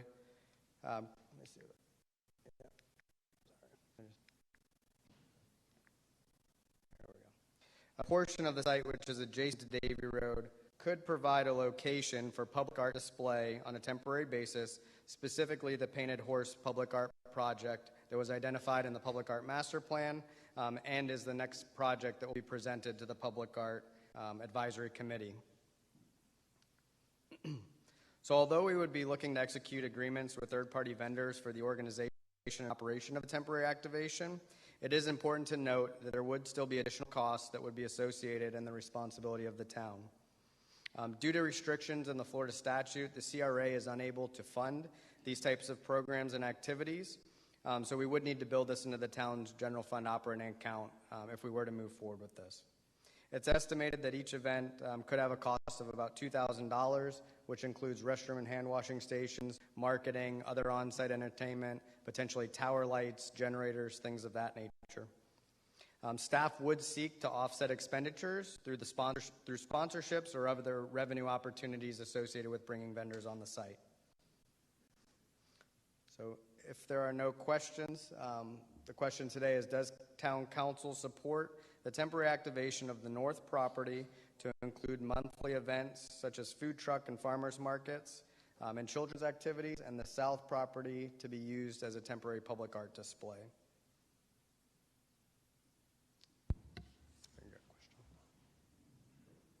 Yes, and I have a question. May I? Thank you, Mayor. The Terry Santini building, there's a restaurant that was interested in coming into the town and coming along Davie Road, even if it was a temporary until they found a site. Would we, that old, the best one that would be the Davie Professional Building that's actually in good shape that they could probably use would probably be the same amount of square footage. How much square footage is in that building, and would that be possible if I sent them your way? I know at the moment we do have plans to demo the building. I'm not sure if that's already been scheduled or not. I can definitely find out the square footage for you, but we do have other opportunities as well if that one would not work, to provide another location for them to locate somewhere along Davie Road. Yeah, because I'd like to know how much square footage is there, and I don't think you have scheduled the demolition yet because you're waiting until after this workshop, I would assume, before something gets brought back to council, and I've never approved anything on our agenda yet to destroy any of those facilities at this point. So that, I just want further information before, and that might be a consideration if the council would want to see if that restaurant would be something they could rent temporarily and eventually come in. Why wouldn't you have brought this to the town to examine? I mean, a restaurant is a big deal.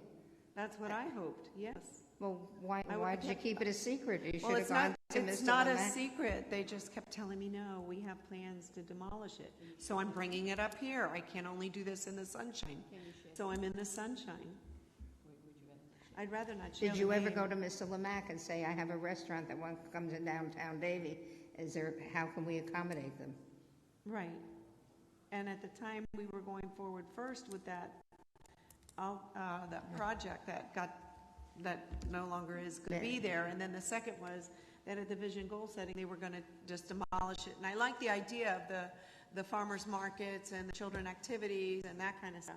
So I'm still waiting to hear back from that restaurant, but it's a nice restaurant. Yes, very nice. Not a fast food restaurant, very nice restaurant. They used to be in Davie, hint, hint. But anyway, so that conversation needs to be had if it's a consideration. I mean, I would go forward with all of this, and that's to demolish it all. With the caveat that we looked at that number 2 building, which was the Davie Professional Building, to wait until staff can discuss it with them on possibly coming in to use it as a restaurant.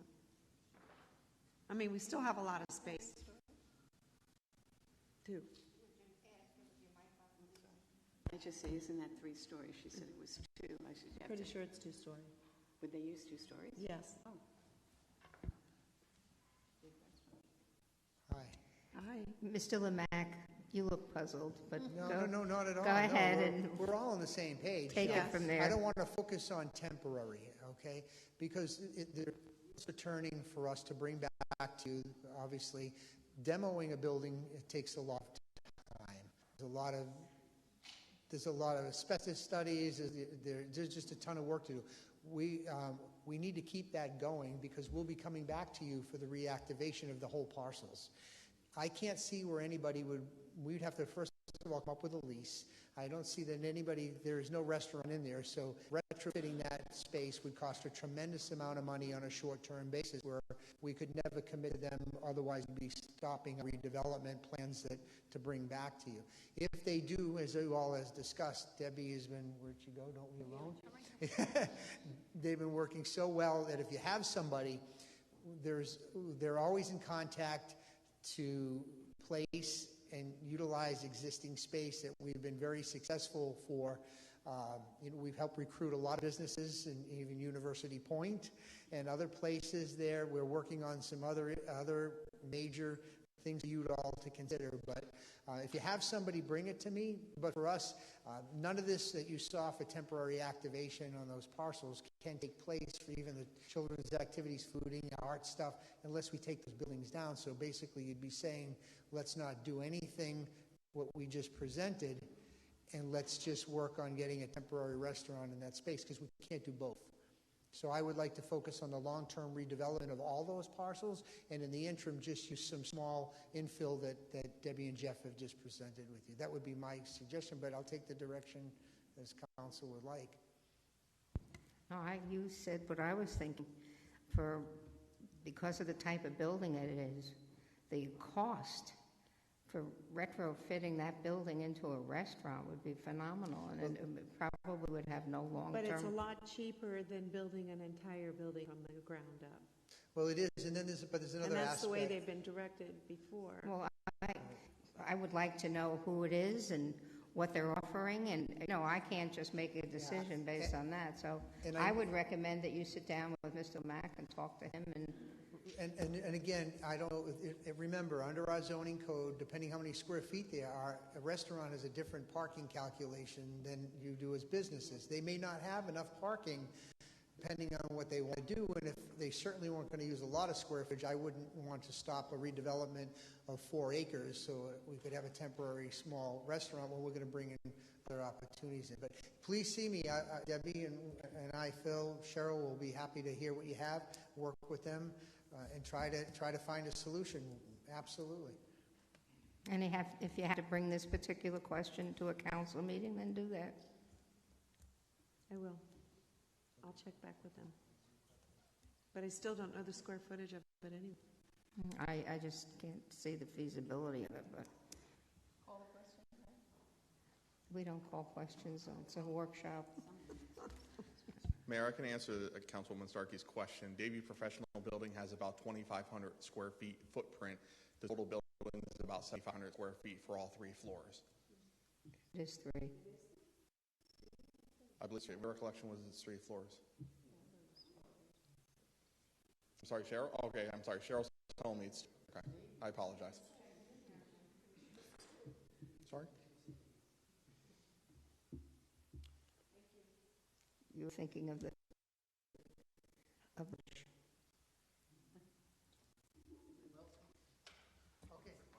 I'll come back. Yes, so we still have the question in front of you. Well, I don't know. I don't see any feasibility in what was just brought up, but it depends on the rest of the council. You want to just hold off this question for a council meeting in a couple of months? Sure. Is there any rush to get an answer to that question? No, I will just tell you that we're going to continue our plan for demolition. Continue your plan so and your we'll bring it budget back. based on us saying yes to this, and then you can always adjust it if we need to. Okay, and move forward with the south property right away, well, if you can't, want. No, that's the problem. The problem is the south property would cost way too much money to invest in on a temporary basis. That's why we were just using it for display and not for any activities. We'd have to spend way too much money on a very short period of time that to us we didn't recommend. But what you're asking, Mayor, I'm fine. We'll sit down with Councilmember Starkey and be happy to hear the interest of whoever wants to come in, absolutely. I will tell you at the same time, though, we're going to delay, we'll start to move forward to bring you back things with the demolition. If you decide to put that on hold too, that's fine, but we'll keep both things going. Okay. Carol? Can we make this a time certain? Not keep pushing it off till it gets to that. I'm just saying, if Councilman Starkey can get with you, we can maybe have this come up at our next council meeting, not wait till it's... I'd give it more time. Yeah, no, it's really? I won't take too much time. The party that she's talking about may need to come in and discuss with staff, which is what should have been done to start with. Whatever, whenever you're ready, and we'll bring it back. Okay, just before the June break. That should give you plenty of time. Thank you. The next... And in the meantime, you're going to plan for this accordingly as far as the budget's concerned, and then make any adjustments that you have to between the June workshop. I'm going to plan for multiple paths, and then you'll be able to make the Sorry selection to make it... and debate. No, that's great. No, it's always healthy dialogue. All right, thank you. Jeff, Debbie, thank you. All right, Mr. Holstey's going to come up. We have a series of a few things, and then he'll take us towards the next minor, very slow break. So, Phil, let me turn it over to you. We'll skip this. Thank you. Good afternoon again. Philip Holstey, Assistant Town Administrator. Touching on something that Debbie covered in our presentation, the town has over 1,900 acres of park open space owned either by the state, county, or the town itself. So today we'll be talking about an opportunity to add another nearly 22 acres to our open space and park inventory in the Pine Island Ridge community, where we currently don't have any parks open space. So the map where you depicts the location of the 28 acres is on the northern part of the actual, from a geographic standpoint, the northern part of Pine Island Ridge. As mentioned already, the property is 21.8 acres. In the northeastern part of the property is a playground, and then throughout the property is a multi-use trail that connects into West Ridge and Pine Island Ridge that's owned by the county. So at a recent meeting of the Pine Island Ridge Country Club, they voted to enter into negotiations with the Town of Davie regarding this land. We desire to enter into those discussions as well, which would include the transfer of the trail and ground of the town as part of the donation. So this is a view of the playground that sits there today. Obviously, if we accepted this land donation at a future time, we would have to replace the playground there. We haven't done a full analysis of it yet, but this is something that would be included in our playground replacement program for a future project. So the next map depicts the location of the site we're talking about as part of the northern part of the Pine Island Ridge. It connects to the ESL site that's managed by Broward County, owned by Broward County, as well as West Ridge, and it's just located east of Bergeron Park.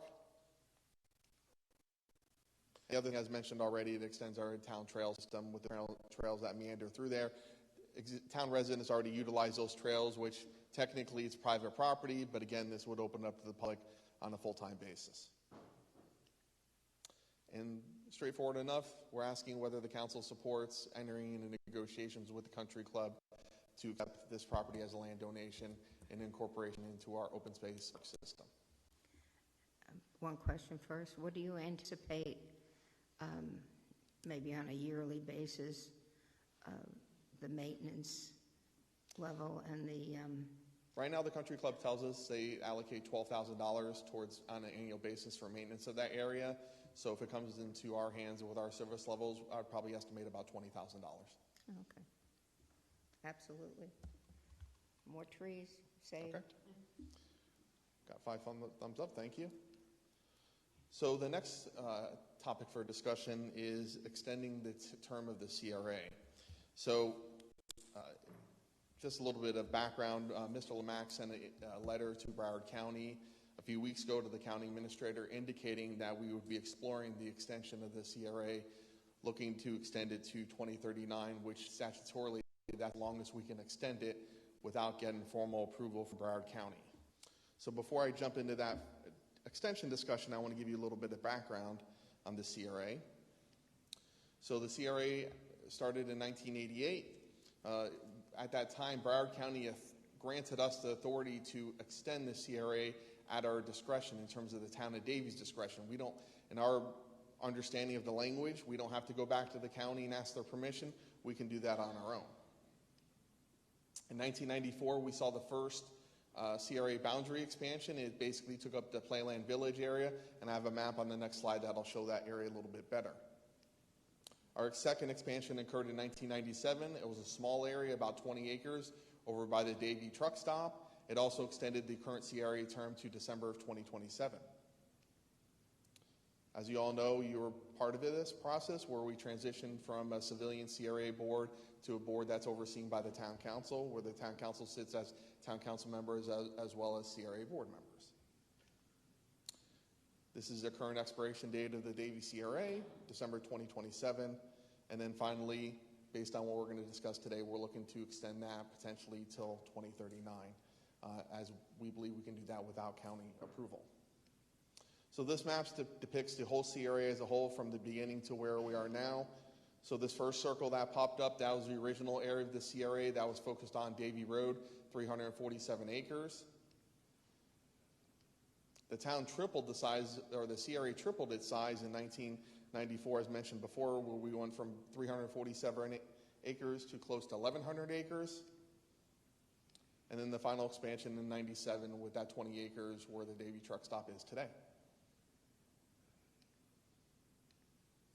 So looking at our revenues, fiscal year 2023, I'm happy to say, was our highest revenue year from a TIF perspective. We've received a little over $8 million of TIF, primarily coming from Broward County and the Town of Davie. Currently, the Town of Davie provides the most revenue to this Davie CRA. So we did a comparison of 10 years ago when the Town Council took over the CRA board, and we've made progress. We've increased our TIF by $5.6 million, or 237%. And then other interesting items of note, Mr. Lamack had asked me, what was our initial TIF when we started the CRA in fiscal year 1990? It was $83,000. We didn't cross that $1 million threshold until 12 years later in fiscal year 2002. So now you're probably saying to yourself, where we spent this money? And I'm going to highlight some of the projects we spent it on.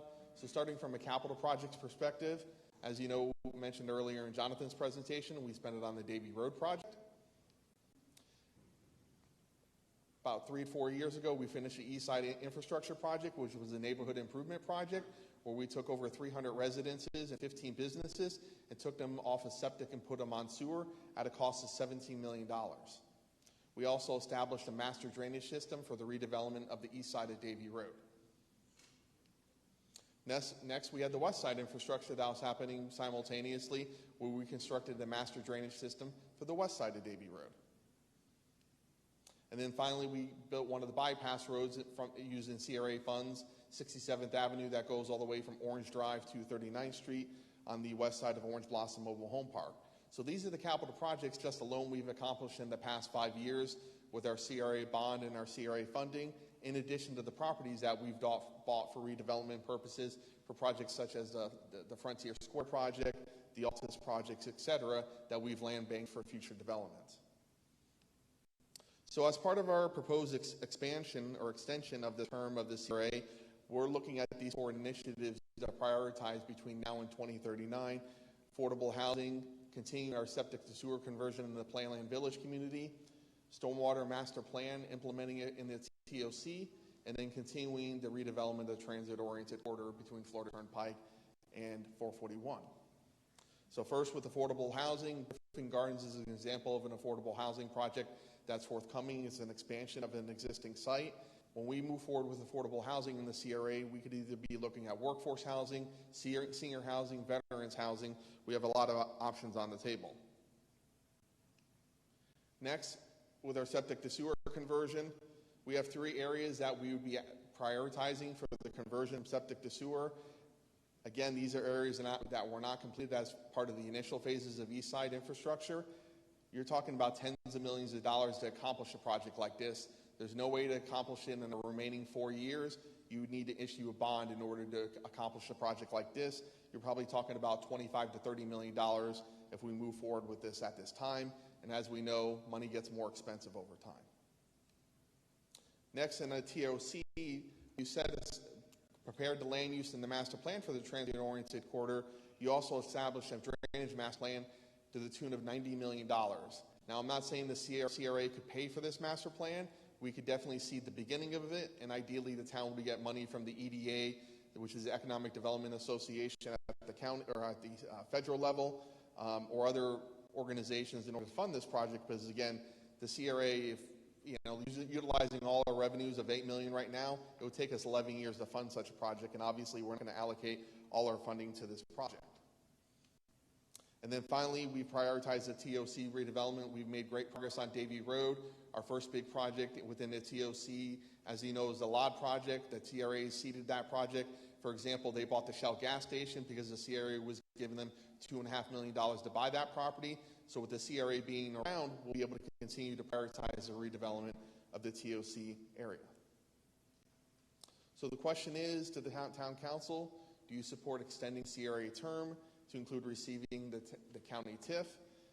And if so extended, we would continue prioritizing these projects of affordable housing, the septic to sewer conversion, stormwater projects, and the TOC redevelopment. Did you want to ask a question? Yes. Go. Philip, I just have a question about the CRA.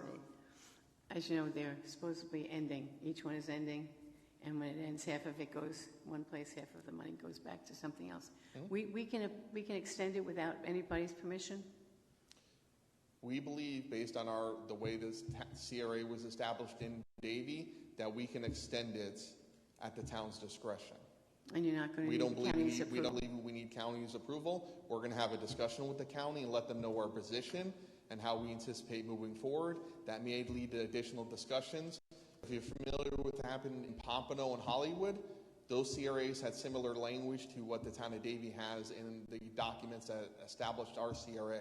So the county may say, you can continue, or we want to reach a settlement, we don't agree with you. There's a lot of ways this can go, but we feel confident we can move forward with extending the CRA to 2039 through the town council's discretion. And if they don't, if they fight on it, fight us, I didn't understand what you said. Well, in the two other examples where... Sorry. What if they fight us and say, no, you can't have it because they want the money? Well, that's fine. We're prepared for that fight. Hollywood fought that battle. Pompano fought that battle, and they ended up having a settlement where they got tens of millions of dollars towards affordable housing. Well, no, that's fine with me, but I'm just wondering, would all this go away then, obviously, if we didn't get the money and no settlement? I'm sorry? Would all of this go away if we don't have the extension of the CRA and the settlement? Between now and the end of the CRA in December 2020, as we stand today, out of these projects, we would not be able to do septic to sewer or stormwater with our existing funding. Okay. The affordable housing, we might be able to seed some projects, but again, it's very difficult to do with a 3 to 4 year horizon. In terms of the TOC redevelopment, we've already helped out the LOD project. I don't have any other projects that have asked for funding, but if another comes along in the next few years, we could definitely help them out. No, you're talking to the choir. I was just wondering if because I know all the talk at the county when I go to meetings is that it's going to end and they're going to get all this money. Mm-hmm. They think they're going to get all this money. But I was just wondering how much of a fight they would put up. But you answered. Thank you. Any other question? Does everybody go along with this? Sure. Okay, thank you. So halfway through, I got 2 more to go. So the next area for discussion is the Regional Activity Center. Specifically, we're going to be talking about the concept of adding additional residential units and industrial square footage to what exists in this, within the RAC. So the next slide you've seen before, but I wanted to remind you about Davie's economic profile in terms of how we've really focused on redeveloping the area that's in the brown with the orange lettering that says redevelopment area. So the rest of the town we protect as rural agricultural use where we have the 1 unit per acre. So great policies to have in place, but that puts a little bit of a burden on the remaining part of the town to be the economic engine to support the redevelopment and continued growth of the town. So within that area, we have the South Florida Education Center, which is great because it provides us an employee base for future development and growth, unfortunately, we don't get any property taxes from it. So it always challenges us is how do we provide a sustainable tax base as we move forward. So starting back in 1998, the town created the Regional Activity Center to harness the potential of the South Florida Education Center and create this vibrant economy. So we adopted density intensity levels that were depending on the town's ability to demonstrate that transportation and other facilities and services would be available to serve this new developments.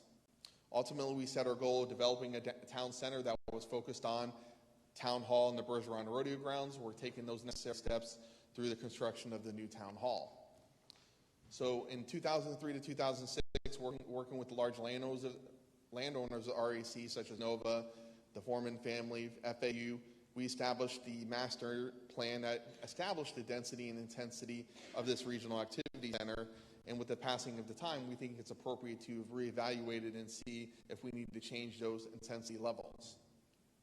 So where we stand today in terms of remaining development activity within the RAC, we have about 830 residential units, 460,000 square feet of commercial, nearly 2 million square feet of industrial, and then institutional encompassing 3.5 million square feet. So these intensity levels were established back in 2010, and now we're examining them 13 years later to see what our lessons are learned. The lessons learned is first is that the state campus facilities have not grown as expected. FAU has not grown their campus. Broward College is actually rolling back and selling off part of their campus for the Davis South and Davis North residential projects. Private office growth within this RAC has not occurred. The most recent project was, sorry, the names escape me, just south of CVS that was under construction for 3 or 4 years. So we're not seeing the office market really being active. So we feel that might be an area to look at moving that square footage to other uses in the town, especially because of the remote workspace that's become prevalent due to COVID. Finally, the demand for flex warehouse space has continued.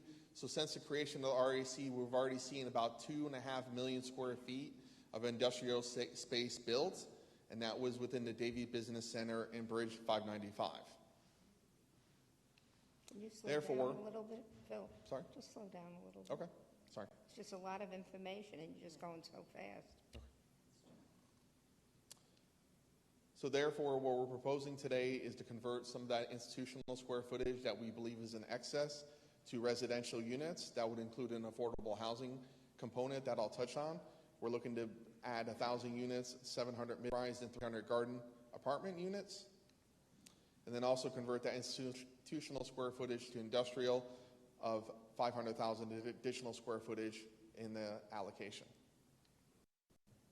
So as part of the proposed changes for the residential, we'd be looking to link it to affordable housing component in terms of if you want to develop utilizing one of these housing units, you've got to provide affordable housing, whether it's moderate rate, low income, or very low income. So for example, if you wanted to build a 100-unit project, you would, and it's a moderate project, you would have to add 25 moderate units in order to get 75 market rate units. It's kind of similar to what the county's done with the redevelopment units, where there's a linkage in order to get the market rate units, you've got to have a certain amount of affordable units. So as part of this, with this 1,000 units, at a minimum, you would have 111 new affordable units as part of this 1,000 units, or up to 250 at a minimum affordable housing units. And what I mean by that is, if everything's developed as a moderate unit, in terms of there's 250 moderate units, you'd get 750 market rate units. So this is a way to encourage and or require affordable housing in this allocation of units. So if approved today, the allocation would change as you see here. The residential would go from 828 to 1,828. The commercial would remain unchanged. The industrial would go up by the 500,000. And then finally, the institutional would go down. We don't have the exact figure at this time because we have to do a study to determine the different traffic levels. And the great thing about this is by reallocating the square footage to the units for the residential and the industrial square footage, we're not increasing the traffic allocations because we're moving from one category to another.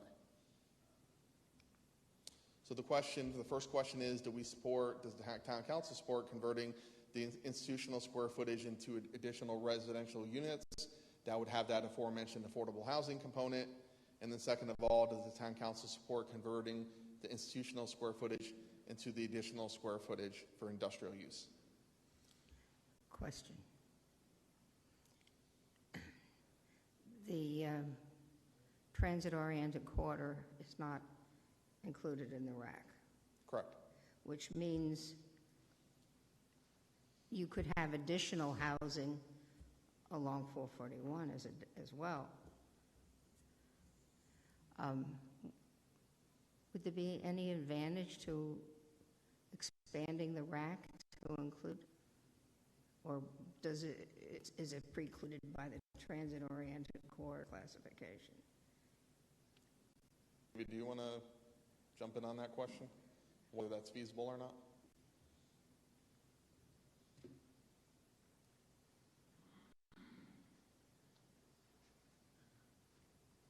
David Quaid, Planning and Zoning Manager. I suppose it's possible that the transit-oriented corridor could be rewritten as part of the Regional Activity Center. There were differences years ago, but under the county rules, they're both development areas. The other way to look at it would be, to keep the traffic levels consistent, you could potentially reduce intensity levels in the transit-oriented corridor and raise them in the Regional Activity Center to keep, to keep the planning or the traffic levels the same. So it's possible. There's a lot of work involved. Okay. No, I was just thinking because I think the project that we have going on 441 now is going to be a trendsetter. So we might see quite a lot of requests for more residential housing as opposed to, industrial along that 441 corridor.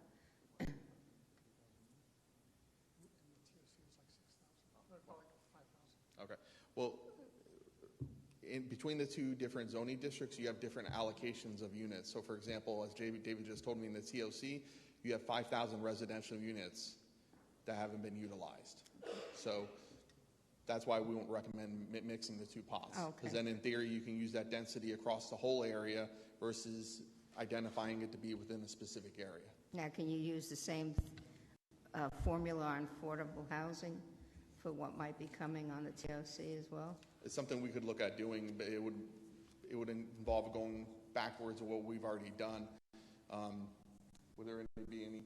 I guess we would have to look at it from a legal perspective if there'd be any concern, just because those are existing units that we would be adding that requirement on versus adding it on new units that are coming in. So, thank you. Susan? So could you go back slide, please? I think it was the regional activity side, that one. When I look at this and we're adding additional residential unit, but we're taking away from the industrial. Or no, we're adding industrial, we're taking away from institutional. Does that affect anything to do with the Academical Village master plan and a reduction of their major planning that they've had, or would this balance out? Because I can answer that. The plat for the Academical Village has already been approved, so everything in terms of the density and intensity for that plat, they've already received. Okay, so we don't have to. It's not included in these numbers. Okay. Because it's already bound by the plat, so it doesn't get part of it. These are units or square footages that are not bound by a plat to any particular property. They're available for the whole regional activity center. Okay. No, I like the plan. Thank you. Where are we going to put all the cars? Okay. Huh?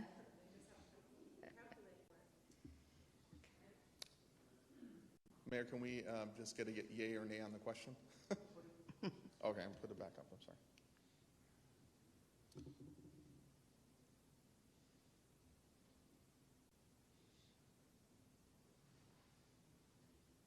Okay. Would you like me to ask each question separately? So we're taking away institutional for residential and converting other institutional to industrial. That's correct. That sounds like a plan. Yes, Susan? So Broward College, this would benefit that proposal that's been floating around in giving them additional, taking away from the institutional and giving them additional residential? This will not impact that project. The Okay. Davis South cannot use any RAC units, so they have to go and get the right redevelopment units from Broward County, which has that affordable housing component.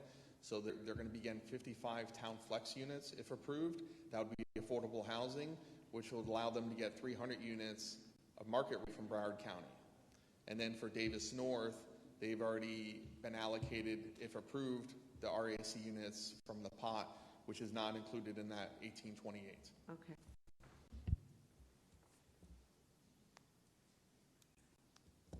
Any other questions? I see thumbs up, thumbs up. Okay. Okay, thank you. Now, the fourth and final presentation for me is a vulnerability assessment grant that we received last month. So in the past 5 years, the town has completed public safety, stormwater, utility master plans to plan for its future and identify our operational needs. So we're looking to build upon these plans with the completion of the vulnerability assessment, which was required by the state of Florida.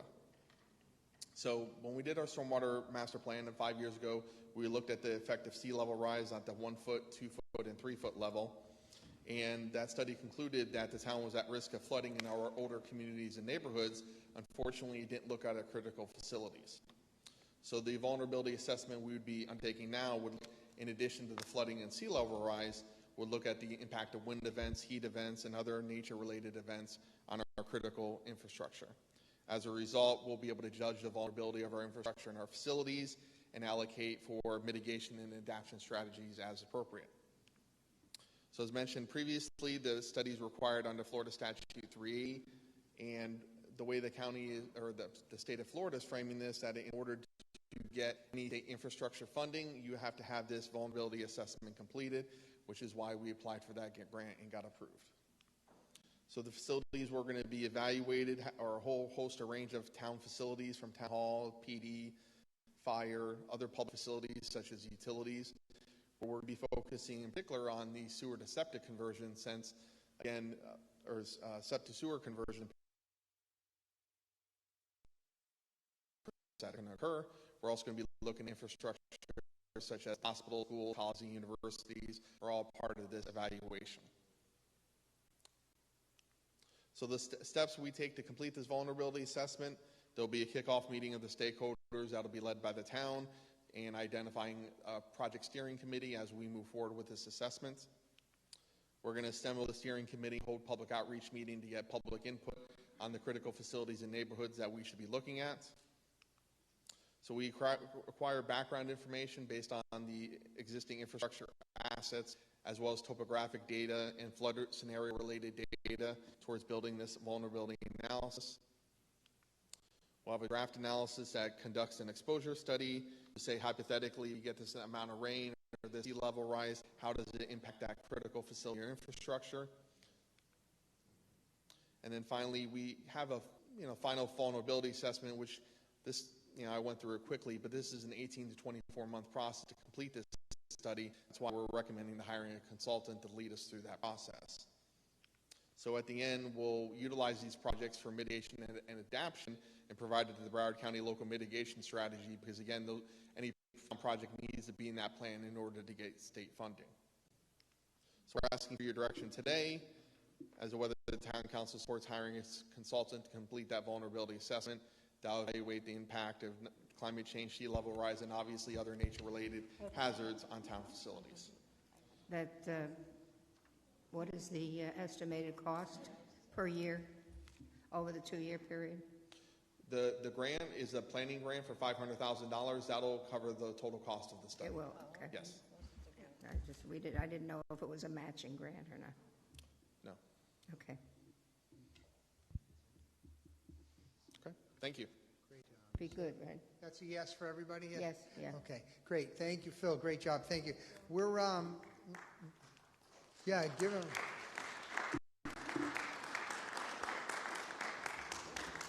Yeah, and I know he worked, we wouldn't have gotten the grant without him, so great job, Phil.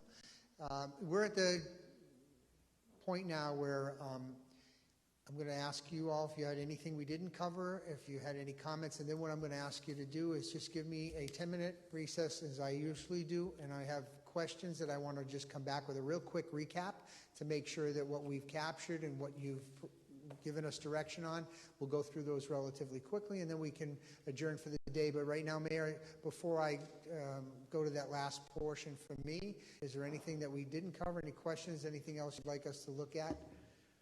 I have a few things, yeah. I'm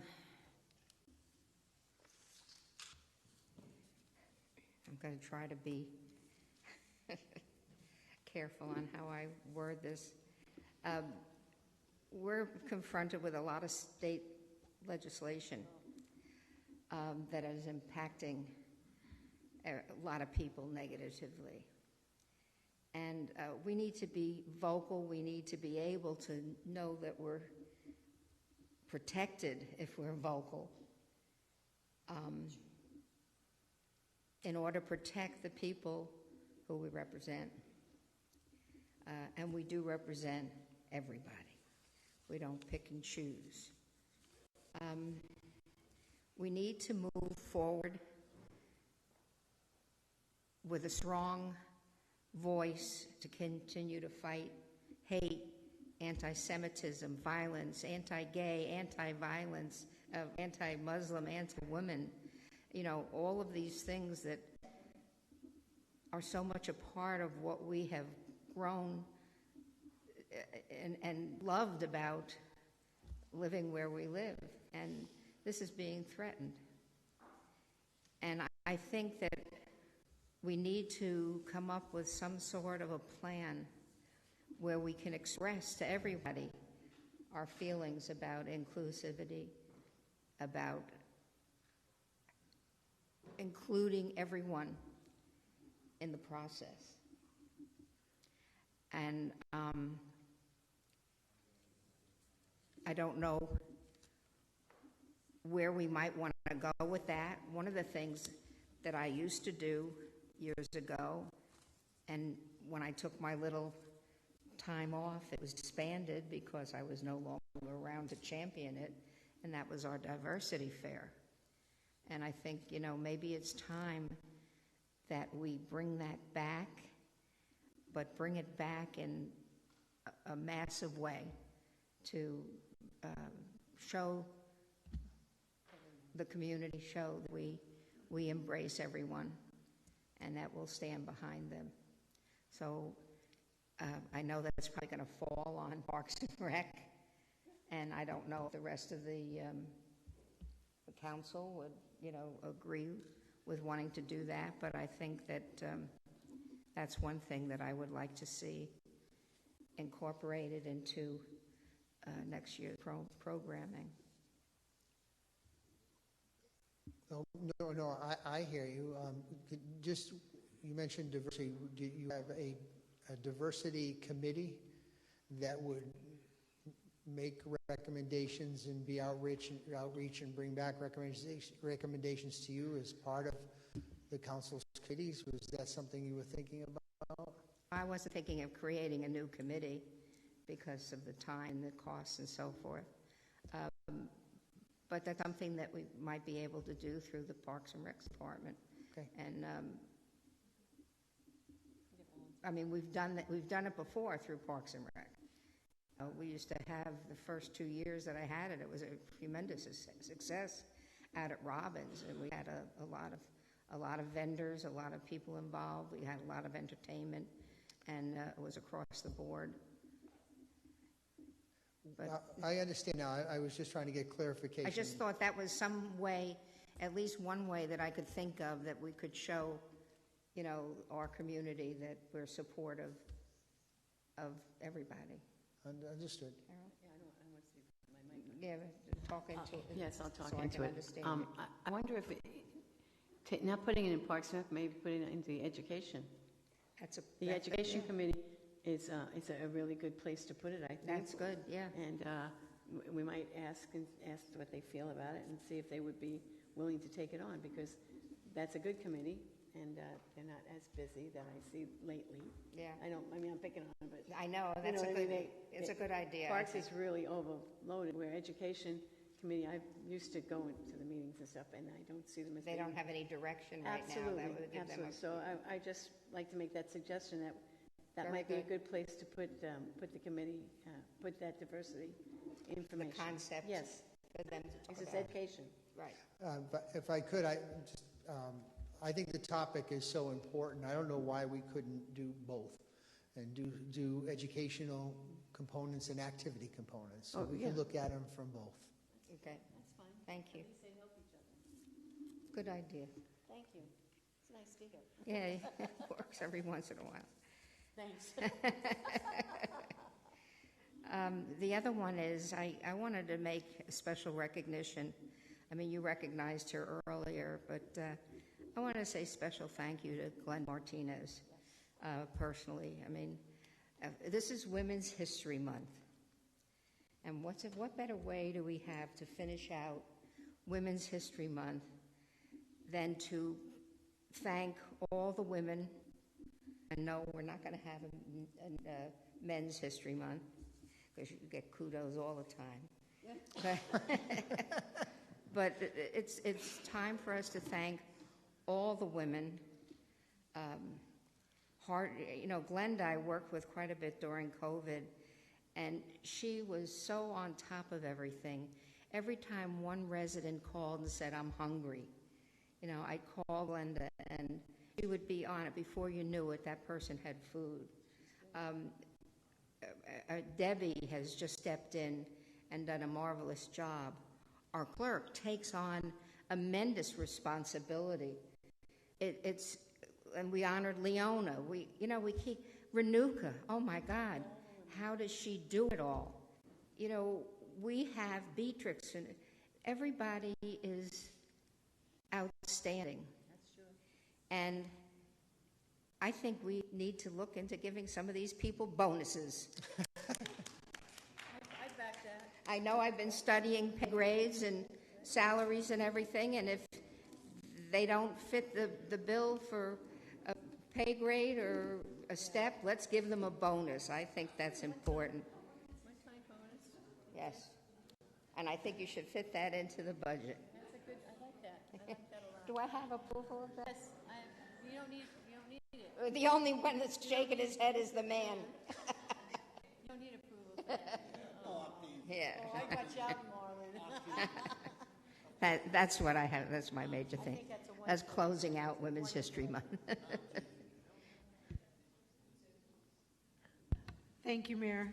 On a more serious note, before the pandemic, we had made some efforts that we were trying to pursue out in the mobile home communities out in Western Davie.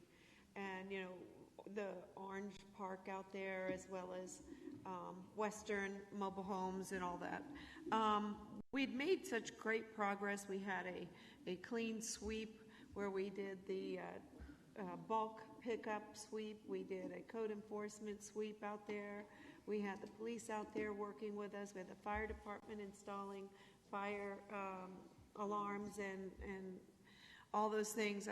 But as I see, as time has passed, we haven't been able to get our efforts back out there again. And it's only gotten worse. We've had more fires. We've had multiple families living in one mobile home unit. We've had an increase in crime. We've had numerous complaints out there from ATVs to speeding and other things. One of the things I mentioned to Mr. Lemack, and I'm kind of passionate about, and he knows that we've had these discussions and sometimes heated. If you heard the mobile unit we are now calling our office, it might have been quite loud discussions. And we have the same vision, but I guess my path is just looking at getting people out there to actually do the job. There's a couple of things that have been discussed on how we could go about improving it out there. What I'd like to do, and Mr. Lemack did offer, is to kind of go back and take a look at the whole community once again at what we can do to improve it, because I have ideas. Obviously, everyone up on this council, the police, the fire, everybody will have some really good ideas out there, but this community needs a lot of help. It really does. I mean, we go out of our way to protect our community. We've done great strides in, helping the Potter Park Powell area, Playland Village area, from whence I came. When I first got here, I saw how bad it was, and I said, they're in a place in Davie I should be able to walk and feel comfortable and safe. We don't have that anymore. And so I'm hoping that maybe we could come up with a plan that would be incorporated to have housing out there. Again, we used to have quarterly meetings with Glenda, and we used to have the police and all those things. So if we could put some kind of plan together to bring forward to council, if you have ideas as well, let us know. I mean, there's opportunities. It may be a long-term effort because there are multiple issues going on out there as far as ownership and whether they own the property or lease the property or own the mobile home or lease the whole mobile home. But we have a lot of problems. And we're only going to completely have a lot more police issues and fire issues and maybe some lives cost here if we don't really look a little harder at trying to address some issues out there that I think we really need.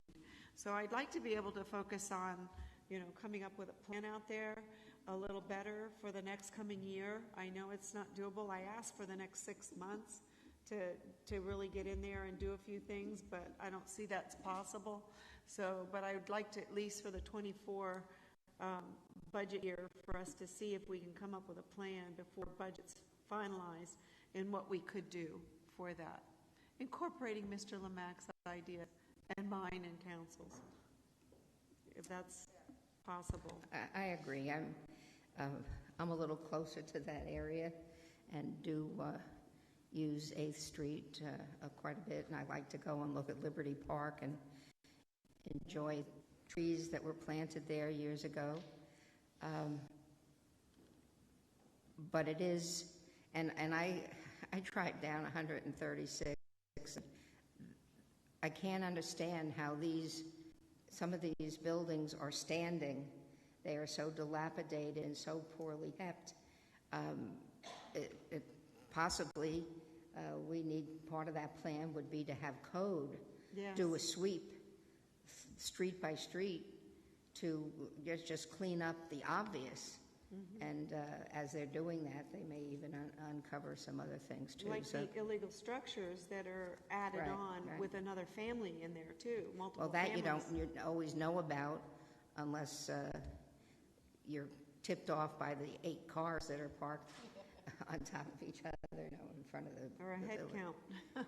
So, but I agree with you, and I think we can get more departments involved in solving some of the problems. I know I've spoken on a number of occasions to the police chief, and they are constantly in the area trying to follow up on complaints and different issues. So,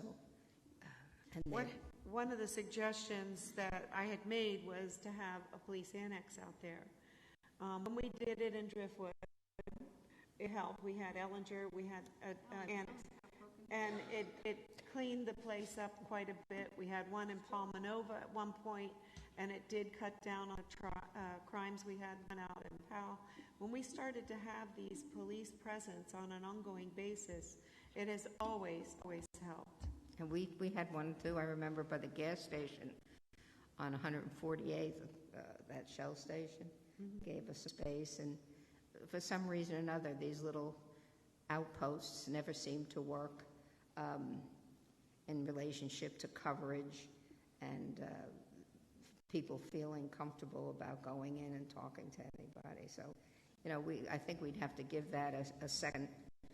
I would rather see more police presence and patrols than necessarily an office there, because I think the programs that we have at the community center offer guidance for a lot of the kids, which is what is needed, and maybe beef that up a little bit.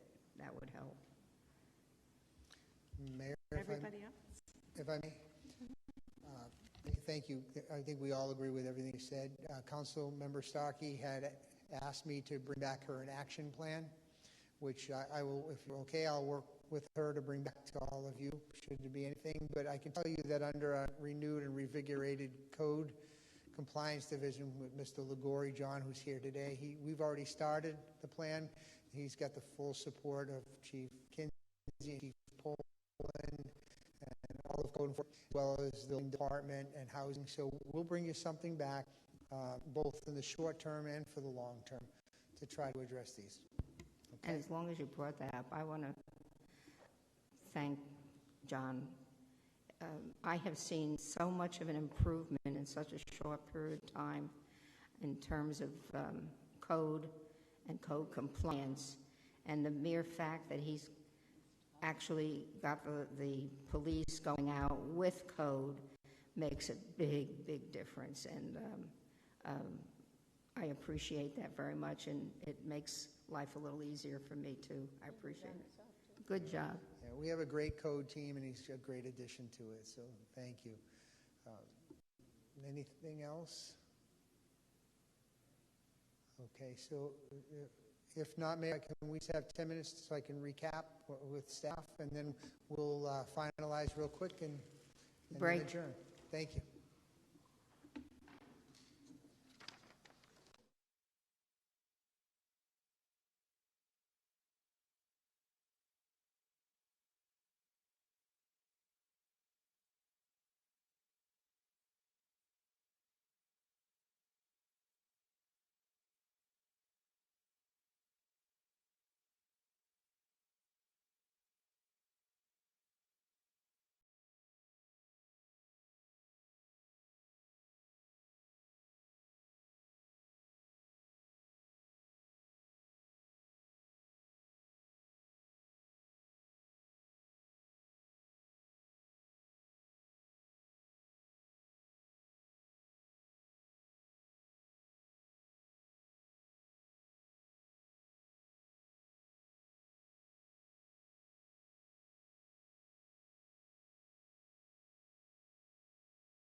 If you want to, whenever you're ready. I'm ready.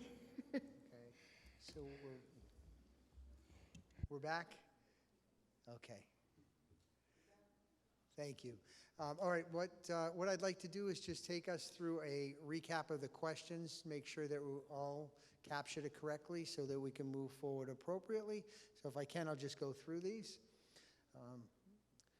The question was affirming the budget priorities. Council said yes. I'm just going to go through these unless there's some change. Just please let me know. Fire rescue and staffing, we discussed raising the fire assessment fee $50 from $206 to $256 to accomplish moving forward on some phased program of a third person on the rescue units to address the capital improvement plan for fire stations and to come back and address our replacement for our fire apparatus. The answer was yes on that. Police Department body worn cameras was to move forward with the $40 assessment and take the savings of the $1.3 million, or approximately $1.3 million, to move it over to the Police Department to help fund the body camera program, that to include digital evidence unit and personnel, as well as community service aides, and council said yes. We talked about recycling and delaying the recycling until there's a determination on the solid waste district that's being discussed right now with all the municipalities in Broward County. The delay was approved by council. Morondo Farms, about resetting the 10-year turn for Morondo Farms. The council said yes. On the rodeo grounds, we talked about exclusivity for rodeo-related events, to have agreement brought back with the weekly Brothers Pro Rodeo for both amateur and professional rodeo-related events. Council said yes.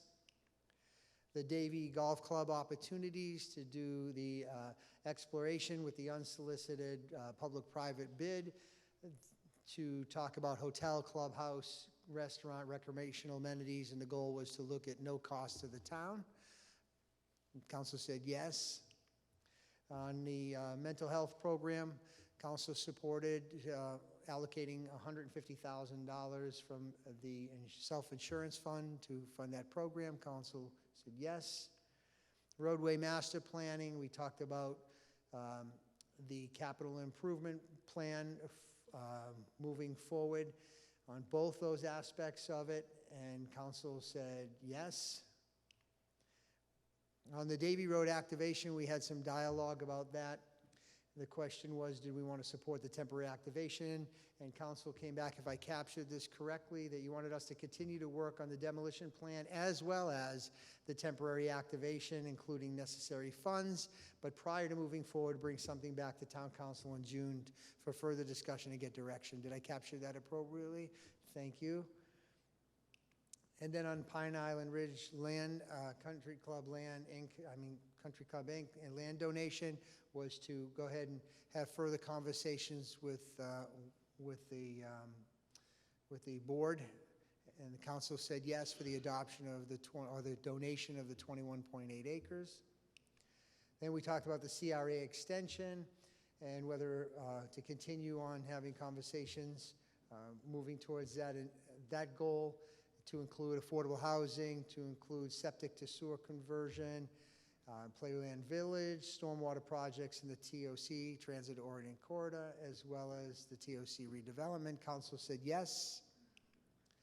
We talked about reallocating units within the Regional Activity Center and converting industrial square footage into additional residential units. Council said yes. You also approved moving forward of converting institutional square footage into industrial square footage, and that was yes as well.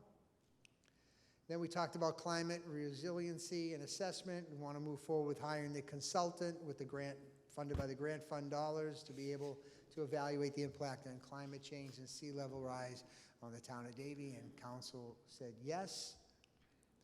And with that, I just have some comments that I would like to make, Mayor, and then I'll turn it back over to you as my closing.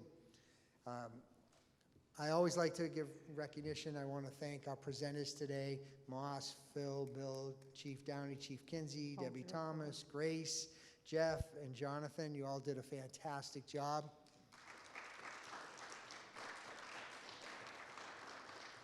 Thank you.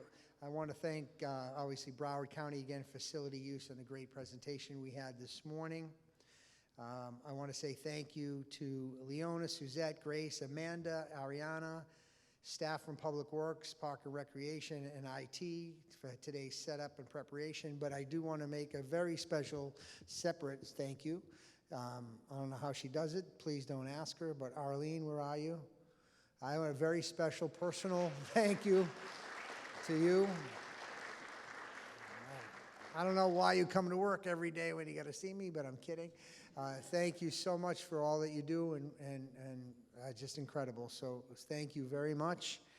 And My last appreciation and gratitude goes to Town Council, Mayor, Vice Mayor, council members. This is always and never disappointed about the productive dialogue we have, the guidance, and of course the direction. This today will result in us being able to focus our attention more directly and productively over the next coming months as we move towards seeking adoption for the fiscal year 2024. It's been just absolutely great. From here, we'll move forward to our management retreat, our employee budget workshops, and then, of course, our district forums.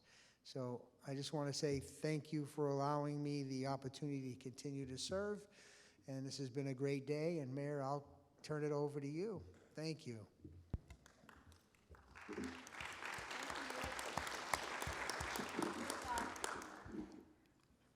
I know how much work goes into something like this. I know you've been preparing for this for some time, but it goes smoothly because of your preparation. And I want to thank all of staff for everything that they've done to make this possible today. And if there are no objections, we're adjourned.